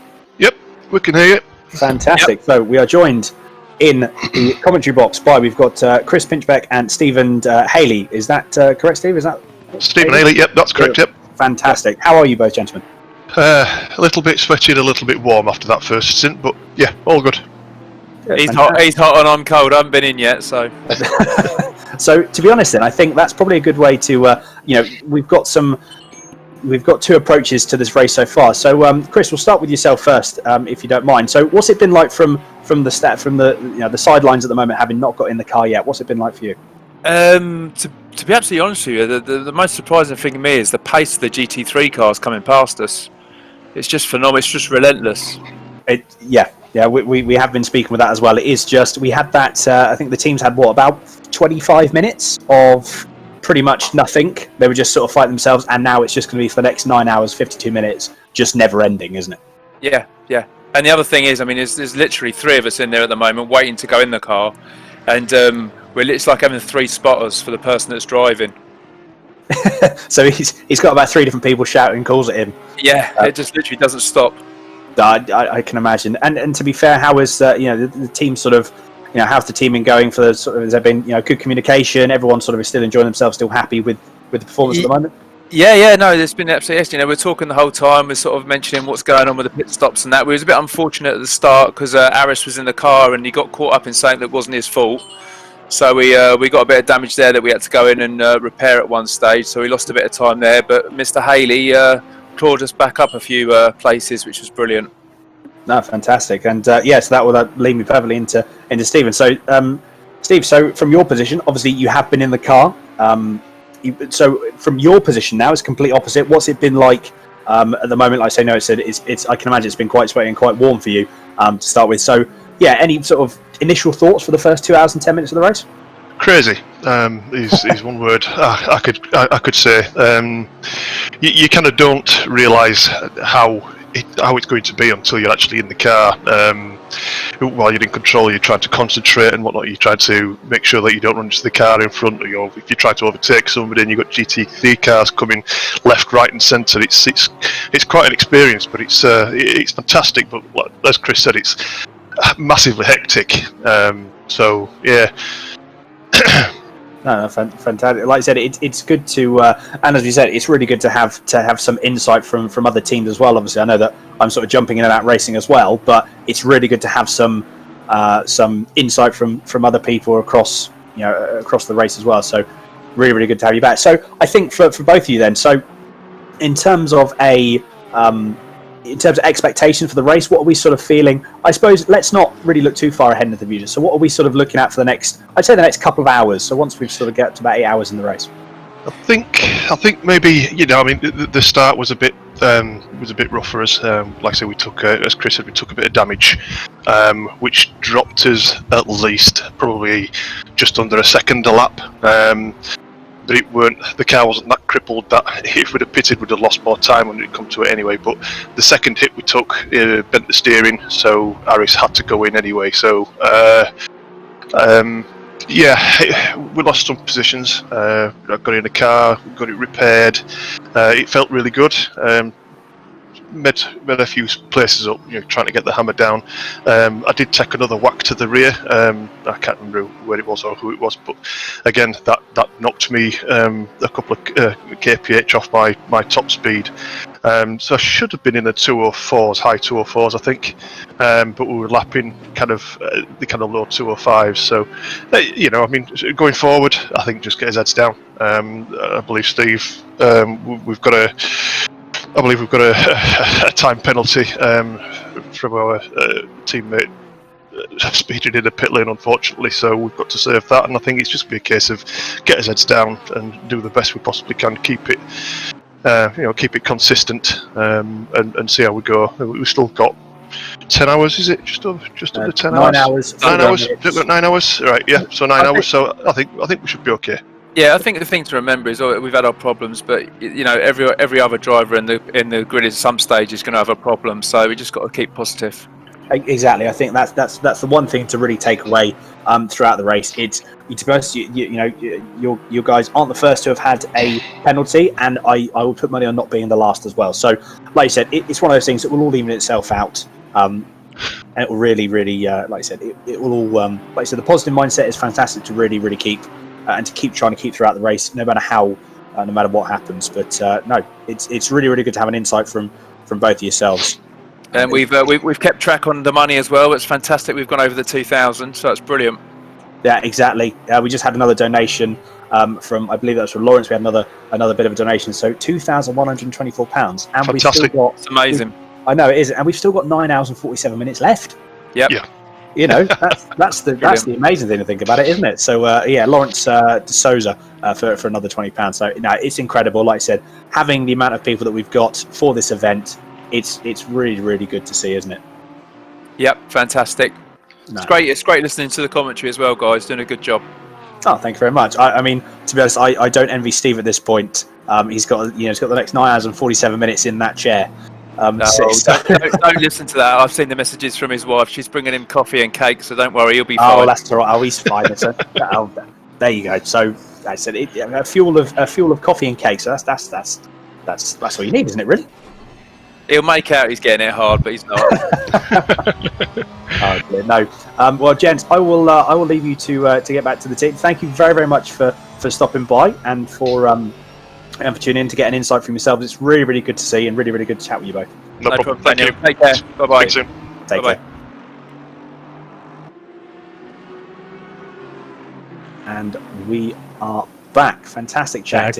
Great interview there, mate. Yeah, two very difficult characters to interview, those two. Very slippery customers. No, it's like I said, I'll keep saying it every time we have a chat. It's really good to have some different perspectives. You know, having different perspectives was really good fun. So hopefully we can see them see their guys their race develop throughout the next 9 hours. So I'm sure there's going to be a lot more action from those guys. We've just got a replay. I believe this is Jensen Button trying to make a move on. Oh, this was earlier on. So this was, I believe. Okay. So we've got. Sorry, this was trying to recall from memory. So this was when JB unfortunately made that little bit of contact. So we're going to be interested to see what happens here. Does he brake a little bit too late? Is he going to try and make the move? He was very far back. I think, to be honest, looking at it, yes, so he just takes a bit of a tighter line. Bit unfortunate there. So he takes luckily he actually manages to straighten the Aston Martin back up. I think that was just a little bit unfortunate. You see, JB, it takes a bit of a tighter line going through turn one to try and, I imagine, try and set himself up for maybe turn two to try and get a cut back. And unfortunately, tries to let the Aston by, and then I just think the Aston wasn't paying attention that much to who was on his left. It was a confusing situation, I think, for him there. It was a little bit chaotic, but kudos to Jensen for giving that position back. Yeah, absolutely. So we've got some good sportsmanship here, as we've got Alexander, currently car number 40 Aston Martin, the P14, in the pits, and we've just moved over to Dean Allen in the PSR Endurance one. I tell you what, this Bentley is growing on. I really like it. Yeah, it's a lovely looking livery on that car, and obviously they're putting it to good use. Currently in 9th place, which is very respectable at this stage in the race. And compared to some of the other cars, it really does look in good nick. It looks like it's been kept out of trouble, not got picked up too much debris off track, and not too many scrapes on it. So yeah, well done, guys. We've actually just got we've got a couple of comments. We've got KRT20 So I'm the second driver for car number 88. So car number 88 is, I'm just having a look at the order now. So car number 88 is the Briatore's Bandits. So we've got in the Porsche 911 GT3R.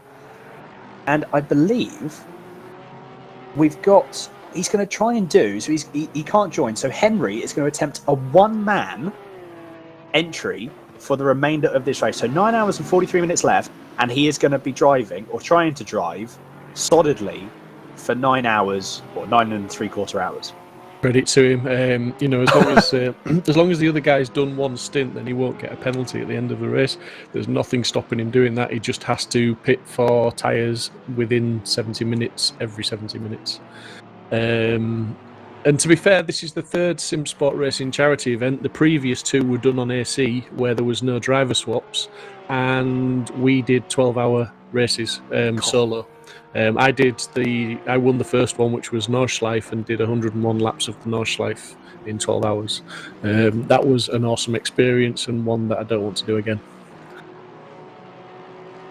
Yeah, that's something that I couldn't, as much as I love racing, I couldn't do 12 hours. That's just, yeah. No, it was for charity, mate. Well, it was a challenge, and we did it twice. The second time we did it, it was Le Mans. I wasn't quite as successful there, but the guys, there was a few guys did full 12 hours of Le Mans. It's the things we do for charity. It's a hobby. Sim racing is a hobby to us, and we enjoy it. And if we can earn a little bit of money for charity while we're doing it, then great. That's all the better than that, absolutely. So I'm just going through. We've got some really good comments coming through. We've got a lot of comments coming through from YouTube. So keep them coming in. We'd love to chat with you. Gives us some talking points as well. So we've got BQ. How come car number 62 went from leading the race by 4 seconds to being 27 seconds behind now? So that is car number 62. I'm just trying to have a look on. Is that Niles? Yeah. So we believe that Niles, he did have a slight mistake, and I believe he's picked up some damage. I think that's what we can sort of really boil it down to. So yeah, unfortunately, that's a bit of a shame from Niles, but I'm sure that hopefully once the repairs are done, he'll be back up to full pace. Right, okay, so yeah, Darren's in for the penalty as well, so that's going to be something that's going to play into a part as well. It's all kicking off at the moment. We have got a couple of people in the green room. We've got Mark from SSR and also Mr. Will Dendy as well, so hopefully we're going to be able to have a catch-up with those guys. As we've got car number 2, so this is G2 Esports. This is the car that Niels was in. So yeah, Carlos is now back in the car again, very, very quick. Both of those guys are so fast. It's absolutely incredible to watch. Even an onboard lap with these guys is insane to watch. So hopefully we'll be able to get a couple of those later in the race. But yeah, so I believe we've got a couple of people in the. So we've got a couple of people in conference. We've got Mark and Will at both. Steve, do you want to? No, I'll let you go, mate. I'll let you do this one because you're going to be disappearing to drive soon, aren't you? So I'll let you do a little bit more talking on this one, and then I'll carry on with the rest. No problem at all. Right, I will jump into the comms room now.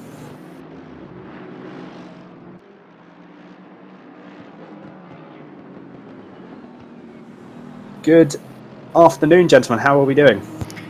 Hey, Dan. Yeah, good, thanks. How about you? Yeah, not too bad, thank you. So yeah, we're joined in the comms booth now by Mark and Will.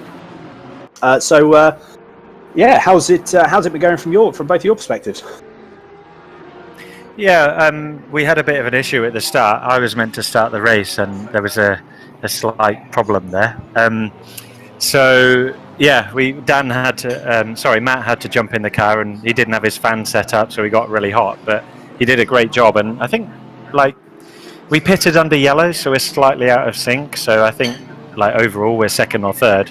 Now we've got Luke in the car, and he's doing a cracking job. So I'm team chief now. But I'd just like to shout out to my girlfriend Hannah's birthday today, and I've got family here too, so won't be able to join for the whole race. But happy birthday, Hannah! Oh, fantastic! No, it's very nice of them to let you to still crack on and to join us in the race as well. So fantastic. As we've just got, this is actually our car now, isn't it? This is the number 98. Currently with Luke in the car at the moment. So I think we'll just move on quickly. So Mark, how are you doing? Not too bad. Good. So in a brief summary, how's the race gone for you so far? I must say our car, Adam did a good job.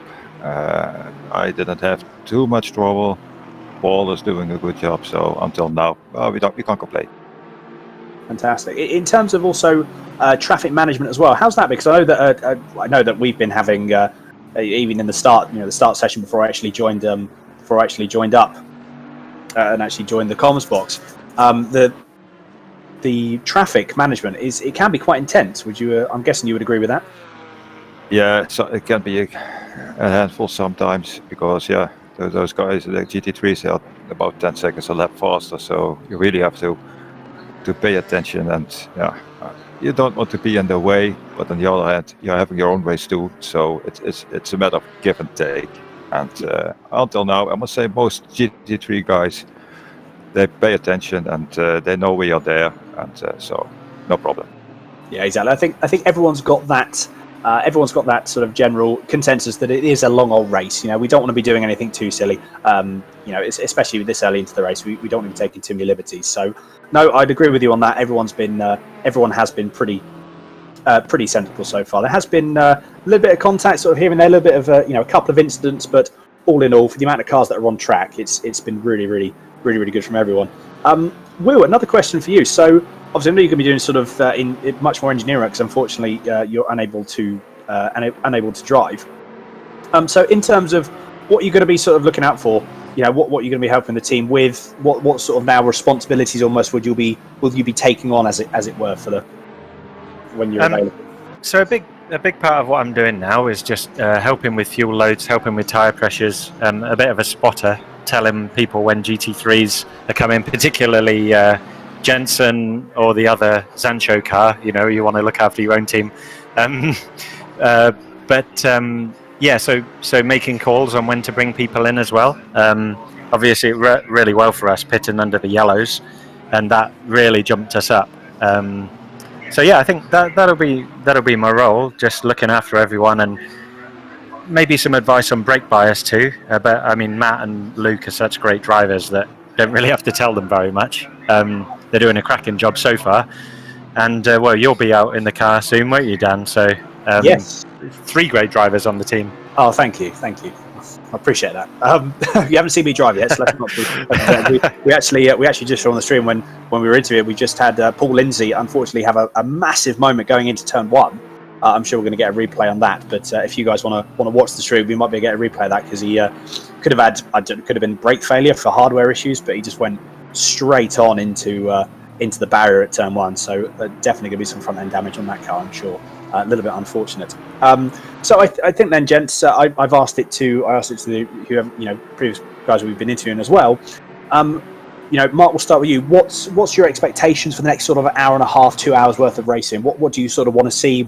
Anything you're specifically looking at in terms of a pace, position?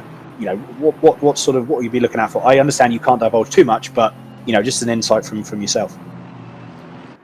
For myself, well, me and my teammates, we hope to be somewhere in the top 7, top 8 in the GT4s.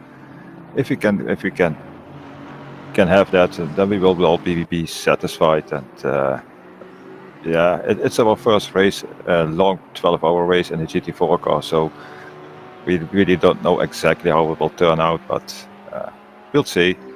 We have no expectations really, but just see that my dear buddy Paul has ruined my car, but it's not good to see, is it? Unfortunately, we're actually just on board now, and it's looking a little bit sorry for itself. It's not driving in a straight line at all. So I imagine, as we just said, that Paul is very very rightly coming into the pit. So hopefully the damage is going to be repairable relatively quickly. I don't actually know the repair times for ACC. This is again a very new sim to me. So, but yeah, I do hope. For yourself, Mark, and for the team that the repairs don't take too long to do. Mate, it's still 9.5 hours, so exactly. No positivity. That's really good to see. Having the positive mindset, fantastic.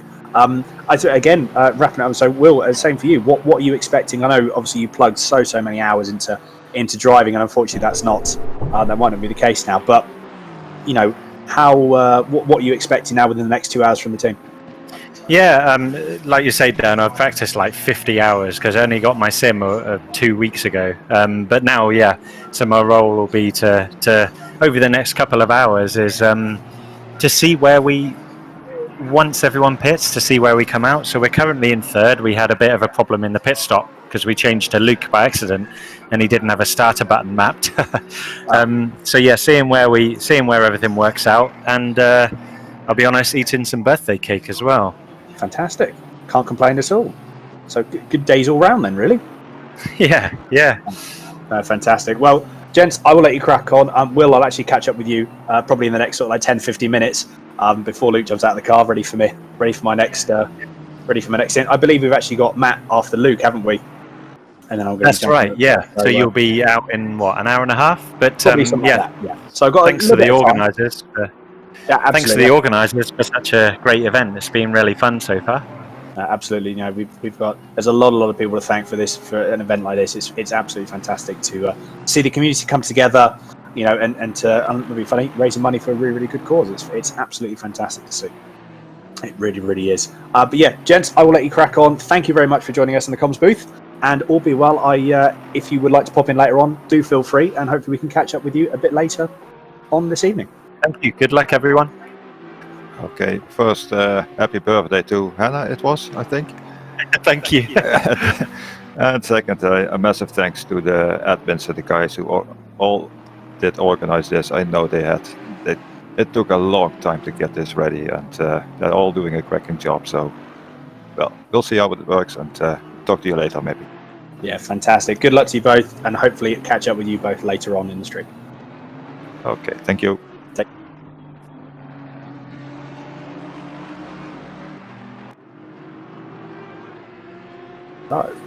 right, we are back. Interesting interview there, buddy. And unfortunately, as we saw car number 4 with Paul Lindsay at the wheel, going into turn 1, he just caught some of the dirt on the left-hand side of the track, which seemed to spit him across the track. And again, he did very, very well. He threaded himself between 2 GT3 cars, I think it was, to obviously, unfortunately, go off and into the barrier. So yeah. Exactly. So we've got number 62. So this was Neil's at the time of just got on board. Well, interesting what happened here. Not entirely sure. This is coming up to the last chicane, and all looks okay. Oh, so the incident's at the final corner. Not too sure what happened, and just seems to slow down. That could have been. Do you know what? That's very, very strange. Very, very strange. It could have been a potential mechanical failure. Or hardware failure, I should say, on potential. The steering wheel, the pedals could have had a little bit of a funny 5 minutes. Very interesting. Yeah, you might keep this one. Weird to see that. So yeah, it's always difficult. Like you say, we do get mechanical moments in sim racing because obviously we're using hardware, the pedals, the wheels, and things like that, and we do have failures. We have had failures, and it is just like the real world racing. If your brakes fail, they fail. You're going to crash or whatever. And as we see, that was a really strange incident. Thankfully, nothing too drastic, but it'd be interesting to find out what actually did happen. Yeah, exactly. Hopefully, maybe Niels will pop into the green room later on. We can have a catch up with him a bit later on. But I can imagine Mark's heart sank when we were I was interviewing him and he saw that on stream. So yeah, like I said, hopefully the repair can be done relatively quickly, and they can get back out on track with as little time loss as possible. Obviously, they are going to lose probably a good chunk of time. But some positive comments though from Mark. He said, 9.5 hours left. Let's crack on, head down, and let's see what we can do. So it's good to see that positivity still. Yeah, absolutely. I mean, Mark is a core member of Simsport Racing. He's been with the community for quite some time now. He races in all our leagues, Wednesday GT4s, Sunday GT3 leagues. And, he has good races, bad races like anyone else. And he'd be the first one to tell you that his speed has improved over the time with Simsport. He races with faster guys and he's getting faster himself. And credit to him for taking part in this 12-hour race. It's the first time the guys have teamed up, as he said, and run a GT4. I know it wasn't Mark's first choice to run a GT4. He would have rather run GT3, but he's as you say, he's positive. He's got in the car. He's getting on with it. Exactly. And to be fair, a new challenge. From a GT4 car, a new challenge.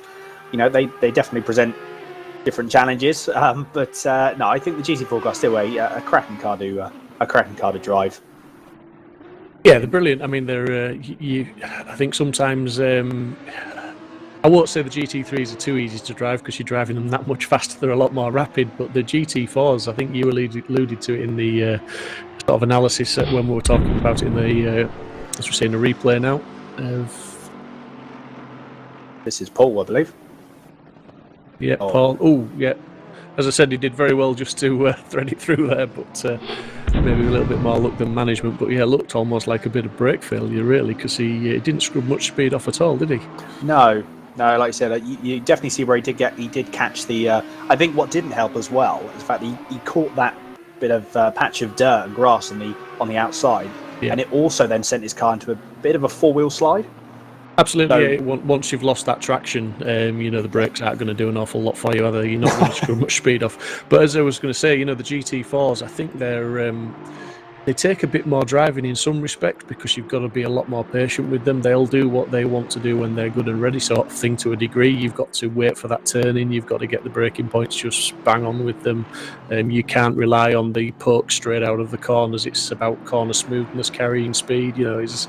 I think, to be fair, to get the best laps out of a GT4, it's potentially harder than maybe getting the best laps out of a GT3 car, I would say, maybe. I'd agree with that. Yeah, I would agree with that, having driven both. To be fair, I have driven the GT4 more than the GT3. Although when I did jump into the GT3 very briefly, it was definitely easier to manage and easier to drive. I think purely because it's got so much more aero. It's got the aero helps the car so much. It's so much more planted. Whereas the GT4, it's sort of, I wouldn't say wallowy, but it compared to a GT3, I suppose it is. There's very different driving styles. With the GT3 car, you can be a bit more aggressive with the car. You can really sort of wrestle it into a corner. Still have to be smooth, obviously, but you can be a bit more assertive, I think, is the preferred word that I normally use. So GT4 cars, they are interesting to drive, to say the least. While we're talking about the GT3, GT4s, we've got a question on YouTube from LNG. Question for the comms: what is your favourite GT car in history? Could be GT1, GT500, anything. Oh, wow! That's a massive question. That really, isn't it? It's a big question. He's really putting us on the spot there. I mean, wow. Yeah, it's anything. It's history. In history, anything. I've got mine too. I've got two. I can't have one. I have to have two. I'm going to go with one, and I'm going to go with the Ford. Is that the Ford? Which one? GT40, I think. The classic. Fair enough. Yeah. Fair enough. No, and a great choice, to be fair. A classic choice and a great choice. So, yeah, that's something that I suppose as well. That's one thing, is the story behind it as well, isn't it? Yeah, that's one of the reasons, to be honest, is the story behind it. It was sort of almost like it was never really that affordable, but it was the workman's supercar sort of thing, as in the way it was put together and the way it was developed, and just fantastic car, let's say, with so much history behind it. Incidentally, obviously, for anyone that is watching, if you haven't seen Ford versus Ferrari or Le Mans 66, depending on where you were, watch it. It's a cracking film. Just also getting a request to have a look at Battle for P4, please. Oh, Battle for P4. Yes, there's a Battle for P4. I'm guessing that is GT3s. I'm guessing it is indeed. It's GT3s. Oh, look at that! I tell you what, good spot as well. That's a nice close battle for us to concentrate on. It is indeed. I love the old. Like I say, it's good to see the old V12 Aston still driving around, isn't it? And I mean P4, blimey, it's very much the. I mean, to be fair, it's almost an ancient car to race now, isn't it? Really, it's been out for some time. But no, it's fantastic to see that car. Yeah, when we were talking earlier about the sounds of cars, I think I picked the Porsche obviously, but the Aston Martin it's close. They do sound nice to the Astons. Yeah, it is indeed. I mean, incidentally, to be fair, that would be one of my personal favourite GT cars. Not this particular Aston Martin, but the old Aston Martin DBR9 GT1. Yeah. Oh, what a fantastic piece of kit that was back in the days. The old GT1 cars, absolutely fantastic to see. And my other one would be the 911 RSR. That would be me. I couldn't have one. I'd have to have those two. Yeah, now that does sound awesome. Also, it sounds absolutely fantastic. Like I said, even if you don't like Porsche, you just got to appreciate the engine. But just looking at P6 on the timing tower, Crossman is half a second behind P5. So that's the pole position car of Roberts and Crossman and Kev Critchley. So that's Simsport number 3. He's certainly made ground up after the. That's the 3rd driver in it, so that's made ground up after all the stints and back into 6th place. Yeah, exactly. We're actually in the bottom right-hand corner of your screen. You've got Chris on board now. But this will be interesting to watch. We're hopefully going to be able to stay on board with Chris for a little bit just to see what he does here. This the battle for P5. It is holding out. It's half a second. I think with the pace that Chris has got, I'm sure this is going to be something that he's going to want to try and get behind. He's not going to want to get held up too much. This will be interesting to see as we've got on your main screen at the moment. We've still got the Aston Martin car number 96 on your main screen. That's about 5 seconds up the road. He's going through the Dunlop hairpin. And as you can see, the guys in the bottom right-hand corner of your screen are going through the Dunlop hairpin now. So this could be, I don't know what Chris is going to do. If he can try and get by, and it's just moved to your main screen now. If I do love this camera angle. You can, as I've said before, you can really get a sense of speed and what you can see. He backed off there. He knew that GT4 was there. He's actually going to, this is really going to benefit him.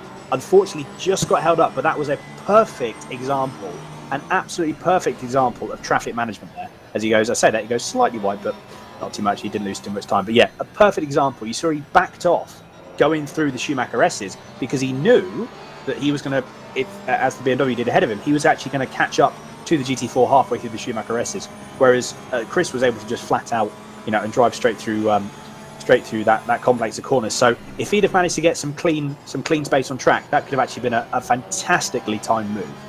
Yeah, he really worked that to his sort of advantage. He was just unfortunate that it's BMW run wide and basically opened the door for him and really let him through. Yeah, so Crossman now up into 5th place. That was fantastic. Very capitalised on that. Obviously, the BMW goes slightly wide, number 62. Bit unfortunate of that, and Chris was like, "Thank you very much. I won't take any second invitation." And he's up the inside and back. Well, he's up into P4. So this team is, onwards and upwards. Really, there's no stopping them at the moment, is there? No, the lap times are pretty good. I'm just looking. I mean, even though he was stuck behind that for that lap, it was a 1:57. So he's not doing too badly. They're not too shabby. I think with a clear track, they're looking at sort of 55s. But as we mentioned earlier, there's not very often much of a clear track out there now. You're going to have to be lapping somebody. No, exactly. It's if you can get a clean lap in this, and that will be very, very. Either you actually catch up with the cars at the exact right time, but yeah, having a completely clean track is going to be pretty rare now, because obviously we've got as well. There's actually the higher place GT3 cars are actually lapping the lower place GT3 cars, as we've just popped up on your screen. So we've got car number 33, 222, and 28. All have got 5-second penalties for contact on lap 20, lap 24, and lap 35 respectively. So all 5-second penalties there. So as we said before, Steve, and again you'll agree with me on this, the stewards still monitor it. People can't get away with stuff. They've still got to make sure that they are taking precautions, taking things easy. They don't want to get, because these 5-second penalties, they could all start to add up, can't they? Yeah, absolutely. Yeah, I mean, we sort of we keep saying it's an endurance race. These mistakes, it's a long way to go. It's a long way to go. But if they keep racking them up, then it's definitely going to have a detrimental impact on their strategy, and it's going to end up costing them positions. So there has to sort of come a time when it's a case of, you really do need to keep your nose clean. You do need to watch the track limits. You do need to avoid those silly little contacts that are potentially going to get you a 5-second penalty, because that's, 5 seconds, they can work it into the pit stop. So it is only going to cost them the 5 seconds. It's not like they have to enter the pit just to take that penalty. So it's not too bad. But as I say, if they keep getting them, then yeah, it is going to affect the race. Absolutely. It's all going to add up. As we've actually got on your screen now, this is the battle for P7. So we've got Dean Allen currently focused in the car number, in the 118 Bentley for PSR Endurance 1.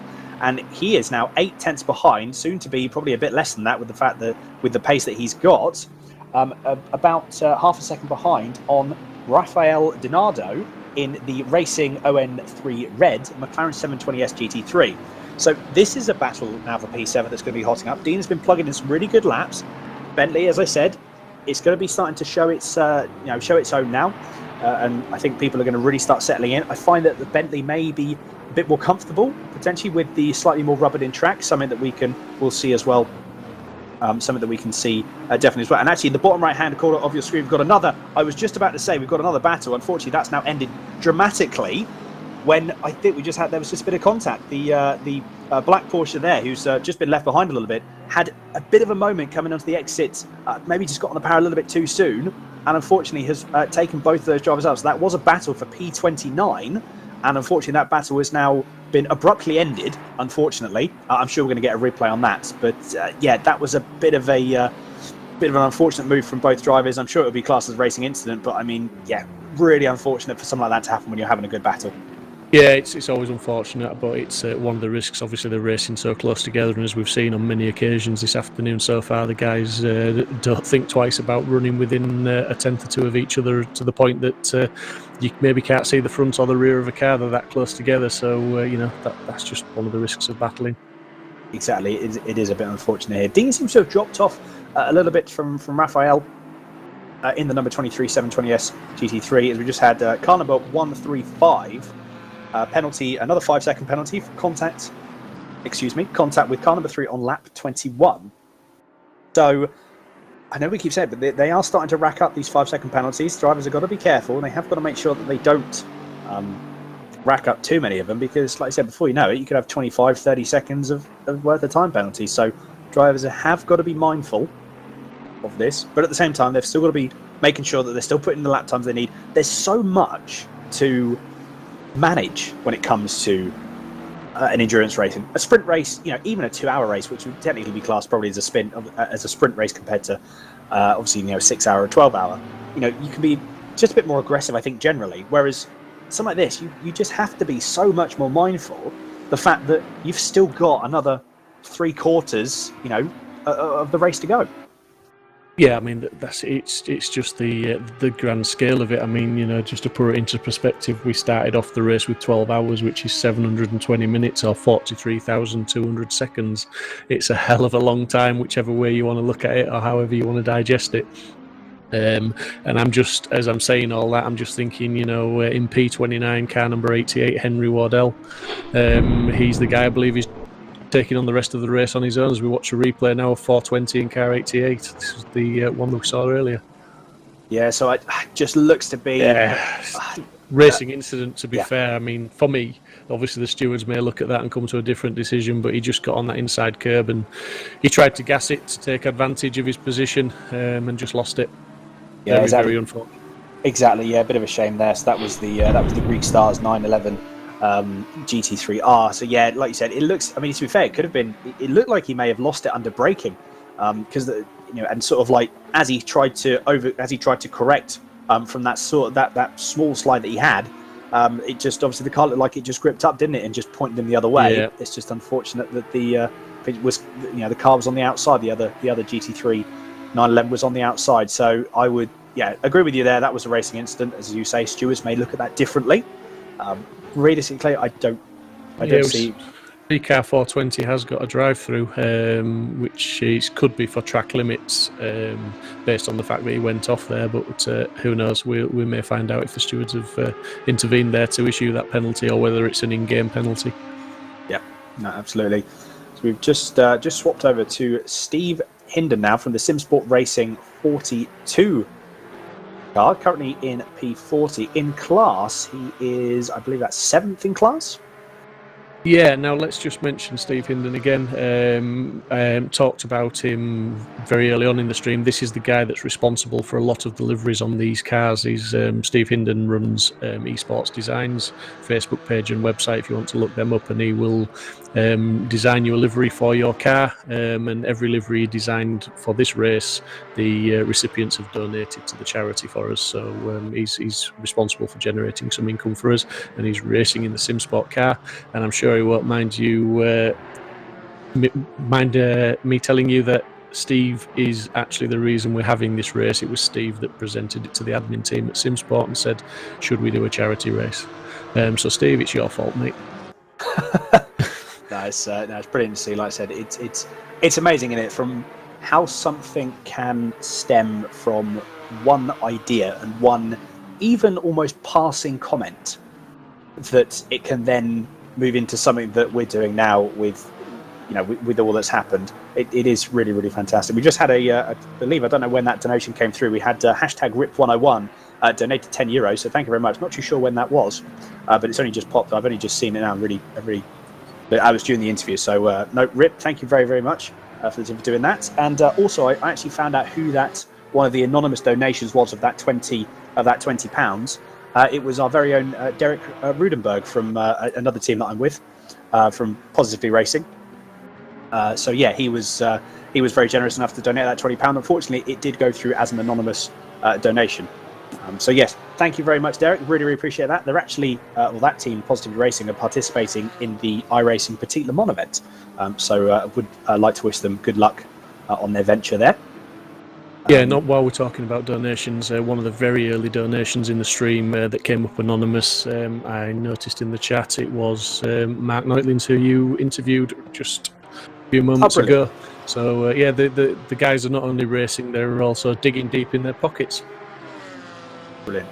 No, fantastic to see. And I believe we've just been told that we have got an interview. This is Harry's teammates. This is the chap. Yeah, so we're just going to be. We've got Glenn Guest available with us in the commentary. Steve, do you want to? Yeah, I will jump down there and have a chat. Fantastic.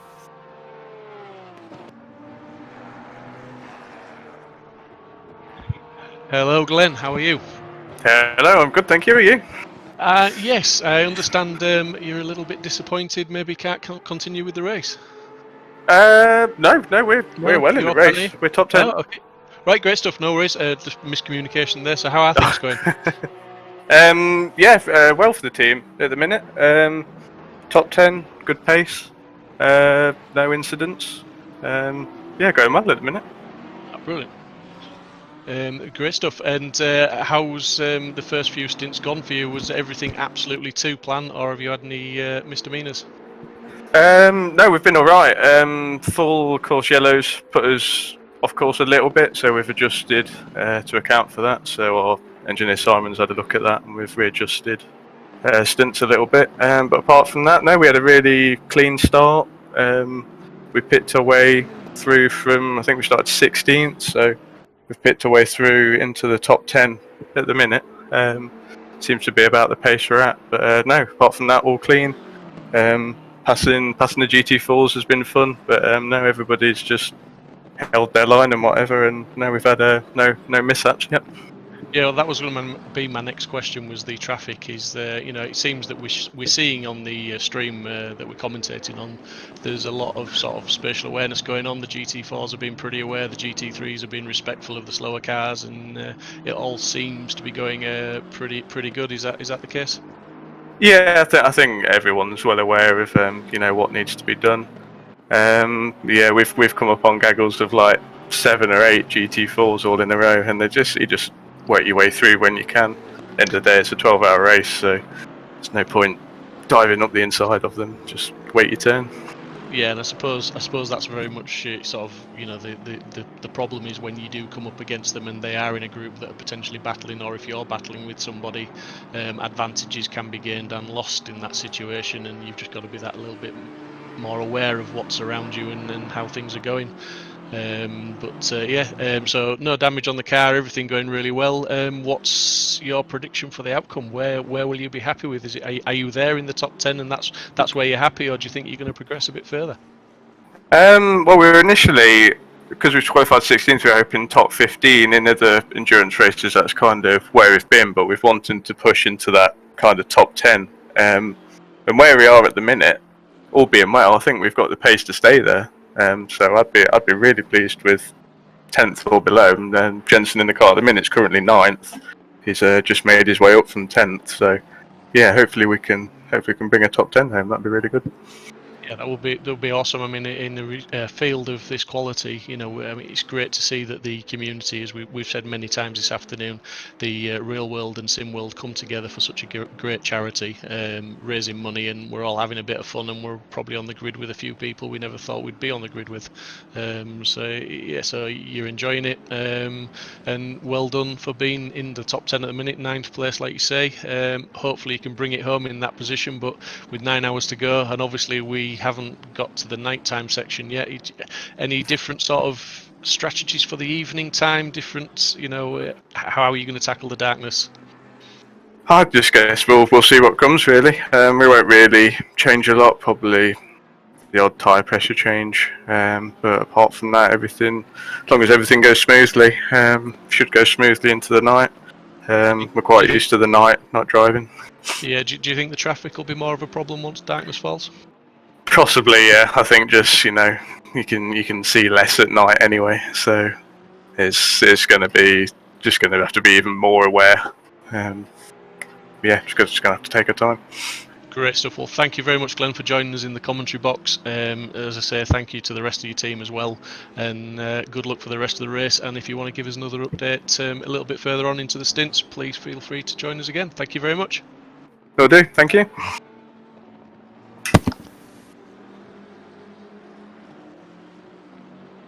Yeah, great to hear the guys are having fun. Great to hear the guys are having fun there and in a very respectable 9th place, so well done to those guys and good luck for the rest of the race.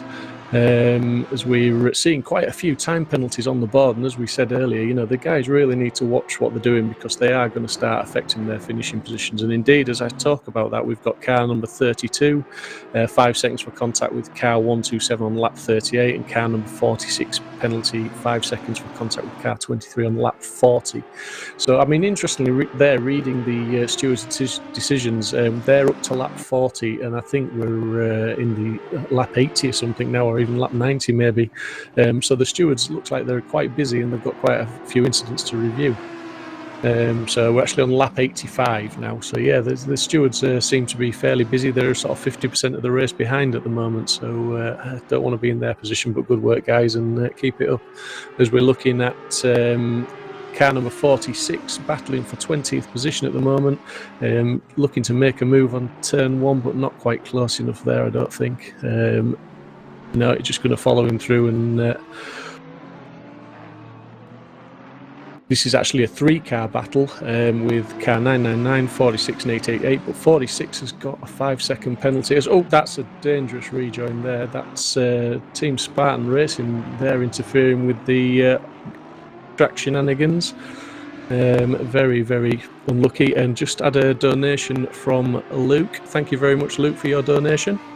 We've reached the £2,142.89, which is 53.6% of our target. So great work, guys. Thank you very much. Keep the donations coming in. And with just over 9 hours left, let's set ourselves another target. Let's say if we can get down to, when we get to 8 hours, can we have £2,500 in the bank? That would be awesome if we could. So we just need another sort of 360 quid putting in the bank, and we'll be there. So yeah, dig deep, guys. Give what you can afford. Click the link, share the link, and do what you can. Thank you. Fantastic. I am unfortunately, I just put back to this when I saw that unfortunate incident going into turn 3 by the looks of it. It was looked a little bit busy, I think, is probably the best way to put it. It looked very busy, mate. Yeah, it was just didn't quite catch what happened. It looked like somebody had gone off and it almost came back on a little bit out of control and interfered with a little bit of a battle that was going on. Yeah, exactly. I'm just scrolling through the at the moment. Oh, I'm just having a look. So this is the battle for P21 currently on your screen. This is actually the battle for. Oh no, tell a lie. No, ignore me. This is the battle for P21. So we've got the Audi R8 currently centered on your screen now, with the Coach Dave Academy 888 720 GT3 behind as well. Actually, it's just moved up. Massimo's just moved up to beat. That looked to be a little bit interesting. Oh no, there's carnage absolutely everywhere. There's crash. This is, well, we're definitely going to need a replay of that. I believe the number 22 car, that's a back marker. So not too sure about that. That's the Lamborghini GT3. Is more contact is made. More contacts made there. We're going to need at least 3 or 4 replays to try and see what's actually happening here. I think this was a bit of confusion there. There's been lots of confusion, lots of people not knowing which way they're going, not knowing what to do. Yeah, wow, that was in the space of 4 corners. There's more contact. There was more contact in the space of that 4 corners than I think we've seen in the entire race, isn't there? Yeah, absolutely. Yeah, I would agree. I mean, just watching a replay now. I mean, the racing standards have been pretty high so far, but just to see that, I think a lot of confusion there, and really unfortunate as that was a very late manoeuvre there. I think, yeah, it was. Yeah, so this is going to be, I think, just the general.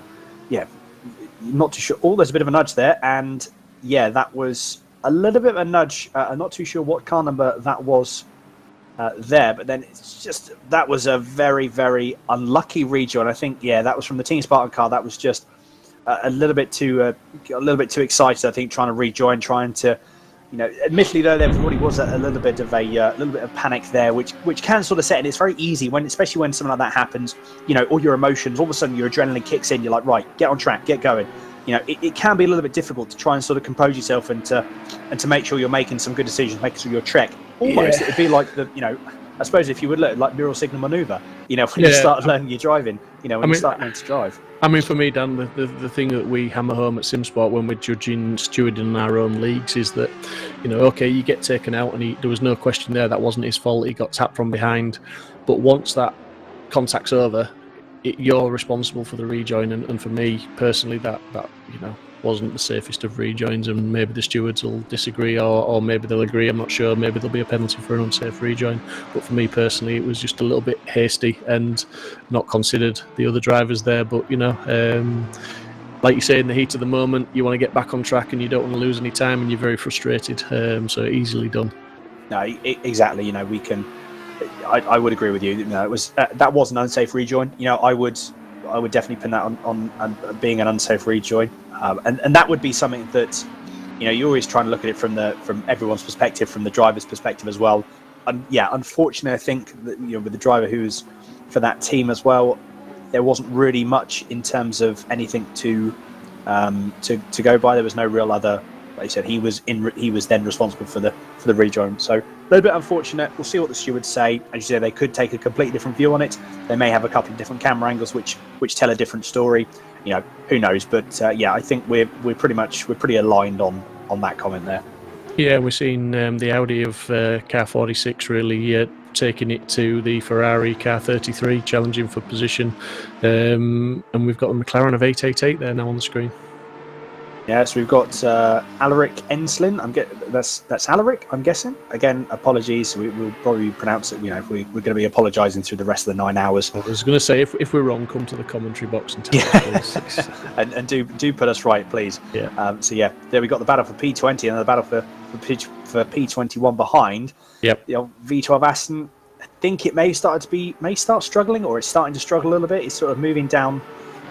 Don't know whether it could be the 720 is just better at this stage of the race. Is there going to be a lunge into turn one? Doubt it. Although it's a little bit too far back. Although he looked to try and have a bit of a move around the outside. Where's that Aston going to struggle against the McLaren, would you say, most? Do you think it's on the sort of speed, or is it handling, or is it the complete package? Do you know what? It's. I mean, to be fair, saying that we've got one of the old V12 Astons in currently in P4. So there is an Aston within the top 10. I mean, realistically, I know the BOP obviously has been adjusted, the BOP has changed.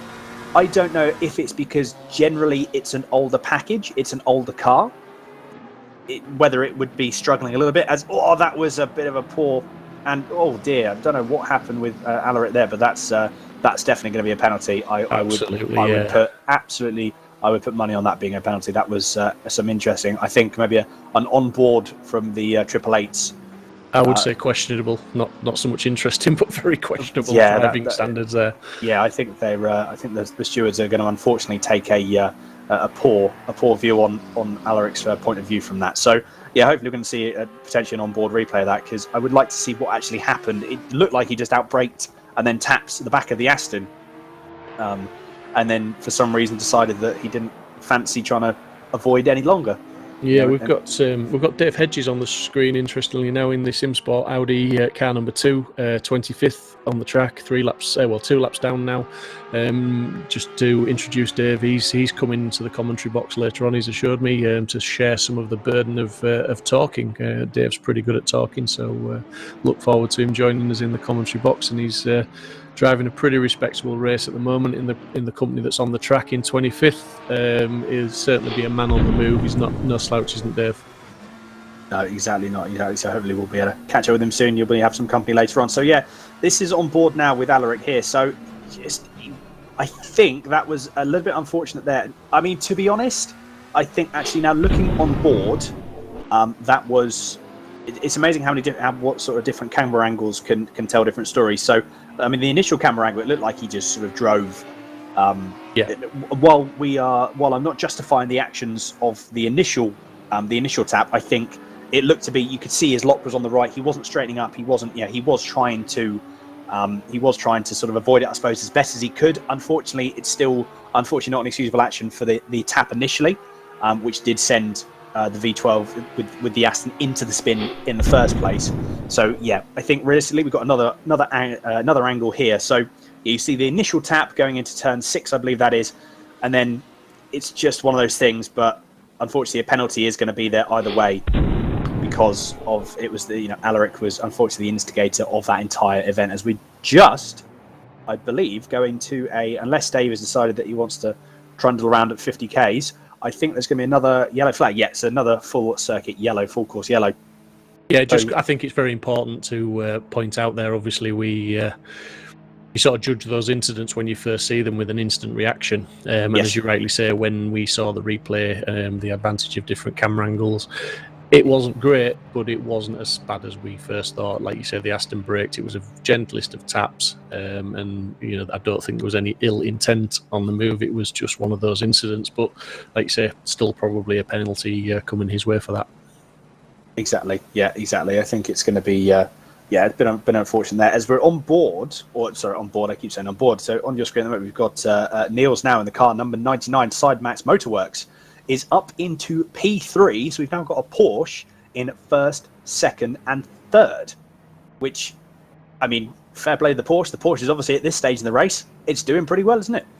It's doing awesome, yeah. I mean, it is a strong car at this track, and that's reflected in the positions, obviously. But this restart's looking very, very interesting. Yes, they're obviously very close on track. These two guys, so it's going to be a battle for releasing that pit limiter. Yeah, I think what's going to happen is we've got that GT4 that's just ahead of Adam. They're going to hopefully the yellow flag. I suppose for Adam, what Adam wants to happen is he wants a yellow flag to go about 30 feet before the chicane, and Niels wants the yellow flag to go now. Yes. So it's going to be interesting, and it's actually gone now. So this is going to benefit Niels. This is going to benefit Niels here, because he's not going to get held up by that GT4. So again, as it's in a top 3 position, I can't imagine Niels is going to be really wanting to hang about. He's going to be maximum attack, as we've just got now on board with Adam in the 137 Porsche 911 GT3 R car.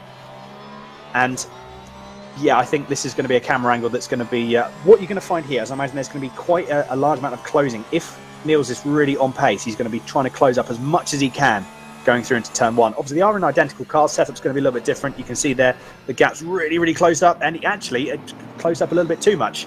He unfortunately missed his braking point there.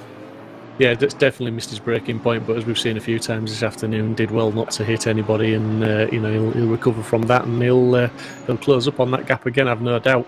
The car 137 doing a great job in second place. It's maybe a little bit higher than I thought it might be, but he's doing really well. As we're on board with Crossman now, another guy on the move who's challenging for 4th place now. So again, I won't say recovery drive, because that car was on pole position and it seemed to slip down the order a little bit at the beginning, but it's top 5. That's an achievement in this race with this quality of drivers. It very much is. It very, very much is. So we're just like I said, just on board. So on your screen at the moment. So yeah, we've got Chris. We've got Chris currently on the screen now. So he's going to be hunting down the Aston Martin GT3 car. Going to see how this race develops and see how this battle develops, as well as the battle with P2 as well. So it's all hotting up. It really very much is, isn't it, Steve? It absolutely is, mate, and it's all hotting up. The donations are coming in. It's hotting up on the track. It's hotting up on the total bar. Please keep those donations coming in. As we say, when we get down to 8 hours left, let's see if we can have £2,500 donated. So please share, hit the donation button, give what you can afford, and let's have another message from the charity we're supporting today.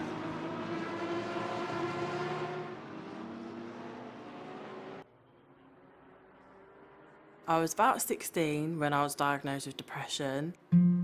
My doctors think that it stemmed from my parents divorcing and struggling with school, really. It all started when my father died when I was at high school. It all started in university during my final year. It all started when I was 16. I came out of a relationship I was in at the time and I started purging and self-harming. I first realised I had a mental health problem when I was 15. I was cutting myself every day and crying all the time. Soon after the attack happened, I started to feel throes of anxiety, panic attacks started creeping in. I first realised that I had a problem when I really wanted to stop all the things I was doing, but I just couldn't seem to stop no matter how badly I wanted to. I was suffering from hallucinations, which at the time were really scary because I didn't know what was reality and what was my imagination. At my worst, I felt like I was absolutely worthless, alienating and destructive, with no help of recovery.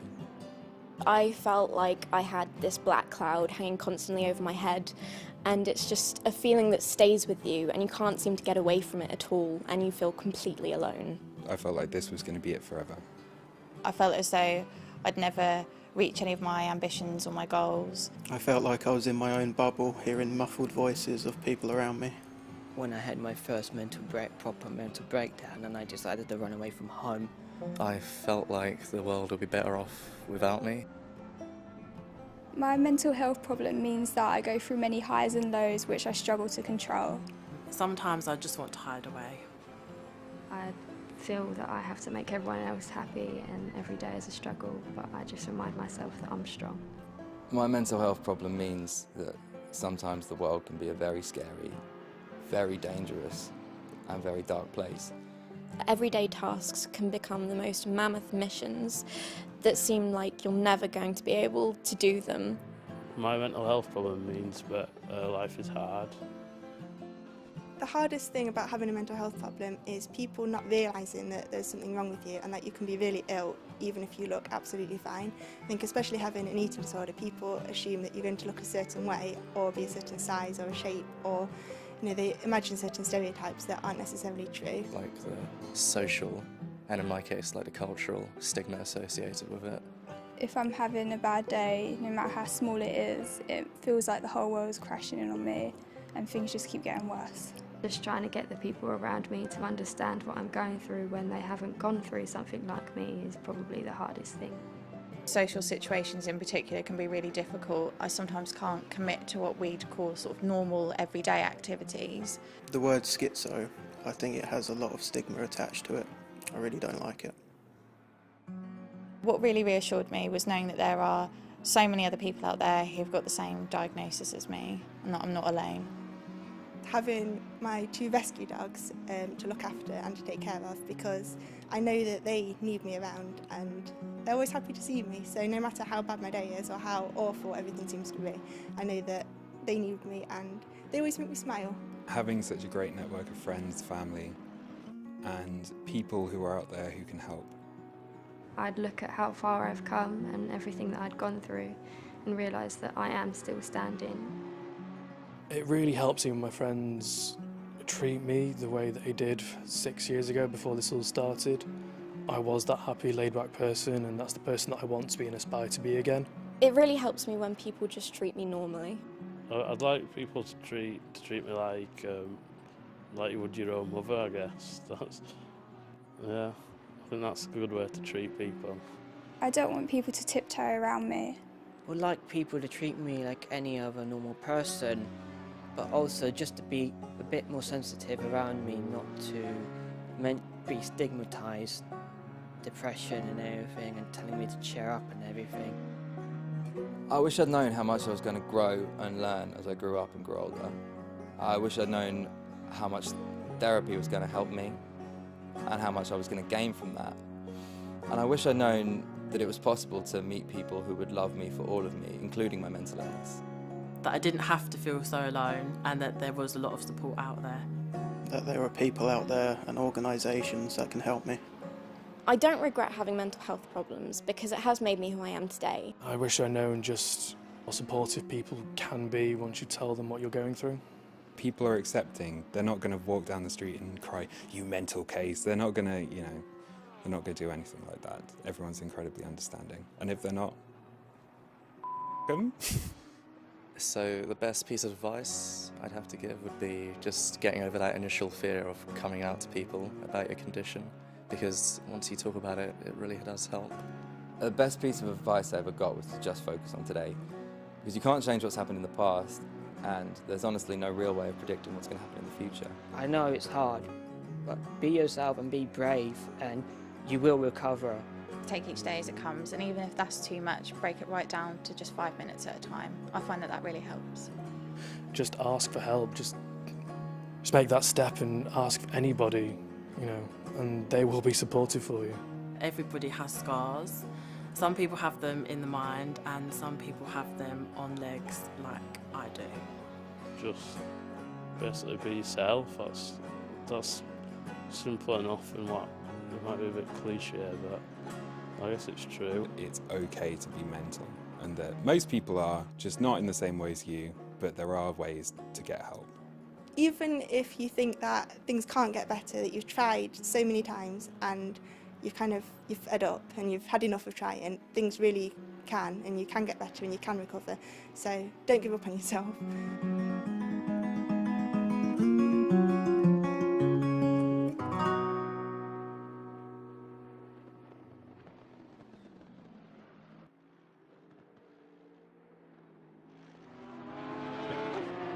Hello and welcome back. In the interview box we have Thomas Laws from Briatore's Bandits. Thomas, not quite the race you were expecting this afternoon. Yeah, it's not really what we aimed for. I mean, coming to the race, we knew we're not the most experienced team there. We've only done one 12-hour race before. So we sort of aimed, to just improve where we qualified from. Obviously at the start of the race, on the grid, I had technical troubles, and I've not been able to race at all. So now, teammate Henry is he's attempting to finish on his own, but we'll see how that goes. It's a Herculean task he's attempting there. So just to be correct, then unfortunately you've not actually managed to turn a wheel in the car at all. No, not at all. I've dropped a message to the stewards and the admins to see if we can try and get out of the penalty, not the penalty for not having everyone do a stint. But I've not driven the car in the race at all, so that's it's disappointing, but that's just how it is, and we're just trying to keep going as long as we can. Yeah, well, credit to Henry then for carrying on with that. It's not an easy task. Speaking from experience of doing two 12-hour races solo, it certainly is challenging mentally and physically. His legs will ache tomorrow. I would no doubt about that. Yeah. But I'm sure. Are you staying on as a spotter for him or anything like that? Yeah. Have you got connected as a spectator or anything now? Are you back in the server? No, he's sharing his screen at the moment, so I'm just spotting for him at the moment. But obviously, I can't get in the server at all, so I can't even be a sort of spectator. So I'm just spotting from his POV at the moment, and we'll just see where we can take it at the moment. So wherever this guy finishes tonight, Henry, it's absolute credit to him. And the normal question would be, if you were both racing, where would you have expected to finish? Where would you have liked to have finished? I think we said that our target was somewhere around 25th. I think we said that obviously it would be very difficult because the quality of the field here is amazing. I believe we qualified 27th. I think if we said 25th, something around there, we'd be really happy with that because, it's an improvement. But, I mean, we're not doing too bad at the moment. I'm really happy with where we are at the moment. He's currently in 29th, doing really well. Like you say, I think if he can sort of get in the top 25, which he possibly could do, it'd be a real achievement. I mean, I'm just looking at the server stats at the moment, and obviously we're at sort of 6:46 p.m. on the server, and the air temperature's dropping, the track temperature's dropping. So you're going to be advising him on some different tyre temperatures and things as he starts to make his pit stops to keep those tyres at the right temperature. Yeah, definitely. We've got a lot of things pre-planned and set up, so hopefully it shouldn't be that difficult for him. But obviously, yeah, I'll still be there advising, seeing what's going on, and keeping an eye on what everyone else is doing to get some advice. Great stuff, mate. Well, thank you very much for joining us in the commentary box. Really sorry to hear about your issues with joining and that you can't race. That is really bad luck. But all the best. Pass on all the best to Henry for us. Tell him the commentary box is rooting for him to get that finish and go for a top 25. And we'll give him a massive shout out if he gets that tonight. Yeah, thank you very much. Appreciate it. Thank you, buddy. Cheers. Bye bye. Bye.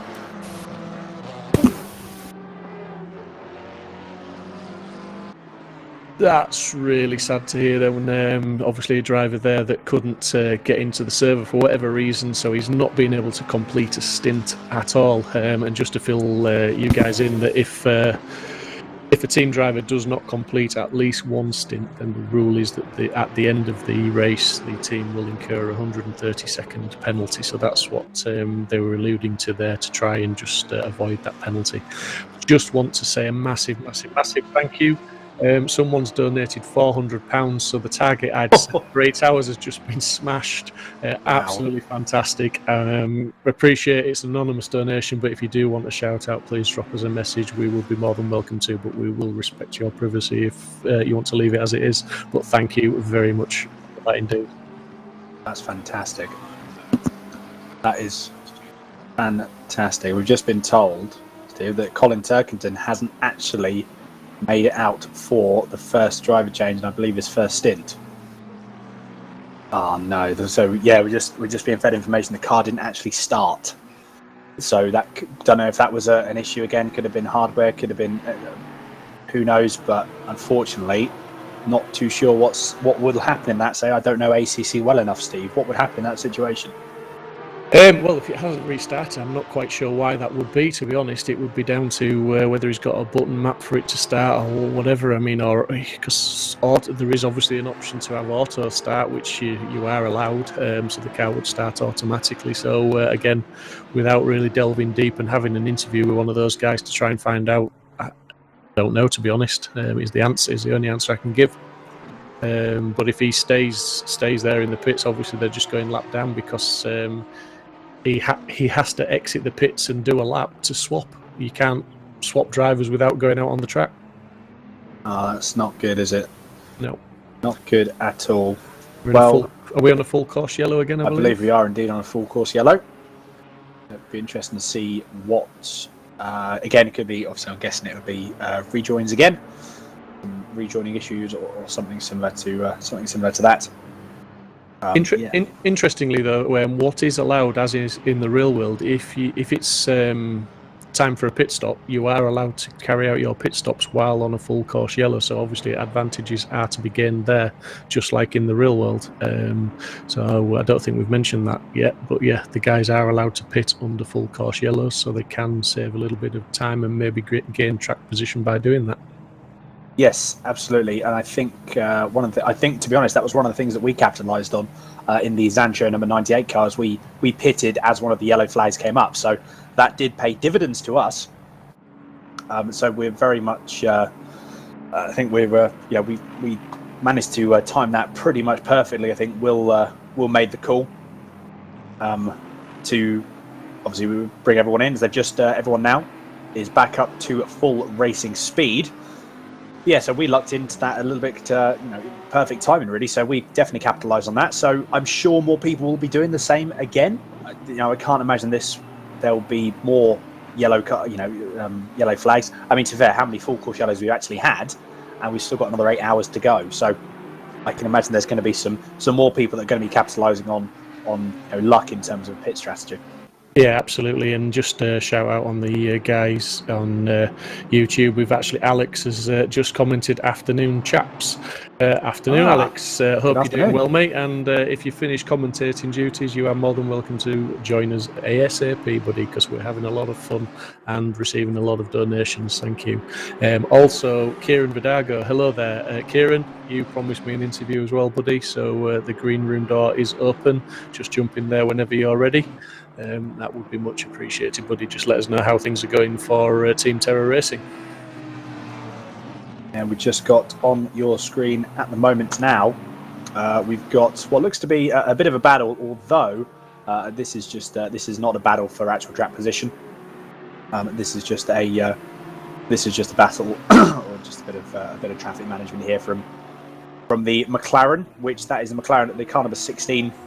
McLaren there, so yeah, just a little bit of traffic management there. For currently sitting in P25. Gone to Dave Hedges in the Simsport Racing 2 Audi Evo, car number 2. So currently sitting in P22nd, only 0.8 of a second from P21. So this is the Ferrari ahead of you that you can see, the Ferrari ahead of Dave that you can see on your screen now. This is a track position battle. So this is going to be interesting to see. We may have some different strategies now in play here. Dave may be sitting behind, trying to, again, preserve the car, and try and maybe do some jumping in the pits. I really don't know what's going to happen. So as it's a bit further down the field, there isn't, I suppose, as much on the line as if you were in sort of like, podium position. So track position may be a secondary priority here. Yeah, and I think interestingly, we can see by the light that the sun's now going down as well. The track temperature's dropping. Track temperature's now down at 16 degrees, and I believe, if memory serves me correctly, it was in the 20s at the start. So, tyre pressures will need adjusting, and depending how far into the stint they are as to how fast these temps are dropping as well, will affect the car handling. As we see that Ferrari just running a little bit wide, I think it was there, kicked up a bit of dirt, so Dave's obviously applying the pressure in the right places. Exactly, yeah, and he's ever closer now. The gap's now down to 4/10, as you can see on the relative. It's actually down now to less than 2/10 now, as you can see in the relative. Oh, we've just got Izzo just having a little bit of a moment going through the last chicane. That may have upset him through the last corner, although Dave has gone slightly wide in the last corner as well, so that's probably negated any gains that he did make there through that chicane. Drag race down now to turn 1. We've got an Aston Martin GT4 car that could potentially get in the way of Dave, although I think Dave's going to manage it. No, he hasn't. I don't think he's going to be managing to get by. He's going to try and go around the outside, as we've just... Kieran, thank you very much for the £10 donation there. Really, really appreciate that. Hopefully, as I said, we're going to see you in the comms booth in a little bit. I think you said about 25 minutes, so hopefully we'll see you then. But Dave now negotiating that GT4. Did lose a little bit of time there. He's lost almost, getting on near as makes no difference, about half a second. Although with the pace that Dave has, I'm sure that he is going to make that time up again, providing traffic is kind to him. There's another Porsche GT4. He's going to try and go around the outside, although playing it a little bit sensible, which is probably the best thing to do at this point. Going to try and go around the outside for turn 6, which is, again, as I've said, a GT3 car more than capable of doing that, providing the GT4 does stay slightly to the right-hand side. So not too much time lost there, although still a little bit, it all sort of adds up. I did say, though, it does negate, it does sort of balance itself out, really. So all in all, there's not really much. You can gain some time, but you also lose some time as well with traffic. So it really does. We've just seen now back on the Simsport Racing 3 car of Archie Clifford Roberts, who currently is in P4, getting hunted down by the number 52 of Jensen, 1.7 seconds back. So I wonder if Jensen has got the pace here. I'm not too sure the live timing, Steve. What does the live timing suggest? Yeah, I think maybe so. Although Archie's last lap was a 1:55 and Jensen's was a 1:56, so yeah, about half a second difference between the last laps. So Archie's maybe got the pace on it. We'll have to maybe have a look at the lap times to go through again. But yeah, interestingly, Archie now, he's on his second stint out of the 3 drivers, so that's telling you how far into the race we're getting now. It's a 3-driver team, and it's coming back round to driver 1 to do another stint. As they sort of, again, starting to enter into the sunset phase of the race now. I'm sure you all agree the graphics, the sunsets look pretty amazing within the ACC. It's very atmospheric, and that sun will certainly be affecting some of the drivers in their eyes in some corners. It does look, it's a fantastic looking sim. It really, really is. All the lens flare. I do love a good lens flare, don't you? It adds just that little bit of more realism, a little bit more immersion when you get a nice little lens flare like that. So, no, fantastic looking game. Really, really is. We're now on board with the Sim Racing Senegali, the car number 46, going a little bit grass cutting. He's doing the groundsman a favour at Nurburgring. Not too sure if that was maybe just got a little bit deep into the corner by the look, so maybe just brakes a little bit later. Maybe it could be even just experimenting with some different lines. Sometimes you will do that. You sort of try and experiment with a few different bits and pieces. Sometimes, obviously, in this case, it didn't work. As we've got, I think so. Yeah, that's in P19. Sort of a bit. He's on his own, really, isn't it? It's a bit of a lonesome race for him at the moment. For Ricardo there. So hopefully he'll have a bit of. He's got 3.8 seconds away from Marino in P18. So 2 Audis running in P18 and P19 at the moment. But as we still said, the Porsche, Porsches are still dominating up the front, aren't they? Yeah, absolutely, mate. Yeah, I mean, it's they're doing really well, and it's going to be interesting to see what happens. I mean, I genuinely expected the BMW to do a little bit better, but obviously we don't always know the full story behind the race and the tactics of what's gone on and what's going on. But yeah, when the BMW was on second place on the grid, I genuinely thought, you know what, it could do quite well here. But it's as we can see, there's dropped down the order a little bit now. As we're getting some more penalties through, car number 28, penalty 5 seconds for contact with car 4 on lap 45, and car number 23, 5-second penalty for contact with car 22 on lap 50. So yeah, the steward's still working hard, and as I said earlier, they're a few laps behind. They're making judgments on lap 50 incidents, so we're leaders done 102 laps now, so still about sort of 50% of the race behind, so I'm guessing they're reasonably busy. Yeah, I think what it does show as well is they're really being very thorough with the penalties that they're dishing out. You know, they like I said, they're 50 laps behind in terms of running through penalties, so they are being incredibly thorough, which is really good to see. Although it does mean that if you are potentially if you feel like you may have done a slight something that may have caused a penalty, you might not know about it for the next hour and a half. Well, not only that, but it could be a teammate that's then hit with the penalty. Yes. You know, it's not yourself that's going to have to suffer the penalty. So we see a GT4 car, I won't say getting in the way of the GT3, but the GT3 had a massive closing speed then. Yeah, so, you know, you're coming down into the sparks flying up there. That's very nice to see. And as we see, Roy, as we're talking about Roy, he's just jumping in the pit for another pit stop. And he will serve his 5-second penalty as well. Yes, exactly. We're now just back on. Currently on your screen at the moment is Ricardo in the number 28 McLaren 720 GT3 with racing OM3 white. Another nice looking livery. I've not seen very many 720s in this sort of red and black colour scheme. It looks quite nice, actually, I have to admit. It's looking a bit worse for wear though on the left hand side. Yeah, I'm not sure if those scratches are part of the livery, Dan, but yeah, it looks pretty good. It's very different to what we normally see with the McLaren liveries, but yeah, and like I say, a little bit battle scarred, a little bit of rubbing, but getting to the point in the race, you know, 8.5 hours left, 103 laps completed by the leader. Certainly done some mileage already. Yes, and like I said, these cars are going to probably go through a bit more, as you can just see there. 9 hours to go. 9 hours to go. Obviously, we're a little bit delayed on that, so we've got actually 8 hours and 32 minutes left. But we are motoring through this quite quickly. As I say, we actually got another donation. I don't know if that pops up, but from Kieran for another £10. I don't know if we mentioned that. If we haven't, thank you very much. It doesn't hurt to mention it again, because we really appreciate all these donations, because as Dan's just said, we're motoring through the event and we're also motoring through that target. Great to see. Keep it coming, guys and girls. Thank you. Yes, absolutely. And I say keep all the, you know, anything, even just a share, even, you know, so you've got the QR code in the bottom right hand corner of the screen. I said share it as far and wide as you can. I said anything to help out for a charity that's been helping out and helping people for near enough 70 years, which is pretty incredible, isn't it? It is indeed. I mean, we're looking at a GT4 now, because I think it's a little bit difficult to keep a track of the GT4 sometimes. You know, they're having their own great battles, but they're possibly a little bit more spread out than the GT3s are. But we're looking currently at car 11 in 35th position overall, but third in class with the GT4s. So, you know, they're still out there, they're still circulating, they're still putting in the good laps, and to be fair, they're possibly having a slightly harder time than the GT3s, because they're the ones that have got to have the spatial awareness from behind when the GT3s are coming up on them as fast as they do. Yeah, I know. It's something that no matter how much experience you've got, you're always a little bit... You do sometimes get caught out. It's even worse, to be honest, when you're in... I mean, this is GT3 and GT4. The closing speed is something... You know, it's a relatively large closing speed, admittedly.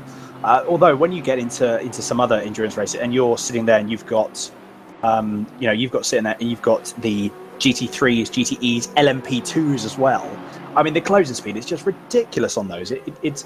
You know, closing speed on a GTE car or GT3 car compared to a LMP car is just ridiculous. So, you know, and I think we've just been joined in the commentary booth. Commentary booth? What is a commentary booth? I don't know what a commentary booth is. A commentary booth by Steve from SSR. Good evening. Hey, How are you? Steve. How you doing, mate? I'm very well, thank you. How are you? Yeah, really good, buddy. How's the how's the stints gone? I'm going to sum the race up in one word: frantic. And that is a well-used word this afternoon, mate. I'm sure it is. Are you sticking around in the comms box with us for a wee while now? I'm sitting here eating a bit of cake, but yes, I'm quite happy to sit here and have a bit of a chat with you. Nice one, buddy. Well, I think we've got an interview, I believe. Now, Dan, do you want to take this one? Yeah, more than happy to. I will jump into the green room now. So give me a couple of minutes, talk amongst yourselves, and I will be back.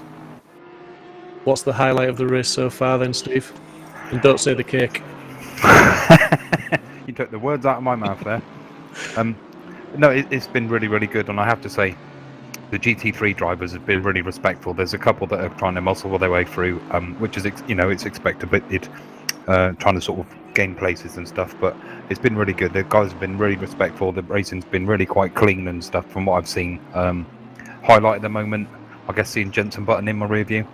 Absolutely, mate. Yeah, I mean that's the highlight of my stream so far, is interviewing Jensen Button. Great guy, and awesome that he's taken part in our event. But yeah, great stuff. I believe we're ready for some interviews now. I think so.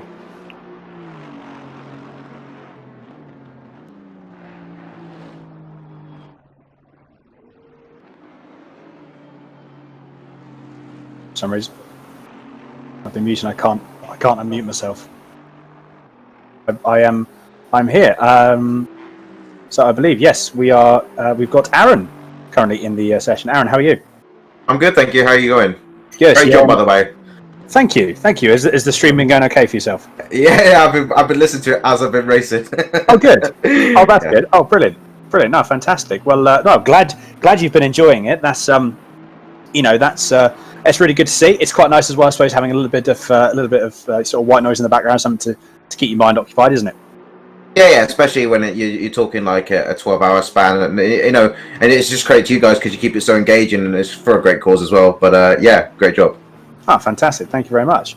So I think first things first, Aaron. So for yourself, obviously, you say you've been driving. How has it been? Just a quick summary for yourself of how the race has been going so far. Oh, there's so many cogs to think about, like so many mechanical moving parts. Just we didn't get the best of starts. Well, we did. We actually made like 9 positions in 2 laps, and then under first safety we got rear-ended. It's just one of those things, and we got severe damage. So then we're kind of playing a leapfrog game because we had to pit early, so we don't actually know where we are. Right. But we're always coming against obviously lap traffic. Then you got the GT4s, and then like you don't want to. You're trying to unlap yourself, and there's a battle going on how to get ahead of you. There's so much to think about, but it's really fun and really engaging. They're really tiring also. I can imagine exactly. Yeah, the actual having it's so much, like I said. I'll be racing myself a bit later on this evening, and it is just I've done a fair few in terms of like enjoy, and I completely agree with you. There's so much that it's almost like we have said this multiple times. That you've got probably about, I think for the first 25 minutes to half hour of the race, there was no traffic really, and then I suppose obviously I'm currently racing in GT4, but for you in the Mercedes, it's a completely different experience, isn't it? Because you're having to not only you're having to pass us slower cars, but it's still just completely full on, isn't it? Yeah, well, the situation that we're in quite right now is like obviously we're passing the GT4s, but then we're trying to unlap ourselves in GT3 at the same time. And that this track's quite narrow, and it just doesn't allow for that kind of overtaking opportunity. So we're in a bit of a pickle where we're like, we should let off, and we just we're kind of compromising our lap times and our pace just because we don't want to get involved with other people's races.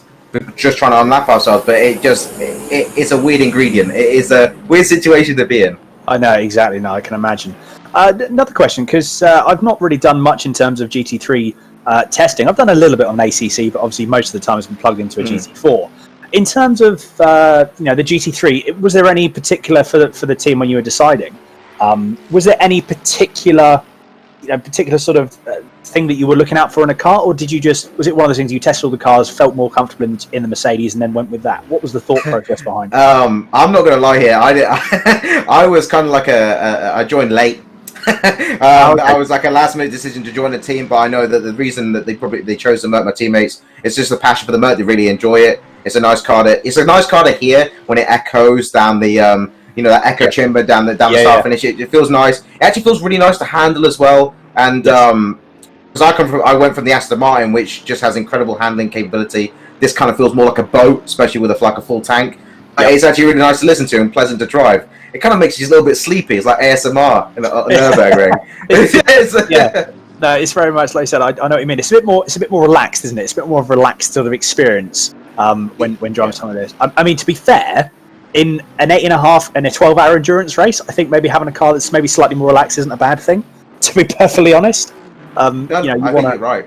You do really want to give yourself, that as much sort of mental capacity to think about everything else rather than having to really work with the car. So it's good. Well, at the end of the day, having a car that you enjoy driving always helps, doesn't it? In terms of a in terms of a 12-hour, and no, it's really really fantastic to see. And like I said, and we keep saying, it's all for a fantastic cause, isn't it? It's absolutely incredible. Yeah, no, just having like the big names come along and help the social side of things as well. You guys have done a great job production wise. It's just like really top notch production. And I'm really glad to see that donation barrier is nearly being hit or has been hit. I don't know yet. I know it was close last time I checked. So we've got so at the moment the donation's up. So out of the 4,000 we're targeting, we've got £2,576 and 95 pence for 64.4% of the way through. More than half the racing to go. So I know by that margin you should be good. It's incredible, isn't it? It really, really is. No, it's really, really good to see. Brilliant. So I think probably one of the last questions I'd like to ask, and I normally ask people that we interview, is in terms of I think it's probably not wise to look too far into ahead. I suppose you can always, reach for the stars and whatnot. You've got to have a real ultimate goal. But what's your sort of, for the next at least hour and a half, 2 hours, what's your game plan with the team? I know obviously you can appreciate you can't divulge too much info, but is there anything that you can give us a bit of an insight on what you're looking at? Anything specific from either yourself or just the team in general? Well, we had two aims. Was to finish the race. I think it's an ultimate challenge just to get around the track for 12 hours without any problems. Yep. And the second one was we were trying to get in the top 10 actually, which was ambitious, but we had the pace to do it. But I don't think that's going to be possible. You never know; it could be, but I don't think it is. But I think if we just got the same spot that we started in, so if we finished 25th or made it into the top 20, that would be a huge result for us. But we'll see how we go. We've still got a long way to go. Brilliant. No, and it's really good to have those. It's really, really good to have to have some some sort of goals in place into some things. I think P20 is more than a reasonable goal to achieve. Like I said, you've got 8 hours and 22 minutes left. Anything can happen in those 8 hours. Anything can happen in the last 20 minutes. Let's be honest. So hopefully, it's really, really good to. It's really good to have the insight from different drivers and different team perspectives. Because I think having some. Because I think you're one of the first people that we've interviewed from a GT3 side as well. Okay. So that's nice to have. You can sort of see the different. Obviously, there's different tactics that need to be involved in terms of how you overtake cars and everything. And it's really, really good to see the insight from different drivers. Absolutely fantastic. Well, thank you, Aaron. Thank you very much for tuning in. Is there anything else you'd like to? Any shout outs you want to give? No shout outs. Just if you've got the money, donate, guys, because it's a great cause. But thank you so much for the opportunity. Fantastic, Aaron. Pleasure talking to you, and hopefully we'll catch up with you very, very soon. Yeah. Cheers. We've also got another interview here, so we are joined by Alex. How are you? I'm good. Fantastic. So like I said, straight into another interview here. So again, how has it been going for you? I'm guessing you have driven the car. I have. Fantastic. And what's it been like for you so far? It's been amazing. The car's really good. Good. Well, that's always a plus, isn't it? It really is. it's always a plus to have that, to have that out of the, way, to really get a good feel for the car initially, isn't it? No, fair play. So you're in the new, I say new, the updated Vantage. So the V8 Vantage GT3. In terms of what's the car like to drive? Did you do some testing with the other cars, or were you set on that Aston straight away from the word go? We picked the Aston because it's pretty safe. Yes. And for a 12-hour race, we really want to be on the safe side. That's fair enough. and to be honest, that's a completely justifiable thing to go with. We're just having a similar conversation with Alex. You know, he said it was comfortable to drive. They enjoy driving the Mercedes, and I think that's definitely half of it. If you can have 12 hours worth of enjoyment driving a car, then I think that makes not only the race all the more enjoyable, but it also makes it also just makes the race probably, as you say, a lot more comfortable, doesn't it? It really does. No, absolutely. In terms of traffic management as well, because I know that obviously everyone is going through the same,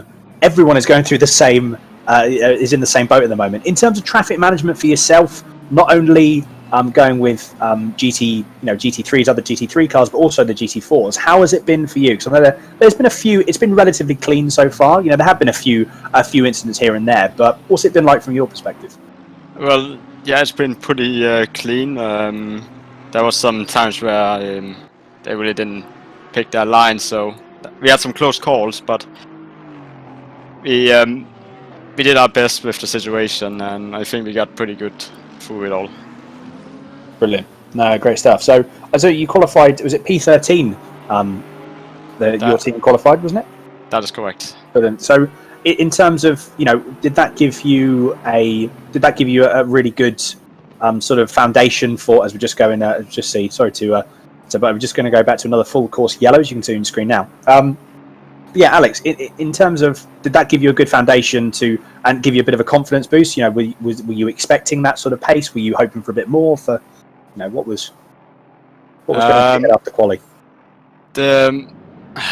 Sadly, it didn't go very well. We got hit pretty hard into turn 1 right at the start. So we got 13 seconds of damage, and that slowed us down a lot. I think we've been doing pretty well. I think we were down to P20 after it all, and now we are close to the top 10. So brilliant. So we're doing very well.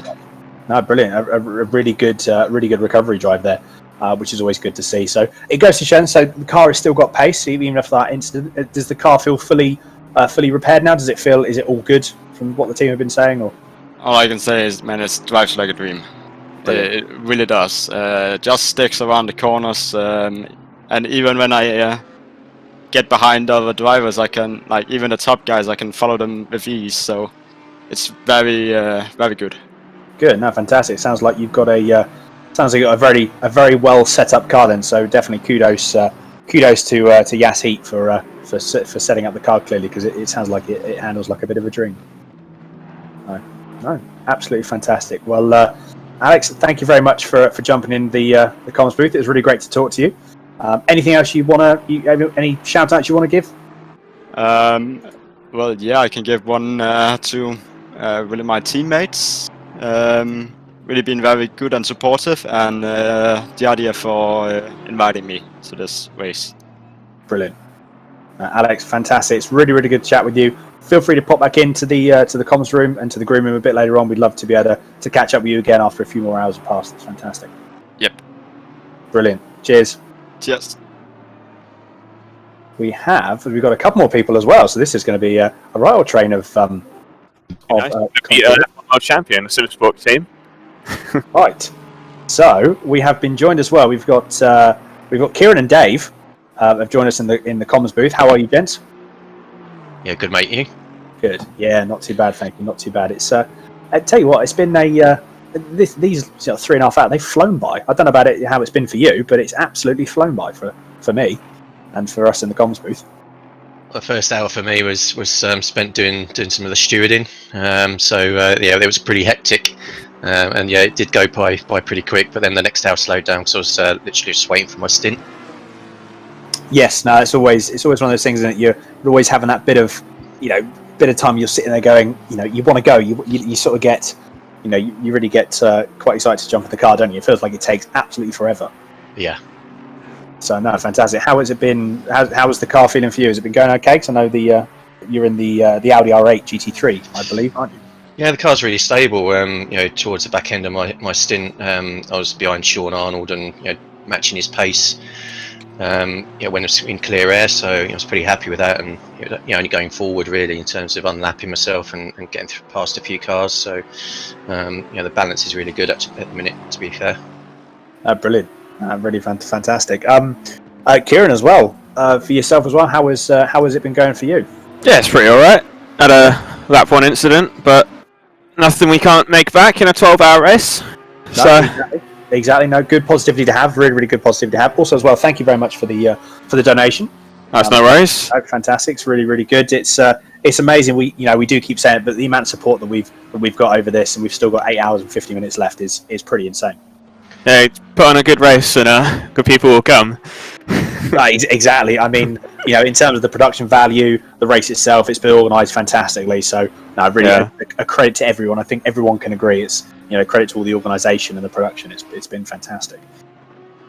I think another question for yourself, Dave. In terms of, I do like saying this pretty much to every person that we interview, is, although I might word it a little bit differently. What are your what are the sort of intentions for?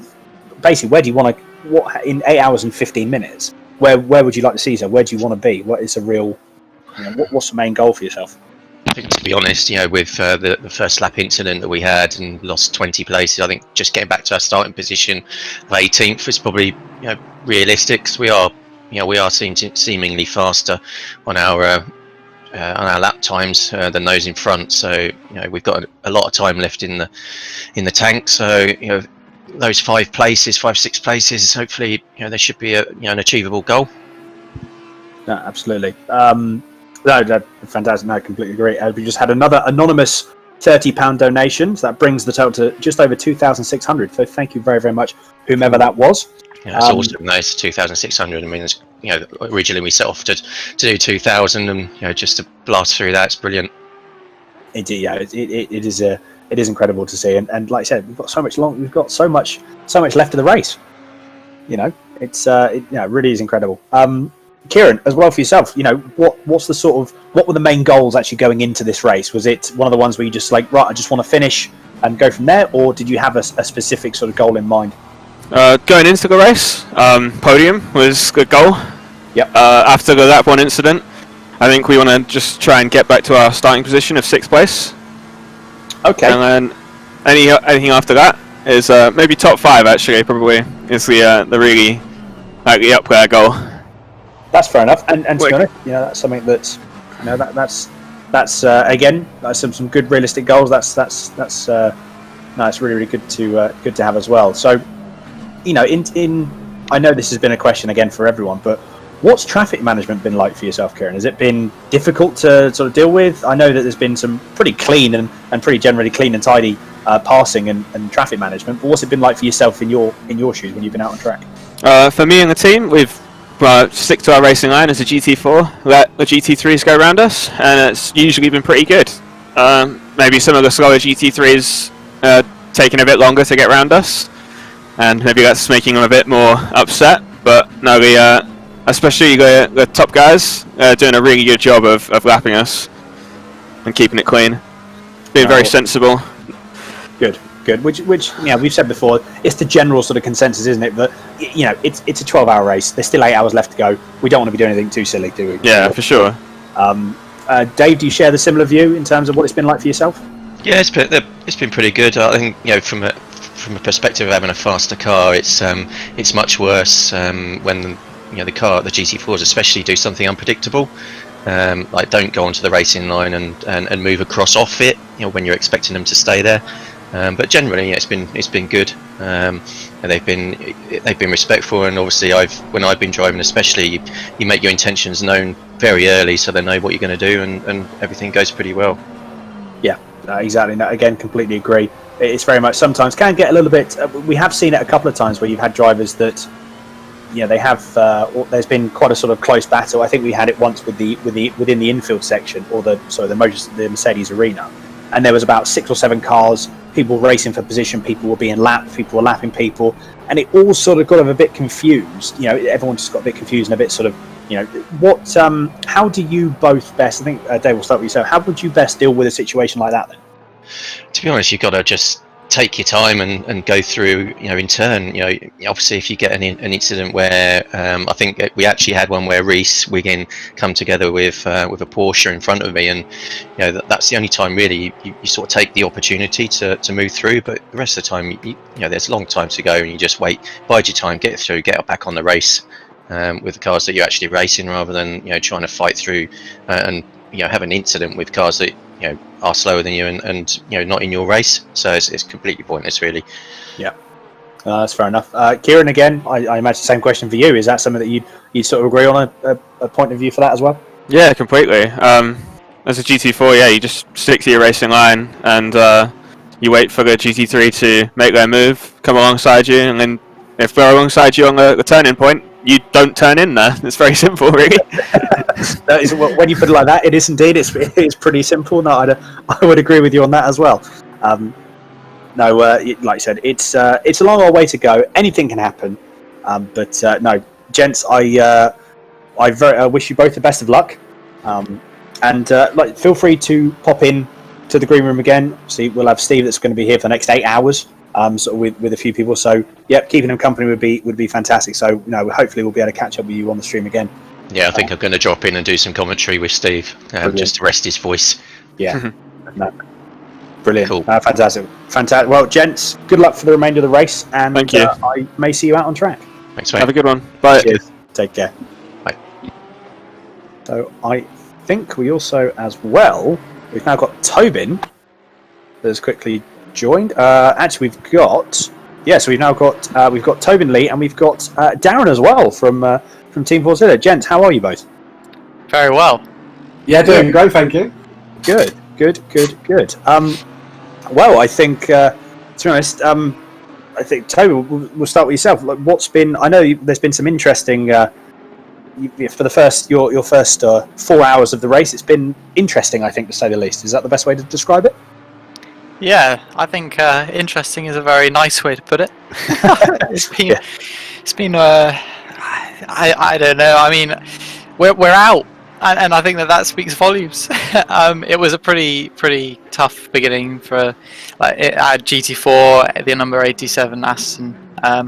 It was just kind of one of those. It's been one of those races for us, I think, and unfortunately, our end of the race came 11 hours 15 minutes too early. So it is such a shame. Now I think obviously at the end I share your, I do share, as we're part of the Zan show, I do definitely share your frustration as well. And to be fair, I'm sure everyone does, as well. It's one of those things where, as an event like this, especially a charity event like this, we want to make sure that everyone does finish. So it is a bit of a shame. But I mean, to be fair, qualifying yesterday, mega qualifying pace. Yeah, I think ACC is a sim that I want to try and really. I feel like this game has a big future, and I think that as a player that doesn't necessarily, focus purely on this title, I think that I think that there's a long future, and basically I wanted to try and grind this as much as possible and learn as much about the mechanics, and managed to get a pretty decent quality time. I think it's all just learning, really, and I think that it showed, our quality positions show that we're making progress, which is always really good to see. Absolutely, indeed. And Darren, I know that you are, well, to be fair, obviously we spoke getting on for about 4 or 5 months ago now, wasn't it? Probably maybe a little bit longer. Yeah, so, you joined I joined Driver 61, so it's a small world, isn't it? It is really in the sim racing community. It really is, right? it very much is. But no, I mean, to be fair, Darren. Well, I mean, at one point, leading the entire event. It's fantastic to the pace that you guys, yourself and Sean, have got is absolutely insane. Yeah. We was I had a great jump off the lights as well. Managed to get Sammy around the outside, and then a slight mistake. I think it was from the 137. I'm not sure, the 137 pole. She hit the gravel there, managed to get up the inside, and then following Niels for a little while. But he had great pace as well in that BMW. But yeah, Sean is running amazing at the minute. Just making sure we try to stay out of a bit of trouble with the lappers and the back markers. They're coming thick and fast. Yeah, exactly. Like I said, you had 25 minutes of nothing, and then all of a sudden it's just for the next 8 hours, it's just constant, relentless, isn't it? Yeah, definitely. Keeps you on your toes. Put it that way. It does, doesn't it? It definitely keeps you awake. So when it comes to, sort of, well, especially for us, in terms of like 11:30, 12 at night, we're definitely going to be, we are going to be awake, aren't we? I think is the, Yeah, and to be fair, the top 5, well, the top 4 definitely, we're still all still super close. And I think the guys in 2nd and 3rd are on a bit of a different pitch strategy to us, but it's definitely going to close up towards the end. It's going to be an epic finish. I'm sure it will. It's really good to see, and I think, the more and more we've been, the more and more we've been commentating on this, let alone for your guys that are racing at the moment. Anyway, it's we're looking at it going, this is. I feel that there's going to be no real respite for anyone. No one in terms of position, especially for the top of the GT4, the GT3 field. You guys, you're not going to have any period of time to really relax, are you? Not in terms of a traffic management, but just in terms of actual positioning on track with different strategies. Yeah, that's it. And like I said, one little mistake here right now with a back marker, and that 17-second advantage is totally gone. So it's going to be a grandstand finish, hopefully. Absolutely, I think we're all going to be excited to see that. Tobin, just another one from you is, I know obviously this was, as you say, this is something that you took you hadn't really played this title that much before this race. What was, I suppose this would be good for people that are trying to learn maybe a different sim, is how would you best approach learning a completely new sim? Because as we know, every single sim between R-Factor, iRace, they've all got vastly different mechanics. So how would you best approach a brand new sim? Yeah, I think on sim racing games, it's quite interesting actually, because every sim you play is fundamentally identical, but there are just a couple of driving techniques that you just have to get under your belt, and a couple tricks of the trade, whether it be in setup or in how you're attacking different tracks and the lines that you have to take and things like that. And honestly, I think that as you're learning a new game, I think the key thing is to just at first just do everything you can think of, and also in terms of how you drive and how you approach different situations on each game, and just see which one yields the best result. I also as well think that it's just absolutely invaluable if you can become best friends with a professional player. That does help quite a lot. I mean, that always gives an advantage. Yeah, it does. In the way, I mean, you yourself, you're a very handy driver on Forza, or the Forza series. Yeah. So, but no, it's good as, like you said, there are specific nuances to every sim, isn't there? That really you need to really get down to a T to be able to extract the best out of a sim. Yeah, exactly. And I think that once you understand the kind of language of a sim, if that makes sense, and just the different styles you have to approach on it and everything, it makes a lot more sense in your brain. I think it's funny actually, because when you actually take a step back and look at how you drive on different games, I think that they are all so similar, because every game is so realistic now. But yeah, I think ACC does a great job though, and it's actually been one of the most enjoyable as well to sit down with and develop your skills on. No, fantastic. No, really, really good. Tobin, I believe you're going to be joining us throughout the race in the commentary box at some point, aren't you, as well? Yeah, I mean, I could probably be around until about 6 PM today. Someone tells me, a little birdie. But yeah, I'll. No, that's fantastic. No, really, really good. Really good to catch up with you. And like I said, hopefully we're going to be all jumping over into TeamSpeak in a sec, so we can all have a chat and all get to catch up. Because I know that Steve had a bit of a break now. I'm sure they're very excited to get back into the swing of things. So mega. Toby, good to catch up with you, and hopefully see you in TeamSpeak in a bit. Yeah, cool.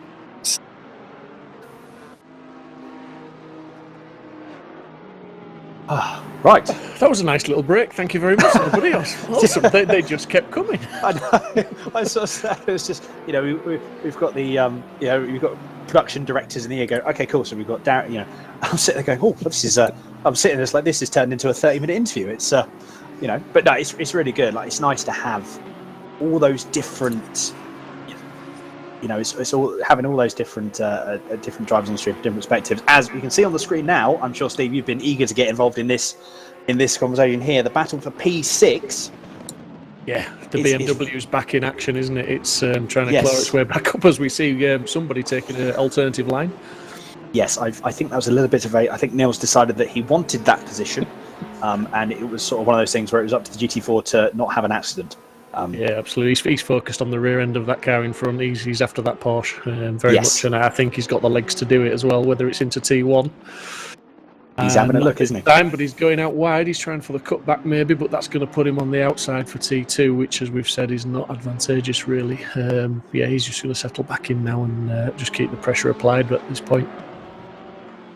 Yeah, I think what you'll probably have, like I said, Niels. To be fair, Niels and Simon, they're both both experienced drivers. They're both doing really, really well. I think what you'll find here at this point is, I think Niels knows he's got the pace. He knows he's got the position.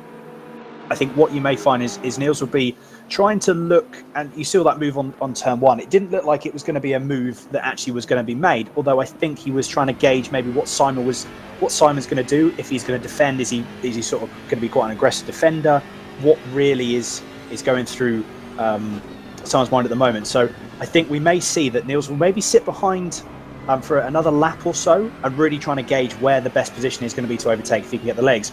And then I think once he's made that decision, all of a sudden it will just happen and it will go, right, I've analysed it, time to go, and then he'll make that move. Although in saying that, he has dropped back a little bit. I think this is where the dirty air again is coming into it, like we've spoken about. Yeah, and I think it's also the point that maybe that's the stronger point of the track for the Porsche, and he's naturally going to drop back there a little bit, but he'll certainly close it back up down this straight here. But yeah, you're 100% right. He's a patient driver, talented driver, so he's going to show his lights. Got to that point now. You left us in daylight with the sunset, and now it's pitch black as we go to a full course yellow. So this could be interesting. But yeah, I was going to say he's a sort of a sensible driver that he'll just keep showing his nose, keep popping the lights into the mirrors, and just like you say, see how that Porsche reacts in front of him, and then he can gauge a move and maybe apply enough pressure either for a mistake or to force a defensive move when he's faking it, sort of thing, and dive down the other side, sort of manoeuvre. Yes, exactly. As we're just now on board with Simon Crane, the Pulse Simsport C, a very bright livery there. As we're looking back at the humongous wing of the GT3 of the 911. This, depending on when the yellow flags or the full course yellow is removed, this could play benefit to Niels or Simon. It depends on, realistically, well, I think basically it's who can press the button first. Who can jump off that limiter as and when needed. See, again, Niels, he's just sitting on the inside, so he's just sitting there. He knows that Simon knows he's there. And he's just going to be constantly, as you say, Steve, just trying to put him under as much pressure as he can without losing too much time. And there they go. That's it. As you said, was right. I think they both got a pretty even jump there. Simon have actually got a slightly better jump than Niels. So. Yeah, I think that's the Porsche's strong point, though, isn't it? Away from the blocks, it's a pretty rapid car, so I think the BMW was always going to struggle to get the jump on him. But it was textbook restart from the Porsche, and he's maintained position. But Niels will just keep applying the pressure, as we said, and it's back to business as usual for this lap. Yeah, exactly. Have we got an official line on why Tobin's team are out? Someone was asking in chat. Do we know what's actually happened? I think I could help. Aha, the man himself. He's here. Yes, indeed. In terms of what happened to us, I mean, obviously, so I started the car this earlier today, and it was we had a pretty rough start anyway, with a bit of a T1 incident, but then the pace was really good. And then we ended up getting damaged just before a full course yellow. And upon pitting to repair some damage, unfortunately the driver swap mechanic had a bit of a bug in it, and Colin Turkington was due to be in the car next, but essentially we were just sat there in the pits and control wasn't being handed over properly. And like in real motorsport, I think we suffered from a bit of a mechanical failure, and that was it. So it was a pretty rough end to what has actually been a really fun event to prepare for. A lot of work has gone in, but yeah, it's a bit of a shame, but at the end of the day, it's this race is still raising a lot of money for a good cause, and it's still good to be a part of it. Yeah, well, thanks for staying positive there, mate, because it's not always easy to stay as positive as that. Like you say, you put a lot of effort into the preparation side of it. To be sort of scuppered in the first hour it's hard to take sometimes, isn't it? Absolutely, but you know, when you're involved in sim racing, I think this is just a part of it. And you know, I've done a lot of races. Just interrupt, mate. Neil's just diving down the inside. Is he going to make that one stick? No, it's going to put him on the outside. Unfortunately, now he's trying though, Dan. He's certainly trying. Yes, he very much is. He very, very much is trying to really get that move stuck. I don't know what's going to happen, but I think this is one of the things. It's only going to be a matter of time. I really think it is only going to be a matter of time before. And to be honest, if he can't quite get past, because at the moment Sam's doing a really, really good job of defending. If he can't get past, then Niels may start putting in, maybe try and do an alternate strategy and try and jump him in the pit stops. So who knows? It's going to be really, really interesting to see. Unfortunately, I say unfortunately, but fortunately, you know, depending on which you look at it, I've now got to go and get ready for my first stint. So, gents, I will leave you to it. But very good to catch up, and hopefully I'll be back a bit later on. It was proud, buddy. Good luck. Cheers, Dan. Thank you. Cheers. Sorry, buddy, I interrupted you there. Yeah, I just wanted to add as well that on this battle between Niels's Beamer and the Porsche ahead is that these two cars actually are really, really, like in particular, these two cars are extremely interesting to watch battling because the low end of that Porsche that you'll see out of every single corner is so much better in terms of the initial acceleration. And I'm sure you guys have been speaking about this anyway, but as you can see right now, the Beamer is so fast at the top end that it really counteracts the low end of the Porsche and does a bit more on top of that as well. And I find that the Porsche is the ultimate car on this sim for defending, because right now you can see that the Porsche is pulling away, and by the time we get to turn one, it's just so difficult for Niels to do anything meaningful because his brakes just aren't that much better than the Porsche's. So yeah, it's a pretty hot battle to say the least, but I'm curious to see how that progresses. Yeah, absolutely. I think watching those two cars, as you say, the BMW and the Porsche, at different parts of this circuit, you can really see where the Porsche excels, and then you can see when the BMW comes into its own and closes the gap back up again. It really does sort of highlight the strengths and weaknesses of the cars. And like you say, I mean, the Porsche is my favourite car in the sim. It's the one that I usually choose myself to drive, but it is you can defend very well with that car. You know, as long as you cover that line in the braking zone, you can usually get out the corner faster than most of the other cars in the sim.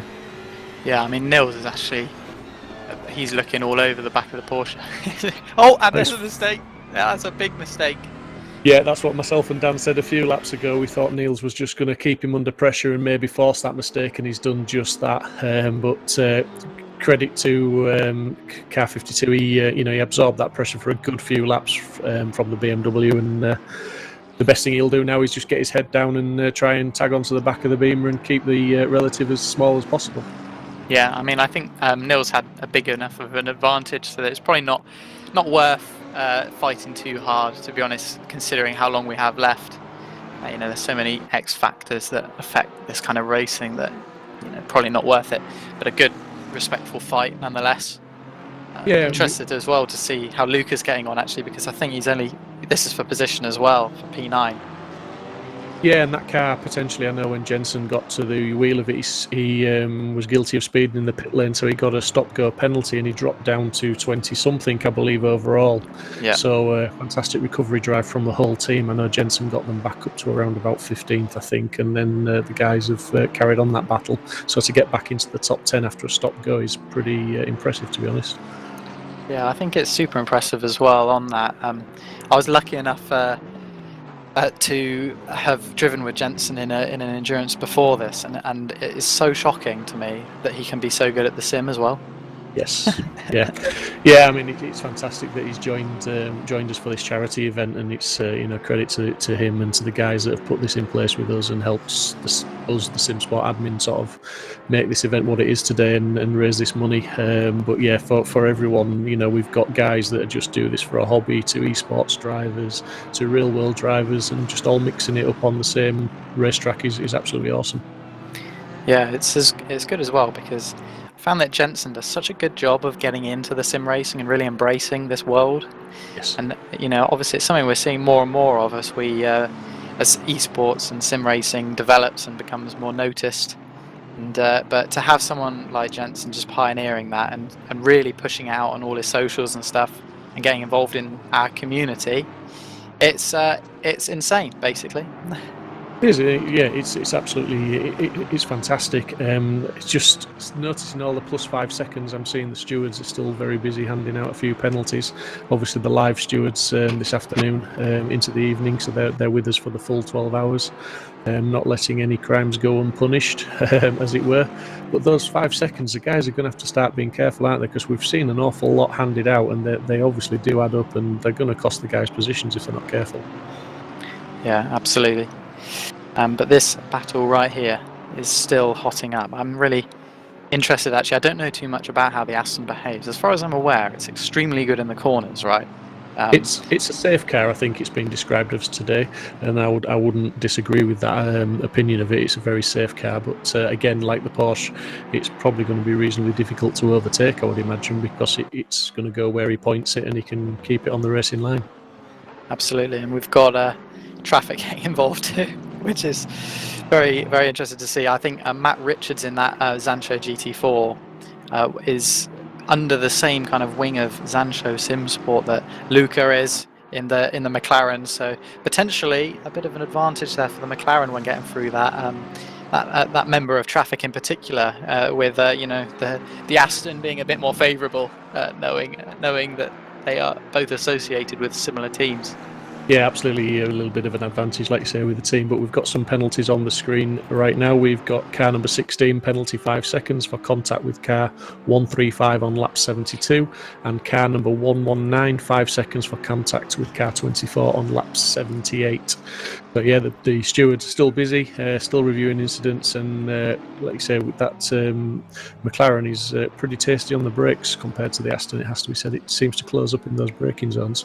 Yeah, absolutely. I think from driving that car, it's by the sounds of it, it sounds like a more aggressive Aston. Because I'd also describe the McLaren as a bit of an all-rounder. It's not too OP anywhere in particular, but it's also really well balanced and really nice to drive when you get the setup right, which is obviously really important, especially around here. Yeah, absolutely. I mean, as somebody who's been playing ACC for, since it was released really, and our community's been running leagues on it for well over 12 months. The McLaren is not the car of choice for many people at all. It's one of those cars, like you say, I think it's difficult to get the setup right on it, but I think if you do, it's possibly a rewarding car, but just takes a lot of work to get it right. Yeah, absolutely. And that actually, on the topic of setting up cars as well, it's been a big challenge as well with our team, because obviously this has been the first time that we've ever competed in GT4s, and it's been really interesting learning the differences about how the two classes of car react to different setup changes, obviously, which is so critical to extracting pace on this game. And I wonder what kind of challenges all the other GT4 drivers in particular face, given that class is a bit newer than GT3, which has obviously been around since the start of the game. Yeah, I mean, I think some of the feedback, we run a GT4 league. Interestingly, we use reverse grid as well. So last round results is the reversed, and that's the grid for the next race. And it's been good. A lot of guys have sort of learnt how to set cars up. We always offer advice, but with the GT4s, there's not quite as much to alter. They're not quite as involving as the GT3s. And I think the GT4s can be a little bit more, I won't say rewarding, but you get that you make those small tweaks to the setup and you can really feel the changes more or less straight away, as we see some more penalties on the screen. Car number 11, 5 seconds for contact with car 135 on lap 86, and car 135 penalty for unsafe rejoin and contact with 999. In fact, I remember that incident well, and myself and Dan did call that the initial contact wasn't his fault. It sent him off the track in the Mercedes arena, and he literally, his rejoin was a little bit hasty and he made contact. So yeah, that's the stewards agreeing with us there.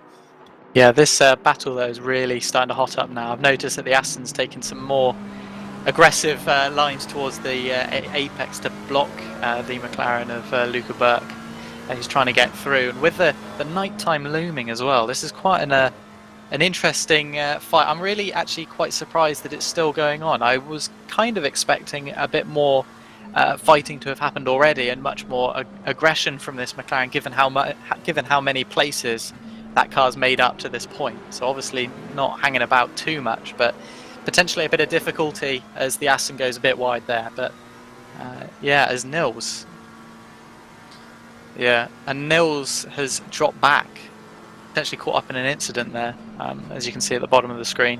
Yeah, so that's the Pulse Simsport car, isn't it, that's got back past him, that he battled so hard to get that position from him a few laps earlier. Oh yeah, of course. The battle resumes. Absolutely, yeah, nose to tail again. So take two, and I wonder if he can repeat the same move. It was a mistake, actually, wasn't it? He forced him into an error. Yeah, absolutely. I mean, perhaps the Porsche's more used to the pressure at this point, and will not give in. But this looks very, very aggressive indeed from Nils, going for that gap up the inside. Can he hang it round the outside though? This is so difficult. Like, there's surely no way. But he actually has. What? But he's still going to be on the outside unless he's got the legs. It looks like he has. Yeah, yes. that Beamer is so fast. Once it gets going, that's actually a really sick move. To be fair. That was worth a replay save, was that one? It was very good. Yeah, absolutely. So when just if I can ask, obviously when you've been spending the time setting the car up, obviously we're coming into night time now, and the track temperature has dropped to sort of 13 degrees now, and it was in the 20s at the start. How much sort of practicing did you do and work on the setup for these conditions regarding tyre pressures? And was your daytime setup a compromise so it worked in the evening as well, or does that not come into it? Well, I'll be completely honest and say that probably with hindsight should have done more nighttime practice. I mean, to be honest, it doesn't matter too much given the state of where our car is right now in the pit lane. But usually, I think in an ideal setup, track temps and everything like that affects the cars so much that it probably would be worth our time preparing a setup specifically for night. Given, even you have to develop separate setups for qualifying compared to the race, just given the fuel load and the nature of the driving that you're actually doing. That's getting very close through that chicane. Very scared something big was going to happen, but it's all under control, which looks good. But yeah, I think, to be honest, our strategy for the team was to just do the tyre pressures on the fly and adapt that, and we were basically just hoping that it would work. But probably not the wisest thing to do, but yeah, definitely big differences in how the cars behave. Is again, oh my word, it is getting very close. That's busy. The McLaren is still taking the measured but aggressive approach, and rightly so. He's trying to lap that car, I believe, isn't he? Actually, no, I think for position. This is for position. Yeah, that's Dominic Tower. Yes, I stand corrected. So that's for position as well. So good three-way battle here. Although I think Dominic maybe hasn't got the speed of that Aston. Yeah, it looks like Dominic might be struggling with his tyres potentially. I don't know how. Oh, indicating. That's very polite. It looks like this will be very easy. Yeah, it's not his battle. Maybe it's it's not worth. Like you say, you can get it sucked into a battle so easily and end up losing yourself so much time when ultimately what's going to happen is going to happen just at some point anyway. So you may as well let him go and not lose any time. Yeah, exactly. I think to be honest, in a race like this, it's probably fair to say that any battling before the last hour at most is pointless in many ways. Yeah, we sort of jockeying around for 11 hours, almost like qualifying for 11 hours to see where you end up, and then the last hour is the sprint race almost. I think that's pretty much sums up some of the endurance racing that we see. Yeah, absolutely. But the track is starting to get properly dark now. I wonder how the cars are reacting, how the pressures are doing, because we might find that some teams in these conditions are starting to get caught out because of how quickly the car conditions change, and obviously that has a big effect on lap times. As again, looking very busy into T1, but all very clean, with a back marker from the GT4 class getting involved as well. Yeah, car number 11. That's that is Griphax Engineering. I think they're running fairly well up the field as well in the GT4s. So yeah, good to see. But I think generally the GT4s and the GT3s have been very respectful of each other during the race, and everyone's awareness is pretty good. And I don't think there's been too many incidents throughout the race. But talking about the temperatures and things like that, I think it'll affect the GT4s probably more than it affects the GT3s, because I know quite often with the GT4s you're struggling to get the heat into the tyres even when the track's warm, depending on your setup. So yeah, I think the night time is going to affect the GT4s a little bit more than the GT3s maybe. Yeah, absolutely. I think all in all it's just a big game of adaptation at this stage of the race, and yeah, it's Nürburgring at night compared to Nürburgring in the day, similar but also some distinct differences, and I think that as long as you're not caught out you'll be fine, but it is harder than it sounds to make sure that your car is still running properly. Like every pit stop is a big, so much organisation goes into just getting a pit stop right and making sure that you're going to put on tyres at the right cold pressure all around the car, and if you mess that up, then all your momentum from the race can just vanish just like that. Yeah, I mean, this battle that we're looking at now with the Bentley and the Mercedes last lap was 0.3 faster than the Bentley, so he's definitely closing that gap down on him as we see him pushing very wide out of the last corner. And the Bentley was slightly compromised by the GT4, having to take a tighter line. But it'll be interesting to see what their last lap times were. And indeed, maybe we don't need to look at the lap times because the Mercedes is ever closer and looking to make a move on the Bentley. Yeah, I'm interested as well to see what Upton does in the Bentley. In terms of, he obviously will know that he's got a 5-second time penalty, and I wonder if that affects how much of a defensive push Upton will put in over the Merc behind. Yeah, we've obviously seen quite a few cars with time penalties, and I have to say from what we've seen so far, the general reaction to a penalty is they still race just as hard. The sort of no quarter given, and he nearly opened the door, but just the Mercedes brakes were good enough just to avoid that collision then. But there was definitely a door opening then, but yeah, the Mercedes wasn't nowhere near close enough to take that. That was unbelievably close. It was. As we go on board now, some great shots, and I mean, for a sim, this is some fantastic shots, camera angles, and the graphics and the reflections and the light flares are absolutely awesome. Yeah, I think it's probably one of the most pretty games, driving games that you can play, which is saying something given the fact that this is a sim racing title rather than a kind of show off of the graphics kind of title, if that makes sense. Yeah, like some games are. Yeah, it's and I think driving it and setting the cars up, as you say, it is a sim. It does take a lot of time and a lot of effort, and to actually, as you were alluding to in your interview, you've got to put time in. You've got to learn the sim and learn the physics, and every sim's slightly different. Although they're aiming to be as realistic as possible. See a move up the inside, that's contact. Oh, he's in the barrier. Oh dear. Oh, and another hit from behind. Oh dear. That's really sad to see, because that was shaping up to be a fantastic battle. I'm sure the stewards will have a look at that one. I don't want to make a judgment on what we saw there because it was just one camera angle, and I've been caught out already, to be honest. Just passing opinion on one incident, and maybe we'll see a replay from a different angle and just see how much that door was open. Yeah, that was unfortunate. I think that's the way to put it. I think we could see throughout the lap that the Merc was really trying to get a move on, if so to say. with some looks up the inside, and made us a bit nervous coming in around this corner last lap. But check out the replay. Let's see what happened. So Merck with a bit of a run out of the final chicane absolutely sends it, but the gap kind of was closed at the last minute, and yeah.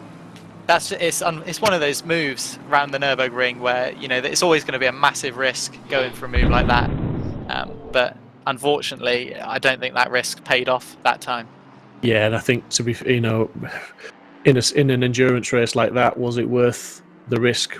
Possibly not, but only the driver can make that decision at the time, and obviously it didn't work out that time. But Lucas Burke up to 8th place now, so he's really making progress, and I believe he's just 1.7 seconds off Williams.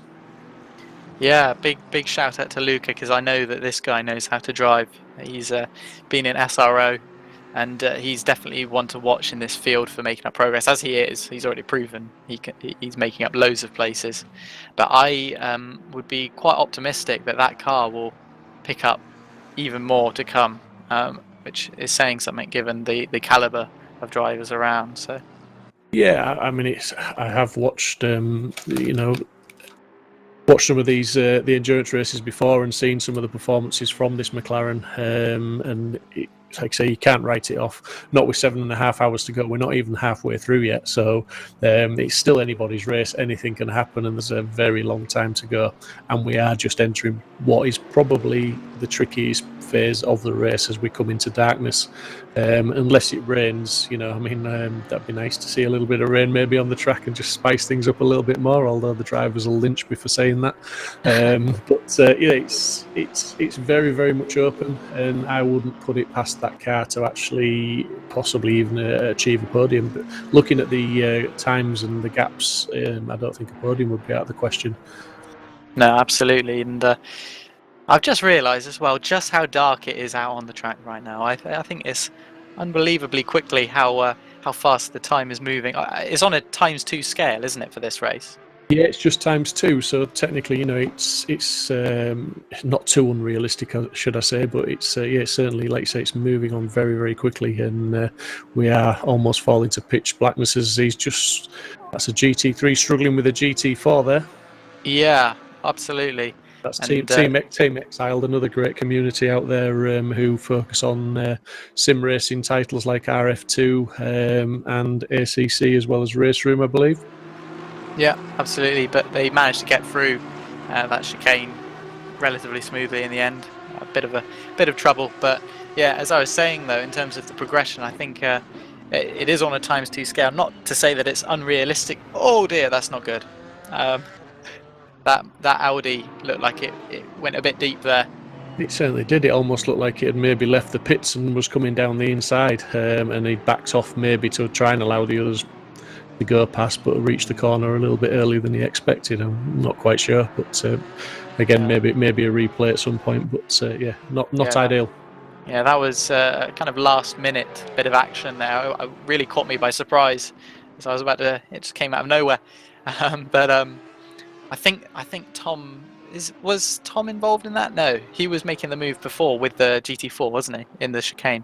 Yes, he was the one that got held up by the GT4. So yeah, Team Exiled. Like I say, I know these guys, and I've raced with these guys. When I first bought my first PC 4 years ago, they were the first community I joined before we set our own community up at Simsport. Yes, a great bunch of lads and a good community if anyone's looking for a Race Room and RF2. Awesome, and it's good as well to cover a range of titles, as we were talking about earlier. Plenty going on, I'm sure. Yeah, it is. I don't suggest that in our admin meetings, though, because our admin meetings we're a small group of guys, so you can soon stretch yourself too thin.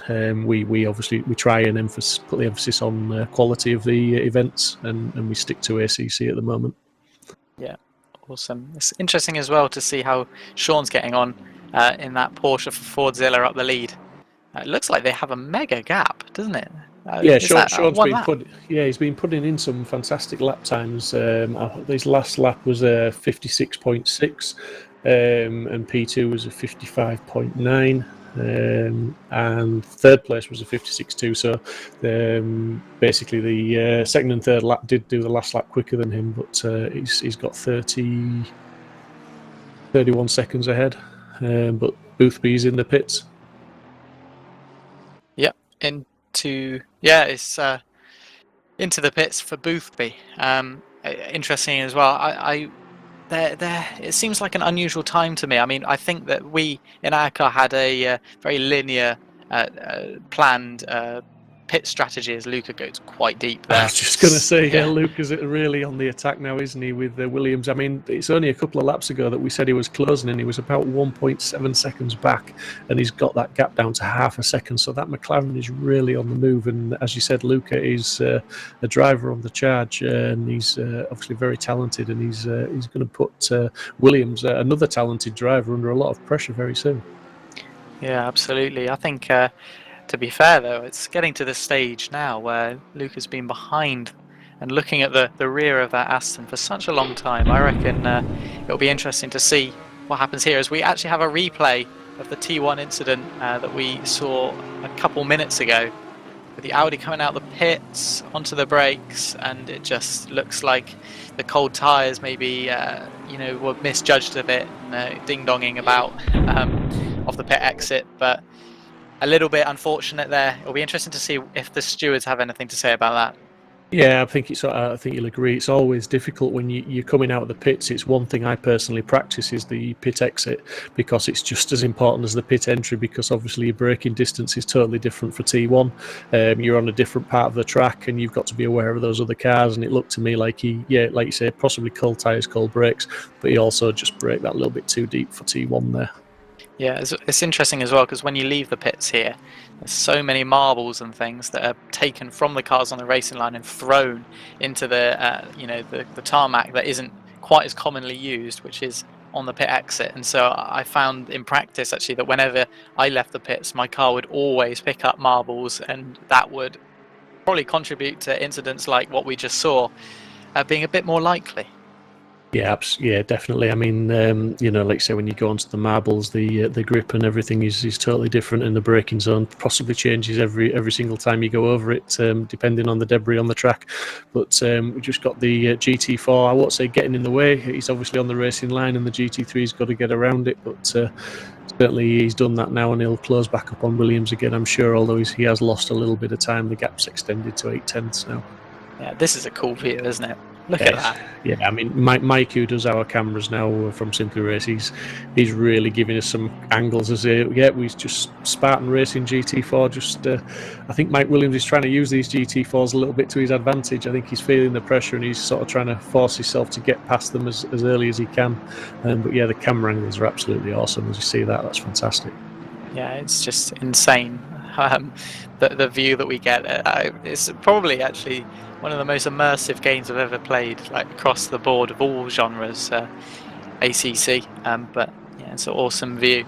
But one thing actually to note though is that Mike Williams and Luca Burke, who have been in this grueling fight for so long now, I think that it's probably quite fair to say actually that Luca has a bit of an issue, because I get the impression that his pace isn't quite as dominant over Mike as perhaps would be ideal, and it's almost like he has definitely, or at least he appears to have a pace advantage, yet he's not quite able to make that move. And I feel like Luca's just in that range where he's quite powerless, because as soon as he gets close, dirty air must be contributing, and it must make that McLaren a bit more of a handful to drive. So it will be really interesting. To be honest, it might come down to Williams making a mistake to let that McLaren through.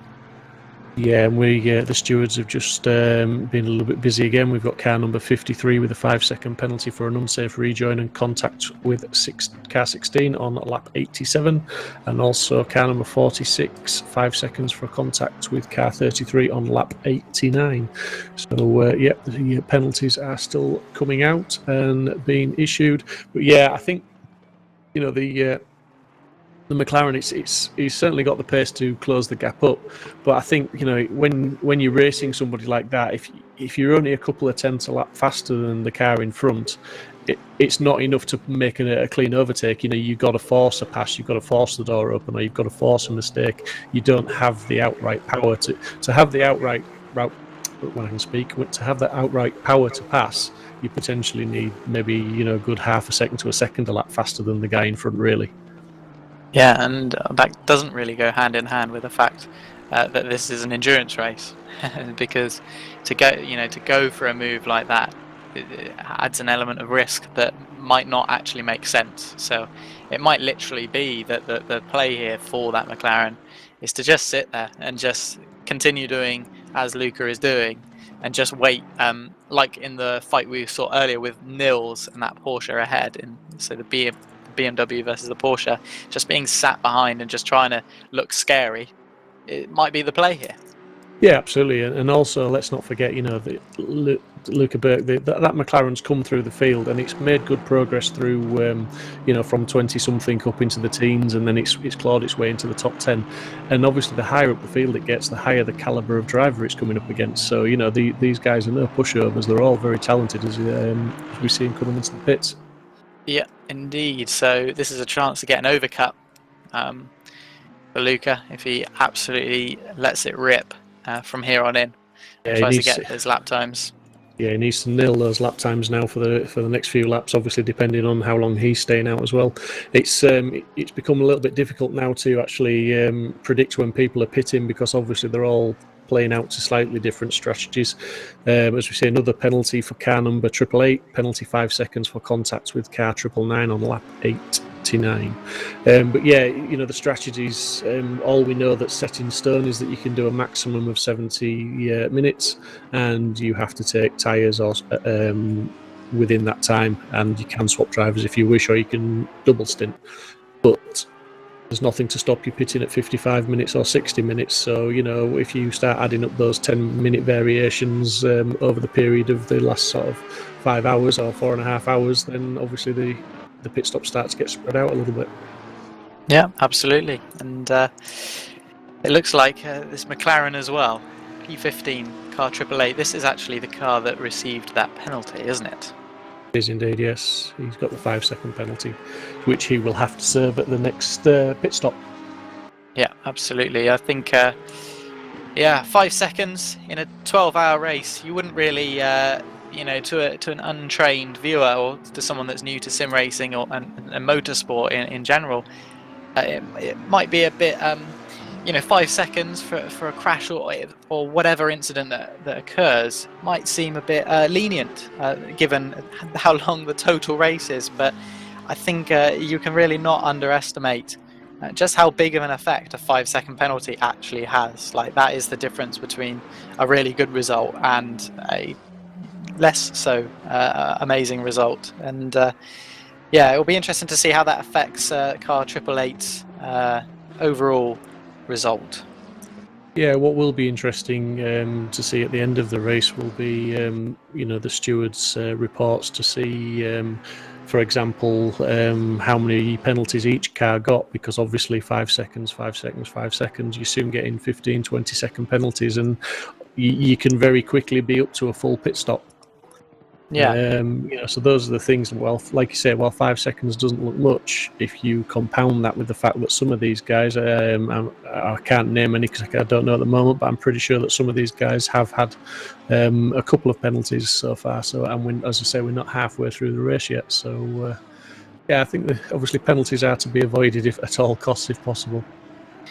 Yeah, probably goes without saying, but once you're sat behind the wheel of one of these cars, it's surprisingly easy to get involved in stuff. So, you know, you can never ever relax when you're behind the wheel of one of these, because stuff and situations come upon you very, very quickly. And yeah, that's one of the fun things about this this sport, if you can call it a sport. I think you can call sim racing a sport, right? I think so, yeah. I mean, I think because the guys that are involved, even the hobbyists like myself, you know, the guys in our community, they put hours and hours of practice into it. They spend a lot of money on their equipment. They invest so much time into it that it's definitely, you know, it's more than just a game. It's a sport to them. Yeah, absolutely. Or maybe instead of calling it a sport, I should have referred to it as an e-sport, because I feel like that phrase still kind of the meaning of e-sport is still developing, I feel like, in society, and who knows, maybe it will become much more widely used from here on in. I was just quite interested by the fact that my brain referred to calling this a sport rather than an e-sport. Yeah, But yeah, that's anyway. Evolution. It's Absolutely. happening. Absolutely. I mean, 4 years ago, I mean, you wouldn't even, I don't think the word e-sport even existed, right? So, I mean, it did, obviously.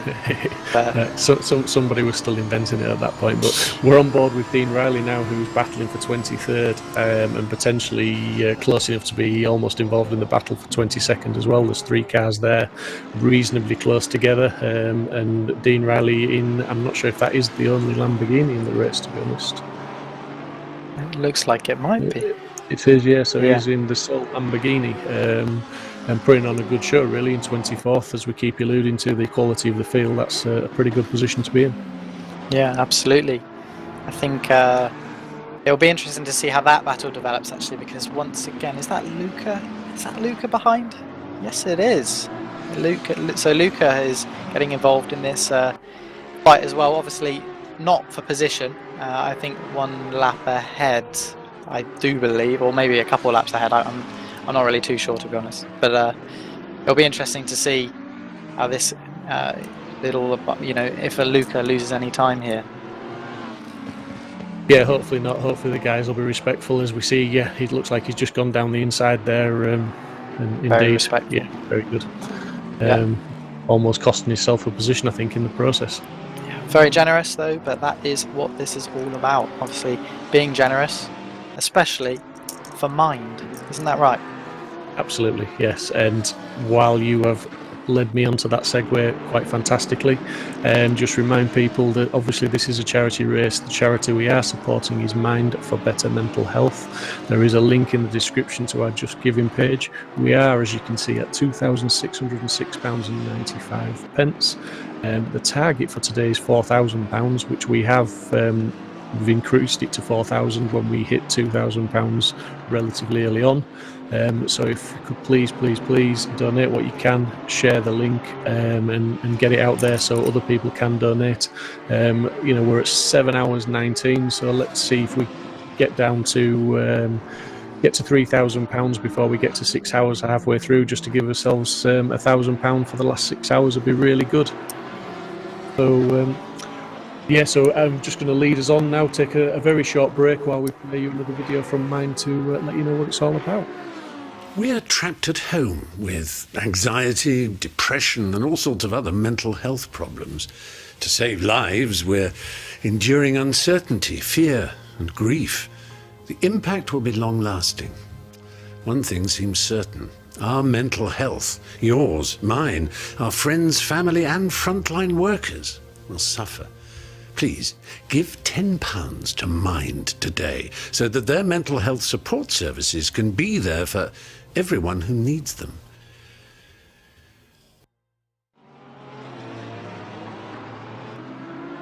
Such a brilliant cause. I think that's fair to say. And actually, races like this in sim racing are one of the coolest things actually to come out of this new developing space in esports. I think that the community aspect, the community aspect of this, and also everyone coming together to raise money for such a great cause that I think reaches out to so many people across all areas of life. It's just really good to see, and I think events like this, hopefully, this is the start on ACC and across sim racing as a whole of many events just like this. Yeah, absolutely. It's awesome. And I mean, some of the donations we've had today have been absolutely amazing. We've had donations of £400, £300, that they've been absolutely awesome. I think the last shout out I gave was to try and get us to £2,500, and somebody donated £400 in one go. So, thank you very much to all the community that are donating and watching at the moment and sharing everything. It's brilliant, and we just need to keep going. We've got 7 hours 17 minutes to go. I keep clock watching, but that's because I'm here to the end, guys, and it makes it so much easier when I see the donations coming in. It makes it all worthwhile, because these guys are just racing, they're enjoying themselves, they're giving you some entertainment, and we're just doing this for charity. So just give what you can. Really appreciate it. 7 hours to go. And Steve, what does it feel like? In fact, it's quite interesting because you represent another kind of endurance, with sitting and talking for that long is arguably just as difficult as driving for that long. Personally, a little insight, I find this a lot harder than driving. I'm a driver first, and I've only just recently started commentating once Simsport started to stream its races. So really appreciate you in the commentary box, because yes, it's very difficult to do 12 hours at this, but it's almost impossible on your own. And I've only had a very short stint this afternoon on my own so far. And it was difficult. It was very, very difficult. But sorry to interrupt you there. Yeah, a little bit of an incident there. That was Nils once again putting on the pressure to the Porsche. I think it was the same Porsche that he's been fighting with for ages. I might be wrong. Don't kill me if I am wrong. But either way, putting on the pressure, and once again another mistake for the car ahead of Nils is BMW, and making up another position, which is really good to see. Again, I think it's just displaying the kind of way that you have to overtake in these races. It's not really worth putting your body panels into places where they are a bit vulnerable, and Nils clearly knows that, and he's doing a really good job with making up positions. Yeah, and another guy that's doing a good job is Regan Mitchell in 23rd position in the Audi car number 2 for Simsport Racing, 2/10 behind McLeod. We'll get another replay here. This is the Niels incident. As well, I say incident, I think he just put pressure on him, or did he give him a little bit of a tap there? No, I think there was no contact. It was just the Porsche just getting on the brakes, trying to commit, probably just trying to make up time to build a little gap over Nils, because it's so intimidating having that beam it's quite a large car, to be fair. It does literally fill up your mirrors, and so when it's sat behind you, you want to try and make up any kind of time you can. And I think ultimately, again, didn't pay off that time, but again, long race, so I think the long-term effect of that incident is quite minimal, given the context of how this race is going to likely conclude. Yeah, absolutely, and it's as I say, it's just a credit to these guys. The concentration levels, the commitment levels, and then the racing that they're giving us. As Regan's dropped back to half a second back now from McLeod, Dean Riley in 23rd is 8 seconds back, so he's got nothing to worry about from behind in the short term. He just needs to focus on that car in front. And one question I was going to ask you. Obviously, I know how I feel about it, but obviously sometimes a controversial point during racing can be, should you allow the cars to flash their lights at you? It's to try and distract you, because some people don't like it, whatever. But obviously when you come into the night time like this, do you think it's even more intimidating when someone's up behind you like that? Do you think it's even more distracting? I would say so, but at the same time, I wouldn't say that it should be banned, because at the end of the day, it adds an extra kind of form of life, and you can really read personality of the drivers when they're flashing. You can see literally the car becomes an extension of the driver inside, and when they're spamming the light, you could just imagine how intensely the driver is fuming under that helmet inside. And so I quite like it from a kind of selfish point of view, because it makes it very entertaining. But from a driver's perspective, I mean, potentially it could be distracting, but at the same time, I think that if you see that a car is flashing at you, in many ways that's relaying information to you as the driver ahead, let's say, because if you know that the guy behind you is getting rattled, you know that you can prepare for potential harsh moves and things like that, and you can just read what the driver behind is thinking. And I think that if you as a driver want to spam your headlights or flash or whatever, then it's just giving more information to your competitors. So I think that it should be allowed, and I think I just feel it's one of those things. I don't really know how to explain it. Anyhow, No, I'm 100% in agreement with you. I agree. You should be allowed to flash your lights, and I think it's something that's in the armoury for every sim racing driver to use as a distraction method. As we've just received another £10. Sorry, I didn't see who that's off, but it will come up on our screen shortly at the bottom. So I will give you a proper shout out. But thank you very much for that. But yeah, I think flashing the lights, it happens in the real world, and personally, when I do it, if I get up behind the car and I'm feeling like I want to try and not intimidate them, just car number 23 with a penalty for 15 seconds for unsafe rejoin and contact with car 98 on lap 103, so that's a bit of a whammy, 15 seconds there. And also noticed that Henry Wardell in 25th, car number 88, the Porsche, has got a drive through, which I'm suspecting will be for track limits. I think that'll be a game issue penalty. And just to mention, Tobin, just in case you aren't aware, Henry Wardell's teammate couldn't join the server at the start, so Henry is attempting to do the full 12 hours as a solo driver. It's pretty awesome if he achieves it. Fair play, fair play. But yeah, flashing the lights, I agree that I think you should be able to do it, and I think it's personally, when I do it, I don't flash them all the time, but if I'm showing my nose coming to a braking zone, I will try and flash the lights, maybe just to almost trick the other driver into leaving the door open for me.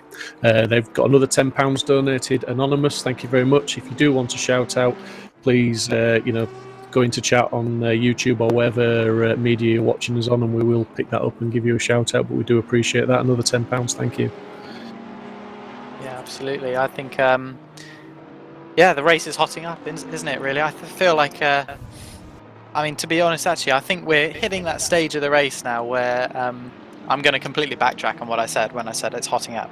I'm going to completely, forget that. I mean, it's not hotting up, is it?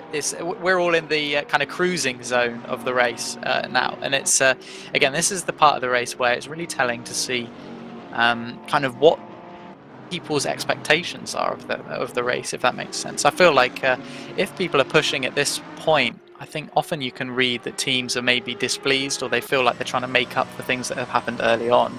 And I think a good example of that, obviously, is Luca, as we've been looking at, trying to make actually Dave Marshall now in that McLaren number 27. Yeah. And so it'll be interesting as well to just see how their progress continues and other teams similar, or whether they settle down a bit and just play the long game. Yeah, and I'm just looking at car number 3, the Simsport Racing Porsche, which started on pole position, which seemed like a long time ago at 1 o'clock this afternoon. He's clawed his way back up to second after losing a few positions this afternoon. And with Kev in the seat, that tells me that they've potentially done their most recent pit stop and are on course with the leaders. So I know Darren King in his interview earlier said he felt that the second and third place cars were on slightly different strategies, and he felt it might close up a little bit towards the end. Well, the number 3 Porsche of Simsport Racing is certainly clawing its way back up, and is now running second. Yeah, a very good place to be at this point of the race, isn't it, basically? But, as we've seen, as we've full actually course yellow. Yeah, I think must be a driver disconnecting or something. I'm not completely aware of what the cause of this is. This looks like it could be an interesting restart. Yeah, I mean, I would be nervous if I was any of those guys. Yeah, there's not a lot of room between them, and you're certainly jockeying for defensive positions on the pit limiter. Yeah, absolutely. It's quite a good move under the not move, obviously that's illegal, but the Bentley covering the line almost, you can, again, this is quite a good point in the race where you can just read into the body language of everyone as everything falls into slow motion. Yeah, and I feel sure that Porsche is going to get the jump as soon as the pit limiter's released. He will go, and it'll be whether that it's a McLaren, I believe, and the Ferrari can get the jump on the Bentley at all, or indeed on each other, because obviously they're side by side, which is it's interesting because technically the Ferrari has overtaken the McLaren under the yellow. What a move! Not quite sure on the legality, but yeah, I mean, I'm not going to get involved with that, but yeah, it wasn't a good move either. Again, before I get hate for saying that, but something has happened. I think that lag spike that we just saw is likely to be a driver rejoining. I do believe. Yeah, and that's exactly what we're trying to avoid by running these full course yellows. Because if you can imagine that lag at full race speed, it could cause issues if you're in the corner, in the braking zone, or whatever, in the middle of overtaking somebody. Yeah, absolutely. I think we've got to be getting close to the restart now. And if I was that Porsche at the start, at the head of that little group we have there, I wonder if he's Giuseppe is. Yeah, I mean, there we go. I was beaten to that, but it was interesting to see if any cars would back people up off that restart, because obviously it was so tight, but clearly hasn't happened, and we're all back to racing.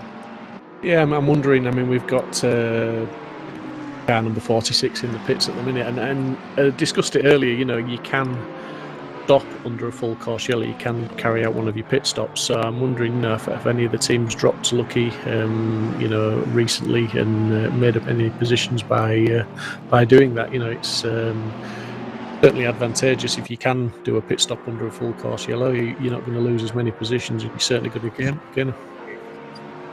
So yeah, you probably gain around about 30 seconds by doing that. Yeah, absolutely. I think the speed of the full course yellow obviously massively reduced, as we can see, and I think that if you do happen to be under that condition right next to the pit lane, I think that it would almost just be worth pitting, even if you have to compromise other areas of your race, given how much of an advantage you'd actually get.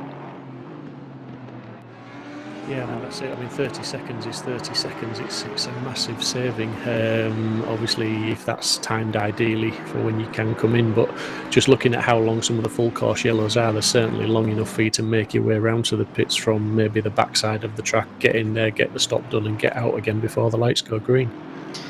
Yeah, 100%. And we go on board now with the As Heat car of Mike Williams, this Aston.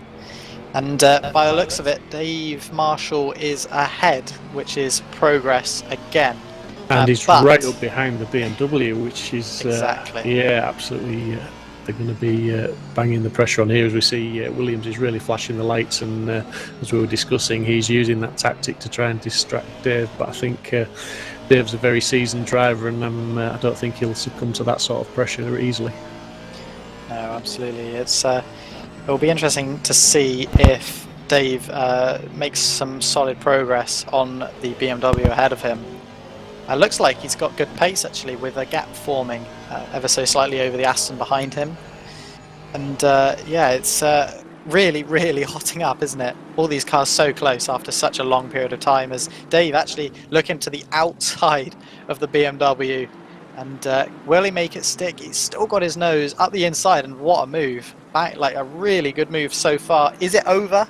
Yes, it is. Yeah, and I think the BMW, if I might be right in saying, I think it dropped a wheel into the dirt at the exit of the Senna S, and just knocked a bit of speed off for him. Yeah, a bit defensive now for the Beamer, looking onto that defensive line as if to just say to the Aston, you know, just don't bother, really. But the Aston is going to bother, looking at the inside.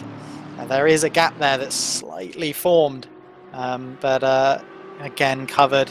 You can see that this is all working to Dave Marshall's advantage as well. Obviously, with these two battling now, it's giving him the opportunity to get his head down and put the lap time in.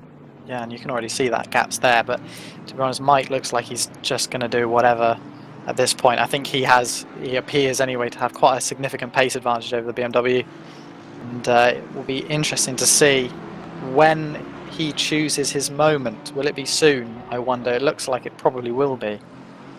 Yeah, he's certainly piling a lot of pressure on, and as you said, he's all over the back of that BMW. He's certainly got the legs on the lap times. He's looking like he's won his game, but we're coming in amongst some traffic as well. And it's, you know, one thing I was going to say earlier is we see Mike's almost showing the inside line there, but the thing with this endurance racing around here with mixed class, you know yourself, sometimes you'll go into an endurance race and you may end up having a bit of a lonely race if you get into that empty air and you can do lap after lap and it's almost just like hot lapping.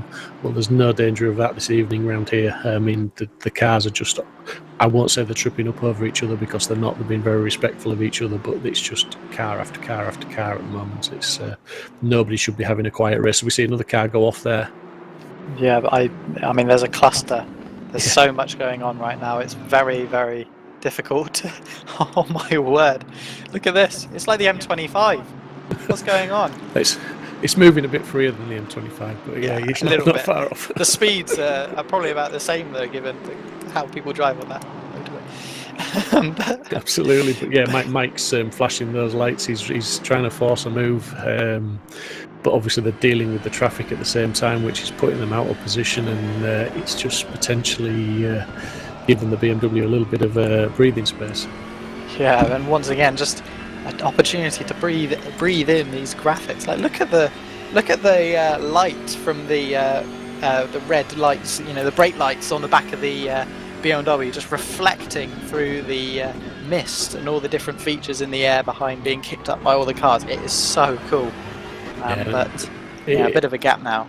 Yeah, a little bit of a gap. I mean, it's credit to say our broadcast provider, Mike with the Simply Race. Nearly called him Mike Williams, and I don't think our Mike's as quick as Mike Williams. But yeah, absolutely awesome pictures, awesome footage, and brilliant production work from Mike. As ever, we come to expect no less from him. We're very spoiled with his talent. Absolutely. Must be expensive keeping up to date with all the GPU requirements of these games nowadays, but Mike is doing an impressive job, to say the least, to keep on board with all the demands of modern technology, as the BMW looks to be closing up on Dave Marshall now.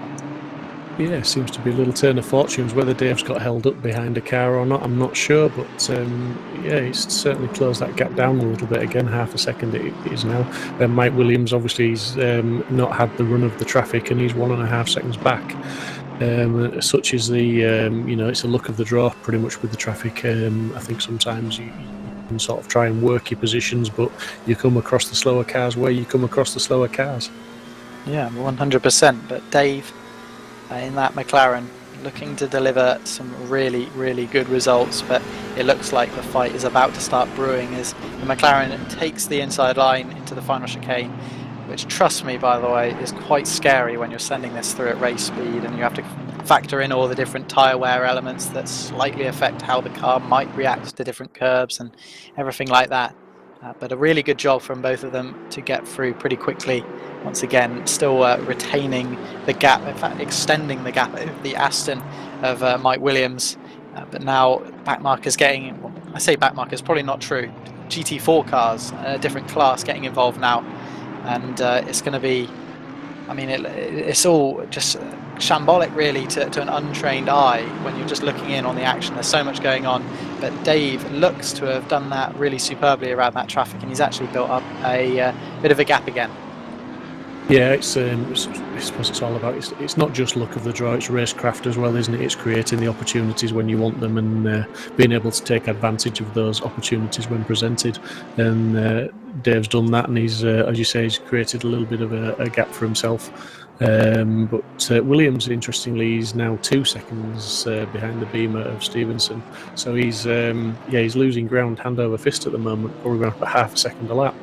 And now if we look here, we have two cars that have been fighting for quite some time now, as we've got Jensen, the 52 Porsche, going for a move on Nils again. So it's a role reversal now with the offender swapping roles, if that makes sense, as the Porsche up the inside of turn one. Actually a really, really good move. Really, really clean and very assertive at the same time, and making up a position on Nils there, which is very, very impressive to see. It's very unusual to see a switch of pace so soon.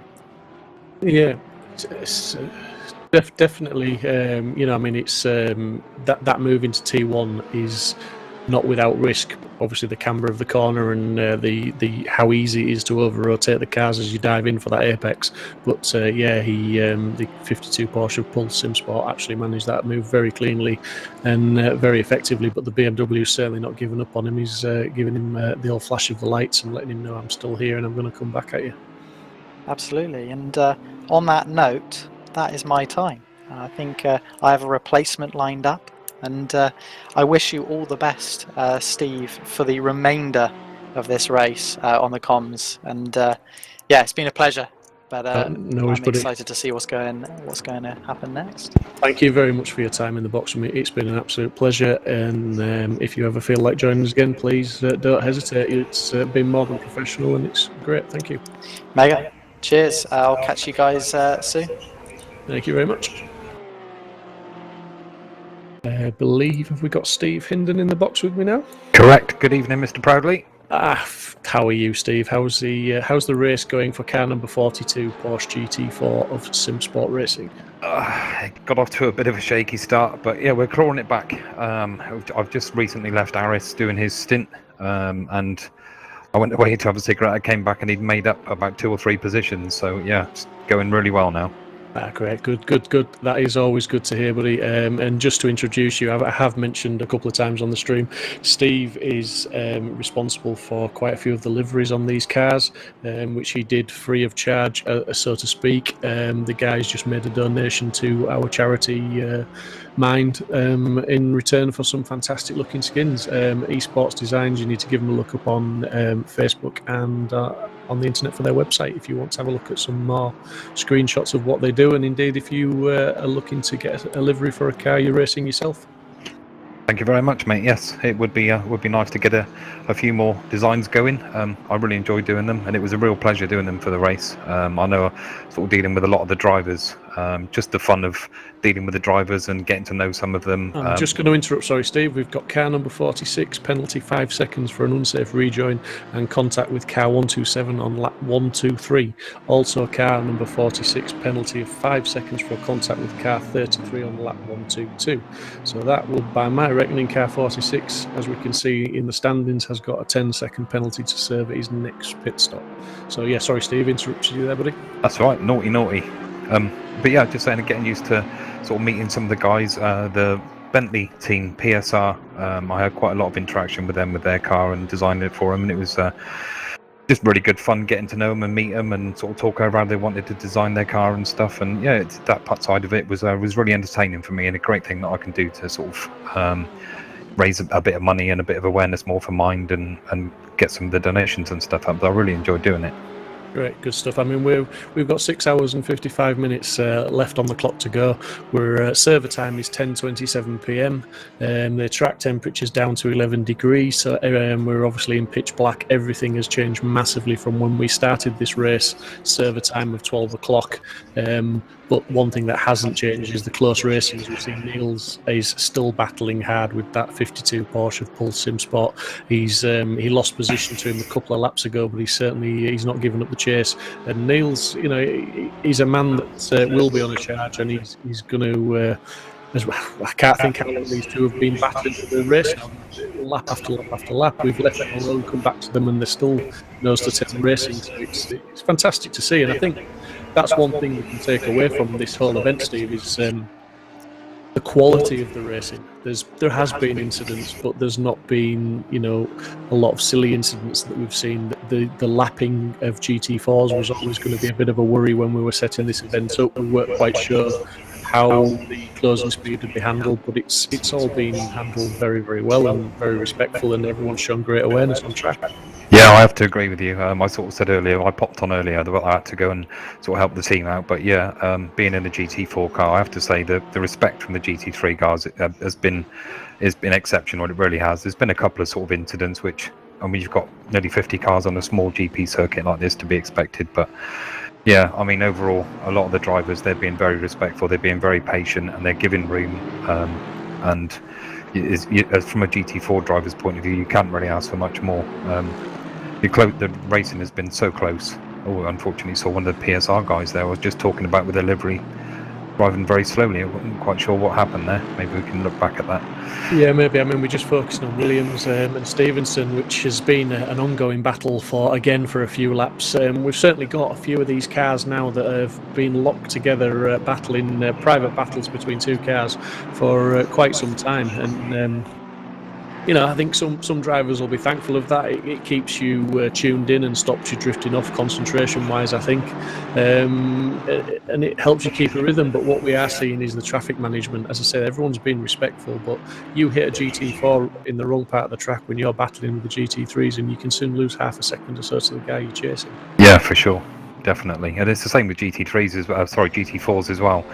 You know, like these two cars now that are battling, and they've come up against GT3 back marker kind of thing, and it can cost you so much time. But it's so helpful when you've got the awareness of the drivers being able to sort of move aside and let the cars that are battling through and not holding people up. They're doing so well. We're 6 hours into the race, well, 5 hours into the race, and we're doing so well. Like I said, I can't give enough praise to a lot of the drivers on track. They're being very respectful. Yeah, as we see a Porsche threading its way through the GT4s, that was I won't say it wasn't respectful, but it was quite aggressive. He pushed his way through there, and he had room to do that. But just a shout out to Harris, as you say, he's in. Looks like you're currently in 5th place in the GT4s, which is great because you were a lot further down than that, I believe, at the start of the race. I think we slipped down to 10th place. Unfortunately, we had a bit of an incident right at the start of the race where Harris came into a bit of a. I think it was turn 2. We came into a bit of an incident with one of the cars spinning on the track, and it's caused us some damage. We had to go into the pits. I think we had like 20 seconds of damage we had to repair, so we've had to make an unscheduled stop, which cost us time. And then unfortunately, it's kind of getting a bit flustered. I came out of the pit and I caused us a 30-second drive through, so we've had to claw that back as well. So not the best of starts, but yeah, we're back on course now, and to get up into 5th from dropping all that way down is absolutely fantastic. Harris was putting in some amazing lap times earlier. Yeah, we're just watching a battle at the minute. We were looking at car number 300, Muse, in his Mercedes GT4. Yeah, that's the SG Stern car. Sorry to interrupt you there. No, that's fine, mate. That's what we're here for. Keep the facts right. Yeah, and it's an officially sponsored. SG Stern is officially sponsored by Mercedes. It's like a fitness program. And they do all sorts of like sports, whether it be football or basketball, but they also do esports, and SG Stern are the esports division of the Mercedes-Benz sponsored like fitness and sports division, which is really good. So yeah, it's fantastic. The names of not only the drivers but the teams get bigger and bigger then with this event. It's it's been a fantastic turnout from the sim community and the real world community, and it's not just about the drivers, as we see the Pulse Simsport 52 putting a lap on him very cleanly. The SG Stern car stayed out nice and wide, but obviously that Pulse Simsport's got the BMW chasing him, although he's managed to put a bit of a gap on him now. And it's Nils again. Yeah, I was going to say, Neil's going to get back through. SG Stern stays out wide and lets Niels through, so he's not really caused any issue there. But Niels has lost a bit of ground to the Pulse Simsport car by the looks of that. As we're following John Munro now in the Bentley, in fact on board, and he's chasing down the Lexus half a second back. So I think he's going to be too far back for this first corner, but the first corner's thrown up a few incidents, Steve, in this race. It's a tricky corner to get bang right every single lap, isn't it, with the apex and the ease with which the car will over-rotate in that corner. It certainly is, mate. It's about the braking into that first corner as well. Is the main important thing is getting your braking, your spot right, and getting the speed down. John Munro just runs very deep there, so he just missed his braking point, I think. Perfect opportunity of me talking about braking, and then somebody goes and out-brakes themselves. There you go. But yeah, I mean that's a massive part of this circuit. This circuit's very technical in terms of braking points and it's a very patient circuit. A lot of the corners you have to be very patient on with the acceleration coming out of them. This turn that he's just gone through there, when you're watching, you don't realise how patient the drivers have to be to get on the gas again. They have to get their braking point right, but then you're waiting and waiting and waiting to hit the apex and get out, which is a lot of the reason why a lot of the drivers like this circuit, because it is technical like that. It's not just a foot on the floor and get going. It's you have to drive the circuit to the circuit, which is really, really good and hard. Yeah, and I think that's more true with the GT4s, isn't it? Yeah, definitely. With the GT4, I think you've got to drive it with a little bit more patience, and you've got to be a lot smoother to carry that speed to maintain the laps. And I was talking to Dan earlier in the commentary. We were saying, we think it's harder to extract the perfect lap from a GT4 than it probably is to extract the perfect lap from a GT3, because you've just got to show that much more patience and smoothness. As we see Henry Wardell, who is doing this race solo now, as his teammate couldn't join the server. Unbelievable. He's just going into the dedication. pits. Yeah, he's going into the pits. He'll be serving his standard stint time. He'll be going in for a set of tyres and then coming straight back out. And Henry, if your teammate can hear me, 6 hours 47 minutes to go, as if he'd need reminding of that small fact. Hats off to the guy doing that amount of time on your own. Wow, it's hard enough doing an hour stint, especially with it's frantic. I used that word earlier on, and it's frantic when you get in the car. You sat there watching and obviously waiting for your stint. I was driver 3, so I had obviously Aris was first, and then Steve Haley, my teammate, was second. I'm sat there watching and thinking, oh my God, it's looking quite crazy, and it's not. You don't realise how crazy it is until you pull out the pits and you see all the cars whizzing past you, and it's mad, frantic, definitely. Yeah, absolutely. But it's organised frantic, isn't it? You know, it's a pleasure to be part of, and this team, car number 11 in 34th overall, 3rd in class, Griphax Engineering. They've been a team that have impressed me so far with this race because they've maintained that sort of. They've been in that sort of area for quite a long time, and they're just maintaining the lap times. They're only a second and a half off P2 by the looks of it. Wow. So, yeah, potentially on the podium, but closing up with over half the race still left to go. So Yeah, it's still an awful long way to go. Isn't it? What, nearly 7 hours still left to go. A long, long way. Yeah, we just got a message in chat from Henry Wardell's teammate. He's struggling a little bit. We are trying, but it might be too much for him. That's totally understandable. He says we aren't giving up yet, so obviously he's going to come back out after this pit stop. But you know, the concentration levels of the modern day sims and the level of you know, the standard of drivers on this track, it's not to be taken lightly, is it, Steve? You know, 12 hours in this would be absolutely, you know, it's a feat on its own. It certainly, I mean, yeah, to do that on your own as well, to do it as part of a team is hard. Like I said, just doing the one stint's hard. I kind of knew coming into this it was going to be a hard event with the amount of cars that's on track, particularly from a GT4 point of view, because you're not only trying to concentrate on catching the people in front, you've also got to concentrate on your rear view mirror and seeing what's coming up behind you. Like every lap, there's 2-3 cars coming past you. Yeah, we just had RIP Racing just a few moments ago there, just leaving the track. I wasn't 100% quite sure why or what had happened there, but yeah, certainly he left the track and was looking to rejoin, so maybe we'll get a replay if we find out what happened. That's a nice looking Aston Martin. I hadn't seen that skin before, actually. But yeah, I was saying it's very difficult when you're trying to concentrate on ahead and behind. You know, the GT3 cars have only kind of really got to concentrate on what's in front of them. It's got a replay, Steve. This might just show us a bit of flashing going on. Yeah. And he's just outbroke himself, hasn't he? He's outbraked himself, yeah, probably distracted with the flashing lights and whatnot. There you go. Not wanting to get in the way of anybody, because I think he was being lapped at that point. There's me saying about nailing your braking points, and this track is all about nailing your braking points for sure. Yeah, it definitely is. I mean, I think with endurance racing, obviously, we can all hot lap and we can all go for those fastest times. But with endurance racing, I think it's about being able to just wind it back that couple of percent and remain consistent. And just even if your times are a second off the normal hot lap pace, you just put those times in, don't you? Because we've seen a real gaggle of cars go through there. It gets pretty frantic, and it's been a big job trying to keep up with who's getting lapped and who's racing for position sometimes, especially as we're falling into the night time. Yeah, I mean, from my point of view, it's a bit more difficult. I've come out of the car, and when you're in the car, you're a bit less aware of what's going on. Sort of certainly quite a few places up and behind you.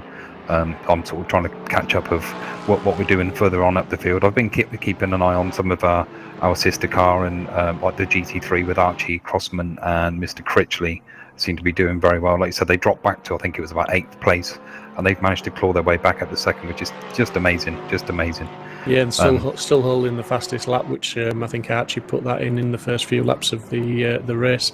But we're just looking at a battle at the moment with the Lexus of car number 16 looking to put a challenge on the Porsche car number 420. This is a battle for 26th. We just received another donation, anonymous, for £20. Thank you very much. Yeah, thank you very much. Thank you. We appreciate all of them. Thank you. But yeah, this another battle as we've seen them just GT4 coming into play, and it looks like they're going to go one either side. Wow. But yeah, certainly the Lexus looked to have lost out a little bit more there. But he's looks like he's got the pace. That's certainly one of the scarier parts to be in. And when you're on the circuit and you're in the middle and you've got cars going either side of you, you kind of just close your eyes and just hope that nothing bad happens. That's what happened to me earlier on one of my stints. I was just coming out on from the last corner onto the start-finish straight. I had 2 GT3 cars. Literally, they sort of split the difference. One went one side, one went the other, and I just shut my eyes and hope for the best. Yeah, all you can do as a GT3 is basically stay on the line, isn't it, and try not to deviate from where you're supposed to be. Yeah. As the Lexus is closing back up on the Porsche now, he's back to he's 6/10 back, but I think we're going to see him close up. I mean, the Porsches aren't easy cars to overtake. Myself and Tobin were talking about that in the last stint. You know, the Porsche is so quick out the corners. It's all very well catching him and closing him up under the brakes, but you've got to have a hell of a drive corner to actually get past him. Yeah, definitely. I think it's the style of the car, because it's rear engine. They're getting all the grip coming out of the corners. As soon as they hit the accelerator, the car lurches upwards. The front end of the car lurches upwards and puts more grip on the back end of the car. And they're electric out of the corners. They really are. Yeah, I think that Porsche might have just compromised himself a little bit there by taking too much curve on the inside, but he's still got the run. He's still got a bit of a gap, but it's all but 3/10. So we might see he might have to go very defensive into T1, which will compromise him for T2, because we know that the outside line's pretty good. But he hasn't gone defensive. The Lexus just wasn't quite close enough. He just lucky enough that he wasn't close enough to make a move there. Yeah, there was a perfect example there. He got a bit squirrely going into the corner, but still had the pace to get away from him coming out of the corner, and that shows the acceleration of the Porsche and why they're doing so well here. He's run wide there though, and the Lexus is looking for the inside, but he's going to have the outside onto the next turn. They're going to go side by side with a drag race, and that could be almost track limits as contact. Yeah, trying to close the door on him, but the Lexus was there, so you know you can't move across if there's a car there. But car number 119, penalty 5 seconds for contact with car 125 on lap 130. Wow. So yeah, lap 130, Steve. I know. Not even halfway yet, and the stewards are a good few laps behind the leader. I know, but they're doing an absolutely fantastic job. They really are. You know, we knew it was going to be a battle from the start. It's going to be one of those tracks. Either it's going to be we'll have no issues, or we're going to have lots of issues. And they're not big things, like you said earlier. It's not that the drivers are being disrespectful to each other or causing massive incidents, but yeah, there are sort of lots of incidents going on, and the stewards are doing a great job of catching up and doing what they can. I almost thought the stewards are going to be busy again then, as that Lexus is still trying to poke his nose. He's doing his best. He's come on the outside of him there. Around the outside, and he's got position now. I think he might just about get this job done. But it's still on the outside. A perfect. Wow, and the GT4 is going to get swallowed, and yeah, the GT4 comes into play there, and there was nothing that GT4 could have done. The Lexus totally took advantage of the traffic in that situation, and he's got the job done. Definitely a brown moment in the GT4 for sure. Yeah, definitely. As we've seen, Regan Mitchell now in the Simsport number 2 Audi in 19th position, and battling Roberto Santoro in car number 53. So yeah, he's closed up as Regan. I've been watching Regan. He's been making steady progress. He's putting the laps in. Yeah, Regan's a great driver. He's a very solid, consistent driver. In certain cars, certainly in the Mercedes, he's got some really, really good pace, and he's very young too. So he's got a great future ahead of him in Simsport Racing or Sim Racing, and if he decides to maybe have a go at real world racing, I'm sure he would have a good future in it. The boy's definitely talented. They dropped back quite a way. I don't know if it was damage or something. Like I said, when you're in the car, it's difficult to see what's going on. Yeah, I think they had an incident in the early part and they lost 20 places. Yeah, but I mean, they're back to 19th already, and like you said, it's less than halfway through the race, and they're looking good still to carry on climbing up the field, so that's amazing. Yeah, I mean, I know Dave said they were looking to make back up to their starting position, which was 18th, which they're virtually there now.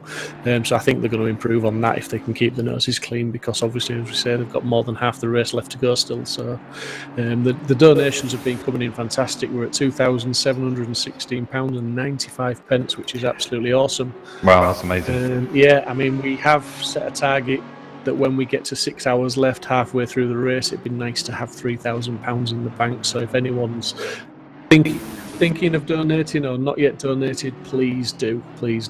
And I think I'm going to drop down to the interview room and have a chat with my good friend Christopher Pinchbeck. So I'll be right back, guys.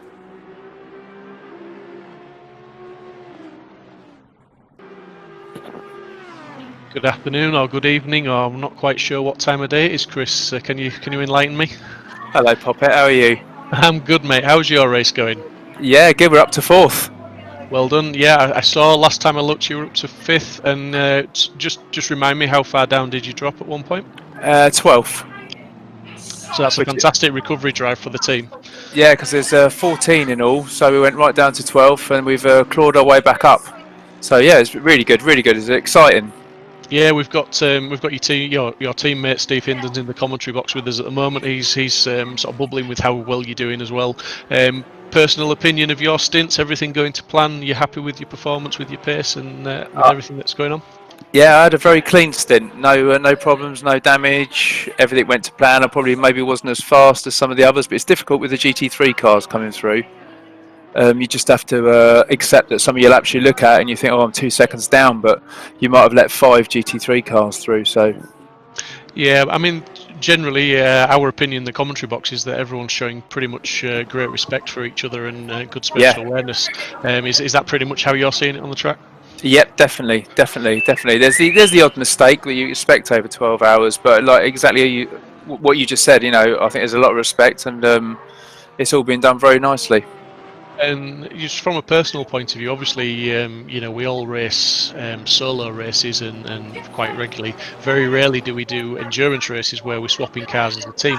What's it like driving a car with somebody else's setup on? Has it been easy to adapt to?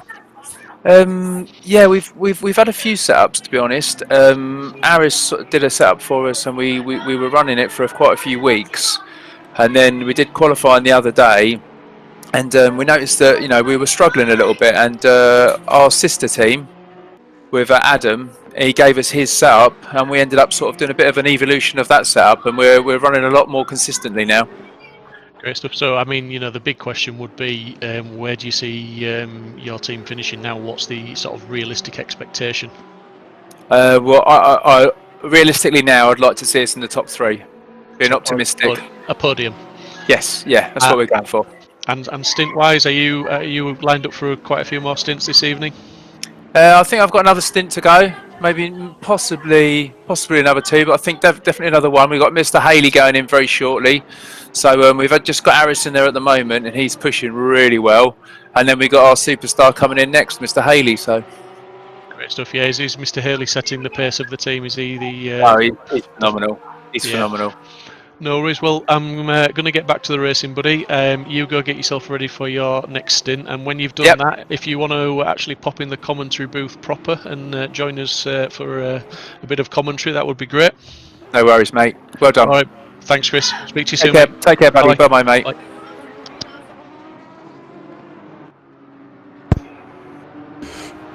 So that was your teammate Steve, Mr. Pinchbeck, sounding very bubbly and really enjoying the event. He did sound very positive, and that sounds really good. What's going on with the car? So hope that we can possibly push for a podium finish is amazing after the start of the race that we had, and after my boo-boo, shall we say? But we're clawing it back, and yeah, really pleased. And Chris does sound very positive. Yeah, and I mean, to be fair to you, mate, I mean, there's not many cars out there that are running that haven't had a mistake of, I won't say drive-through or stop-goes, but there's been a lot of penalties issued and 5 and 10 seconds here and there. So, I think everything will level itself out as the race goes on. Yeah, from a driver's point of view, keep them coming as well. As long as it's in the GT4 class, and you keep dishing them out, stewards. Thank you very much. So, back to the action. We're looking at Bennett in car number 98 in the GT4. That would be the Zancho car, I believe. It is, yes. It's a little bit difficult in the darkness, isn't it? Seeing the liveries and whatnot. It takes a bit more focus, especially 5.5 hours into a commentary. When you're our age as well, Steve, yeah, definitely. I wasn't going to mention that. Somebody already accused me of being 70 earlier when they said Jensen must be about 60. Well, I'm not quite that old, but I think my eyesight's going. I'm well on the way to being old, let's put it that way. Yeah, it looks like we've got another donation of £5, which I maybe missed earlier. I've just had a notification at the bottom of the screen, so thank you very much to whoever that was, because it came up as anonymous. But yeah, absolutely brilliant. £2,721, absolutely amazing. Considering before the race we had a limit of 2,000, and we've smashed that already and got 6 hours and 33 minutes left to go. Yeah, we're doing fantastic. Really, really pleased. We are, yeah, and it's looking like Bennett is trying to. He's really. We talked about him a few laps ago, closing up on that second place in the GT4 class, and he's certainly doing that. He's just that 6/10 back, but he's just keeping station, as it were, keeping the pressure on, and he's looking quite good in that third position at the minute. Yeah, it's two Astons battling really well there. It's always good to see when you've got two of the same car battling. It's just down to your setup and driver ability then, which is really good. And that's the kind of racing that I prefer to see. I love single make racing, just because it's all down to your ability. I was trying to speak to my teammate, the dev guy Aris, earlier on about could we possibly sort of look into forcing setup, so we've got like a single make series of Aston Martins or Porsche Caymans or whatever. So it's definitely something to think about, but it's one of those things that you're never going to please all the people all the time. Yeah, I mean it's very difficult, and we're just seeing the Aston just get a little bit sideways out there. I mean, it sort of says, it speaks volumes, doesn't it, that basically the top three are all Aston Martin in the GT4 class, and then we've looks like Aris has just lost a place back to fifth with the Mercedes of Muller going past him, according to the timing screen. But yeah, the Aston is populating the top three slots of the GT4. Do you think the Aston is the car to drive in the GT4 class? Swings and roundabouts. In terms of pace, outright pace, yes, I think it is the car. But Aris has reliably informed me that the Aston's a lot harder on tyres than the Porsche. As you know, with the BOP in the cars, it's a constant evolution of going through different tracks and putting different BOPs on cars to make sure that the racing is consistent across the field. And he's one of my teammates, as we'll just put it out there, and he's also one of the developers, and they decided to do a BOP on the Porsche just before the event, but they didn't BOP the Aston. So yeah, we had some stern words of him. But yeah, I mean, the Aston's, I think, overall got the slight edge on pace. Whether it's got the edge on durability with tyres and things like that, we've got 6 hours and 31 minutes left to find out. Well, just interestingly, I was wondering what had happened to Aris as he was dropping down the leaderboard, and it didn't say that he was in the pits on the display as it normally does, but in fact the driver name has swapped, if I can speak properly, to Steve Haley, so that would confirm they've just completed a pit stop and coming out now with Steve at the wheel. And as Chris alluded to there, Steve is probably the guy with the pace in your team, would that be right to say? Oh mate, his nickname for me is the Stevie. And as soon as he gets into the car, it's let's go the Stevie. And I mean, his first stint, he was showing some great and very consistent. He was lapping within sort of 0.2, 0.3 each lap for lap after lap. We've just got some more penalties, Steve. Car number 118 penalty 5 seconds for unsafe rejoin and contact with car 4 on lap 145. Also, car number 16 has a 5-second penalty for contact with car 22 on lap 149. So yeah, the stewards again handing out a couple of penalties. 5 seconds doesn't sound a lot, does it? We've discussed a few times tonight that these 5 seconds here and there are added onto your pit stop. It's going to damage your race, isn't it? Certainly, mate. In the pit stops, when you do your coming into the pit box in the sim, you can either have it as an automatic thing where it takes over and you go up onto your jacks automatically, or you can do it as a manual thing. Just doing it manually, you can save yourself probably 2 or 3 seconds by being able to switch the car off before you get into your pit box, and then again switching your car back on quickly before you go out and get back on track. And all those little things, all those little seconds of coming into pit stops when you've got to pit 10 times a race. Potentially you've got 20 seconds just lost there, which you think, oh, it's only a second. But after 20 pit stops and you've lost 20 to 30 seconds, yes, it adds up, and it can really harm your race for sure. Yeah, absolutely. And we're just looking at fuzzy or fuzzy. Forgive me, pronunciations is not a Yorkshireman's strong point. If it's not Yorkshire, it's not right. Everyone's Smith in Yorkshire, aren't they? We do have a few Joneses. Oh right, okay. But yeah, the standard of racing has been pretty good. It's been excellent, and no one's giving up, and the whole community coming together to do what they're doing, racing through the night like this. And we're just a week after the real Nürburgring 24 ran last week, obviously heavily affected, as we've just received another anonymous donation of £10. Thank you very much to whoever that was. Really appreciate it. But yeah, the real race ran last week, but they didn't have as much luck with the weather as we are, because obviously they got red flagged. Just looking at my notes, I think it was after 7 hours, 4 minutes it got red flagged, and it was red flagged until the morning. So yeah, I think was it 9 hours? Was it 9 hours it was stopped for? But it was absolutely horrendous during the evening. I mean, the start of the race it was sort of kind of wet, but getting into the later hours of the evening, I remember sort of looking at some of the onboard footage and just wow, how can you even consider driving in that, let alone driving as flat out as you can? It was horrendous. Got another donation, sorry to interrupt Steve, Eugenio, I think it was, another £10 into the pot. It's fantastic seeing these donations come in, and really we've got half an hour left. I'd really love to get to the £3,000 by 6 hours left, so a halfway point, that just gives us a nice round £1,000 to earn in 6 hours, which, it's not a lot of money, is it, guys? I'm sure we can do that. Well, yeah, I mean, it's like I said, it's great. It's absolutely brilliant to be able to do this for Mind.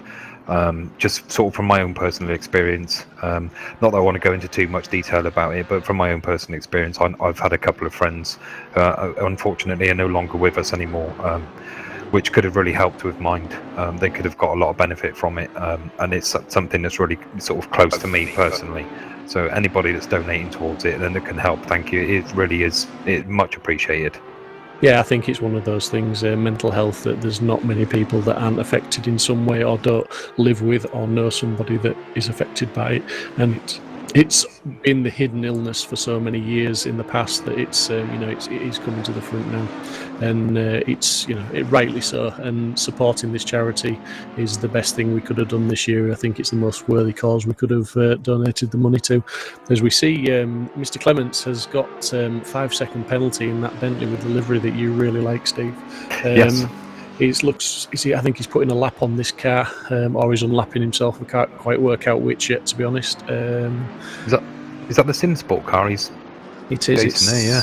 Yeah, the number 2 Simsport car. So he's. Is that Mr. Hartnell in there now? Then is it? I will have a look on the board when I get a chance, and I will let you know, mate. But I was going to try and look at Steve Haley's times on the GT4 to see. There was a spinner there. But yeah, just a little bit of. Yep. Oh, that was a GT4 Porsche by the looks of it. Hopefully not car 42. Fingers crossed. Yeah, the Bentley's really struggling to get past the Audi, but I think that he must be trying to. It can't be for position. I don't know. I'm really surprised actually with the pace of the Bentley around here. And I did actually mention to, I think it's John Clements who's driving that car now. Just sort of over text message. I did message him and say to him I was actually quite impressed with the pace that they were showing around here in the Bentley. It's not really a Bentley suited circuit. The Bentley's a power car and like Spa or Silverstone type of circuits where you've got long sweeping turns and lots of long straights. This is a very tight technical circuit, but John's actually given that car the beans, and they've been showing some really good pace in practice and the race. Yeah, I think I'm pretty confident in saying he's trying to unlap himself at the moment, and that's why obviously he's struggling, because Regan doesn't have to give him any quarter, as it were. No. It's not a race for position, but Regan doesn't have to move out of his way. So yeah, some great battling. Henry Wardell still out there going on his own in 24th, which is fantastic considering he's done the whole race so far on his own, and he intends to try and carry on. That deserves a donation on its own, I think, to be fair. Absolute hats off to the guy, really. I couldn't even comprehend doing 9, 10, 12 hours on my own. No way. I come out of it at the end of an hour stint and I've had enough. Yeah, and talking of which, I'm going to have to get going soon because it's my turn in the car after Mr. Haley, so I need to get off and start doing some practicing for the night stint. No worries, mate. Well, I hope that all goes really well for you. Thank you very much for joining me in the commentary box. It's been a pleasure, mate. For as long as you have. It's always easier with two of you in here because it gets a bit lonely talking to yourself. Even though we've got a good stack of viewers on there, you do feel like you're talking to yourself a little bit. But yeah, thank you very much, and good luck for the stints. And if you want to join us again later, Steve, please feel free to jump back in. Yes, I certainly will do. Like I said, I'm just going to get off and get my stint done, and then I'll hand it over again. I've got a few more hours then before I'm sort of back in it again. So yeah, I'll come back on later. And yeah, thanks very much. It's been an absolute pleasure. All right, Steve, good luck, mate, and enjoy the rest of your evening. Cheers, mate. Thanks, Steve. I'll speak to you soon. Thank you. So that was Steve Hinden from the number 42 GT4 Porsche of Simsport Racing, and he's going back to prepare for his stint now, as we've seen a real gaggle of cars on the track there, and it's getting really hectic as we've seen. John Clements is down in 25th, just struggling to get himself unlapped, and it's really difficult.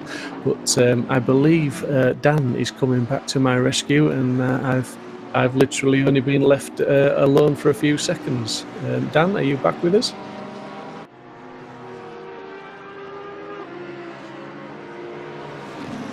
Okay, maybe Dan's not with us. He's here in spirit, but not in mind at the moment.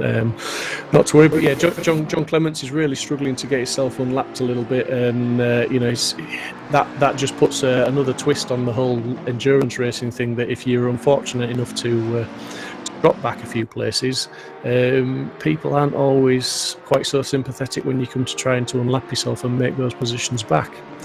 But you know, it's all about keeping clean. We can see John's got a 5-second penalty at the moment to serve at the next pit stop. But he's showing good pace. He's moved out of the way. He's letting another GT3 go past. I'm guessing that was another car putting a lap on him, but I'll have a look and see if I can see what number that was.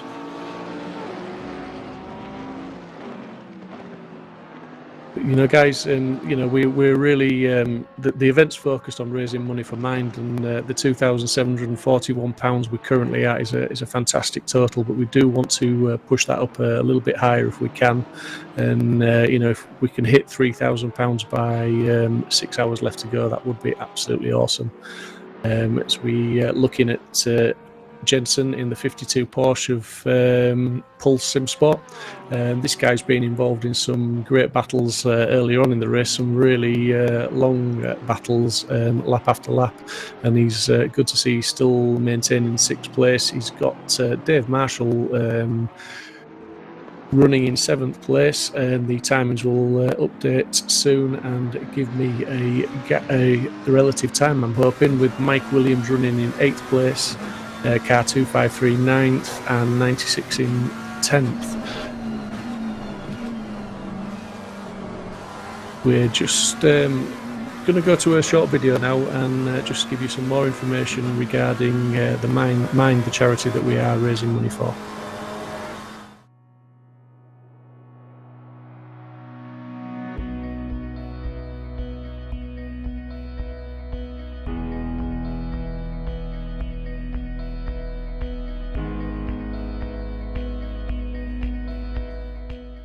My name is Justine, and I have done spoken word before.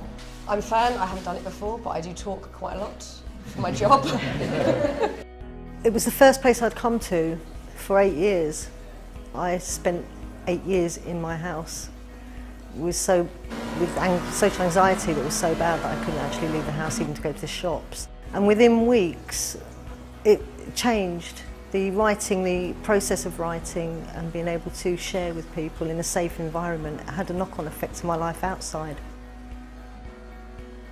I just basically came to Spoken Mind feeling in a bit of a dark place, and I didn't really know how to express myself completely to everyone, but through Spoken Minds and Wanda being incredibly helpful to everyone, she would invite us into a safe space and we would talk about our feelings, and not only talk about our feelings but how to develop them within poetry, and over time it became a really safe space for everyone and we created like a little family. I'm going to invite you to look at your colour and your object and just write. I love it because it's a place where I feel like I found my tribe. I believe it really gets a lot of inner emotions out, and it's something that, you know, I'll probably use as a life skill in future. I did not quite know what to expect when stepping into this situation. I didn't know anyone, I'd never done spoken word before, and it was just amazing, really exhilarating, terrifying.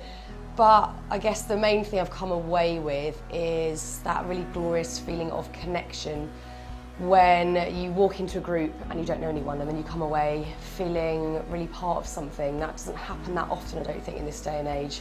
My confidence dissipates and my body dips down.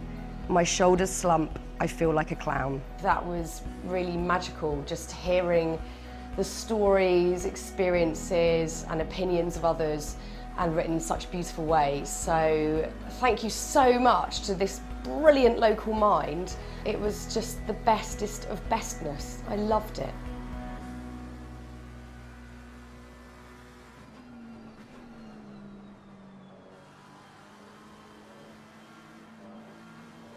Shwmai, Gwen ydw i, a dyma fy stori ynglyn ag afiechyd meddwl.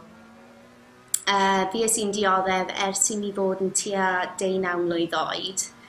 Pan es i weld y doctor, wedyn nhw taw iselder oedd y problem. Ond weithiau o'n i'n mynd bach yn uchel, ond oedd fy nheulu na ffrindiau wir yn gwybod llawer ynglyn ag iechyd meddwl neu afiechyd meddwl. Felly, pan o'n i'n mynd bach yn wyllt, o'n nhw'n meddwl taw just Gwen yn bod yn Gwen oedd hwnnw.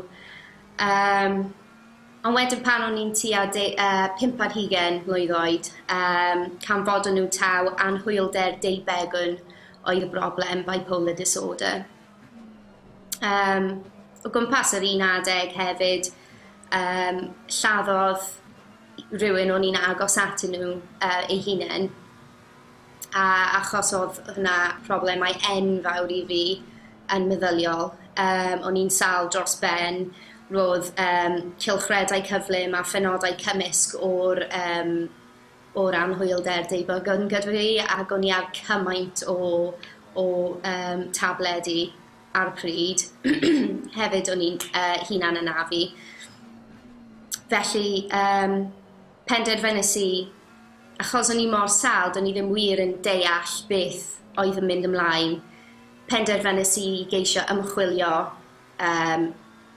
o fewn i iechyd meddwl ac afiechyd meddwl fy hunain i geisio wneud sens allan o'r beth. A'r pethau darganfyddus i oedd pethau fel bwyta'n iachus. Sneb moyn clywed hwn, ond dyma beth sy'n gweithio i fi. Bwyta'n iachus, ymarfer corff, ymarfer ymwybyddiaeth ofalgar a myfyrdod, sef mindfulness a meditation. A dwi'n cofio'r tro cyntaf glywes i hwnna, o'n i fel, o, mae hwnna'n swnio bach yn hippie, ond mae fe wir yn gweithio, a mae fe'n gweithio os mae meddwl fi bach yn prysur, neu os mae llawer y pwysau yn y gwaith, neu just yn fy mywyd o ddydd i ddydd. O'n i arfer bod yn athrawes ysgol uwchradd, ond pan o'n i'n sal yn 2013, oedd rhaid i fi gadael, do'n i ddim yn gallu cario ymlaen fel oeddwn i. A erbyn hynny, gan fy mod i wedi ymchwilio am 2 flynedd, es i am swydd o fewn iechyd meddwl, a nawr mae'r fraint gyda fi o gweithio o fewn iechyd meddwl ar gyfer hyfforddiant mewn meddwl, sef training in mind. A dwi'n ffeindio bod hwnna'n helpu fi hefyd gyda fy iechyd, oherwydd dwi'n gallu helpu pobl eraill nawr, oherwydd rydw i wedi ymchwilio, oherwydd rydw i'n deall beth mae fe'n teimlo fel i deimlo'n sal yn meddyliol, a beth mae fe'n teimlo fel i gael pobl sydd ddim yn deall. Mae'n fraint i'n gallu addysgu bobl a hyfforddi pobl mwyn iddyn nhw deall. Ymchwiliwch, bwytach yn iach, ceisiwch wneud ymarfer corff a ceisiwch wneud ychydig bach o myfyrdod, a falle wnaeth hynny helpu chi hefyd. Diolch.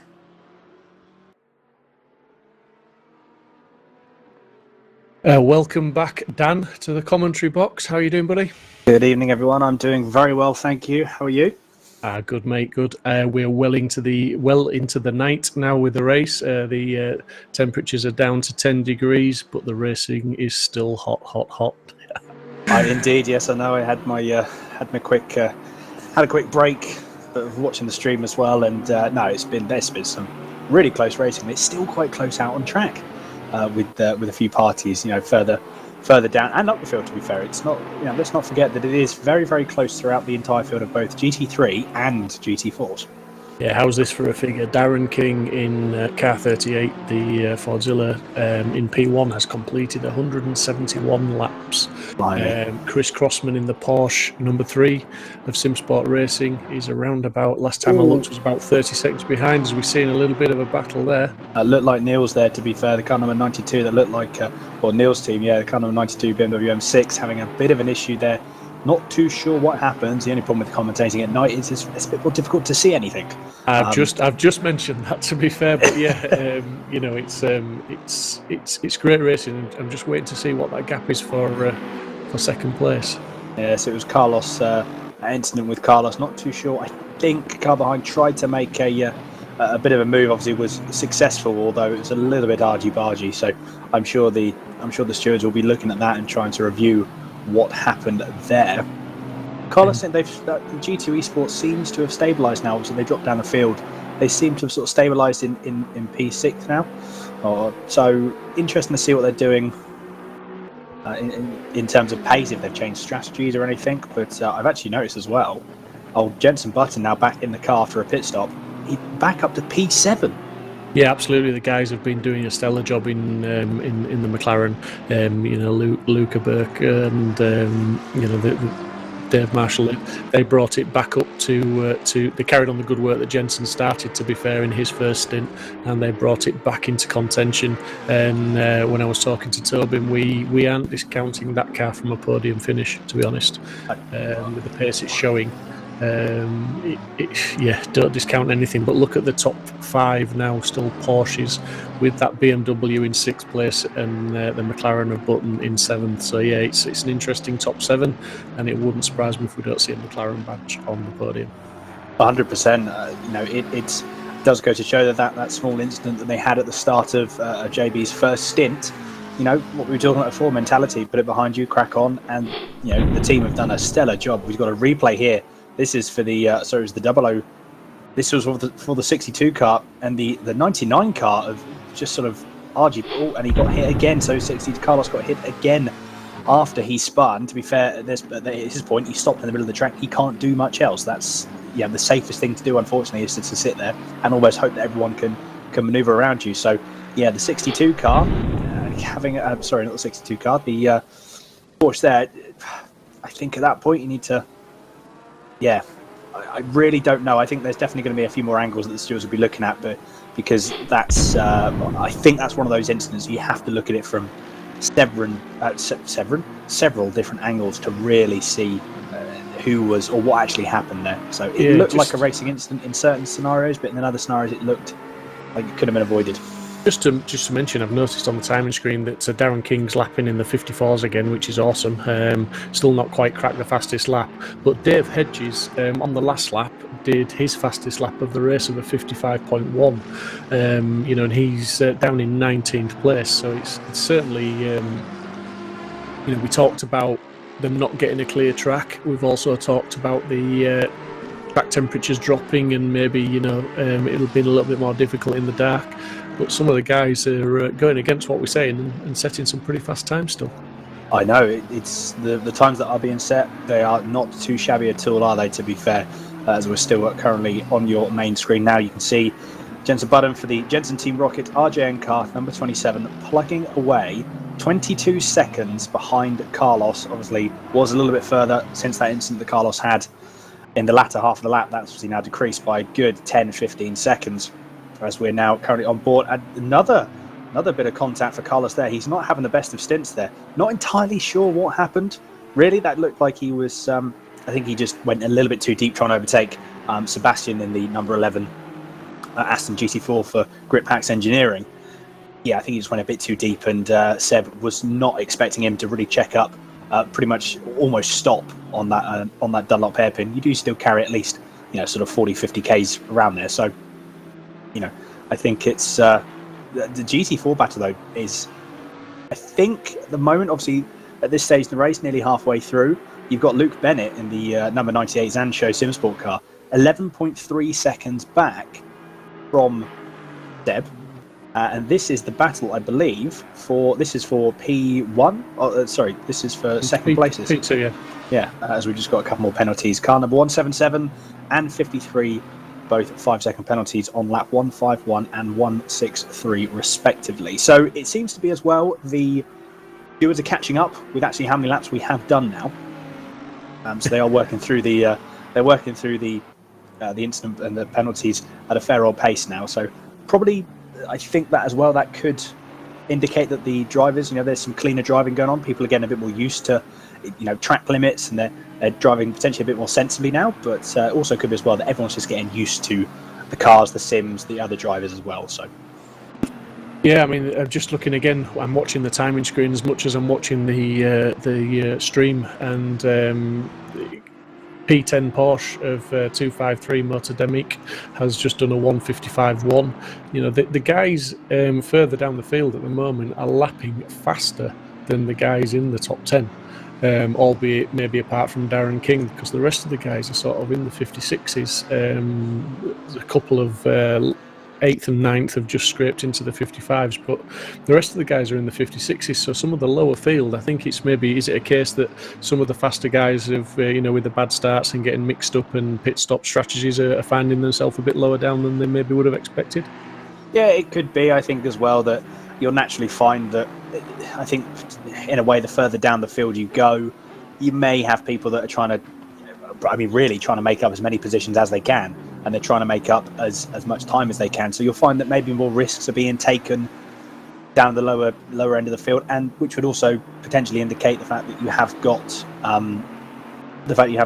times that are quicker. So yeah, you're definitely gonna be having a situation where people are going to be trying to take, like I said, a little bit more in terms of exploring track limits and exploring the maximum attack mode of their cars, just to try and, I suppose, get any position they can up if they weren't expecting to be this far down the field at this stage of the race. So, again, it'd be interesting to see if people maintain that sort of pace the further up the field they go. Yeah, absolutely. I mean, we're literally 6 minutes away from the halfway point of the race. Do you genuinely think that maybe people pace themselves until the last hour, and then in that last hour they really pull the pin and they've got the fastest driver in the seat to try and make as many points, places up as they can, or do you think it's just play it by ear and strategy and just steady away? I think, to be honest, when you're looking at the times and the pace of these cars and the drivers and with the teams, to be perfectly honest, I don't think, and we've got another penalty for car number 888, another 5-second penalty for a car contact with car number 24 on lap 163. That's the Coach Dave Academy car, the McLaren 720S in the GT3. So shame about that. So we're just being told we're actually going to be moving over to part 2 of the 12 Hours of Nürburgring, sponsoring the Minds charity. So there is another link on the Simsport and all your respective YouTube and Restream channels. There will be another link to part 2, which we are going to be moving to very, very shortly. So the link is going to be posted up as well on all of the, I imagine it'll be posted up in the Restream chat areas. So please do go ahead over there and continue to support this stream and this event, all for a fantastic cause. And it's really, really good to see almost halfway through. And to be honest, Steve, this has flown by. It really has, mate. Yeah, I mean, obviously we've been sat here watching it all for the full 6 hours so far, and it's been absolutely entertaining from lights out, and it continues to entertain. As thank you very much, Luke, proudly for another £5. That's I think that's his 3rd donation this afternoon. I'll go have a word because he's sat in the next room. That's my son Luke. So great stuff. Luke. Awesome. Thank you very much, mate. Oh, that's brilliant. No, that's really, really good. I believe. Sorry, Steve. I was going to say the drivers, they are putting on a great show, and it's been absolutely fantastic. As we seem to be going onto a full course yellow, but not quite sure what that is. That a Grifax Engineering GT4? That was the Grip Packs. I just don't think he was paying attention, and unfortunately, too little, too late. Hit the brakes, but I think at that moment in time there'll be a panic of brakes, and he. Right, we've just been told. So this stream, part 1, is going to come down to a close. join us. Please make sure you do join us in the links for part number 2, which is in your restream chats and your respective YouTube channels. So yes, do please join us over on part 2, and we can continue the action for the 12 Hours of Nürburgring, supporting the Mind charity.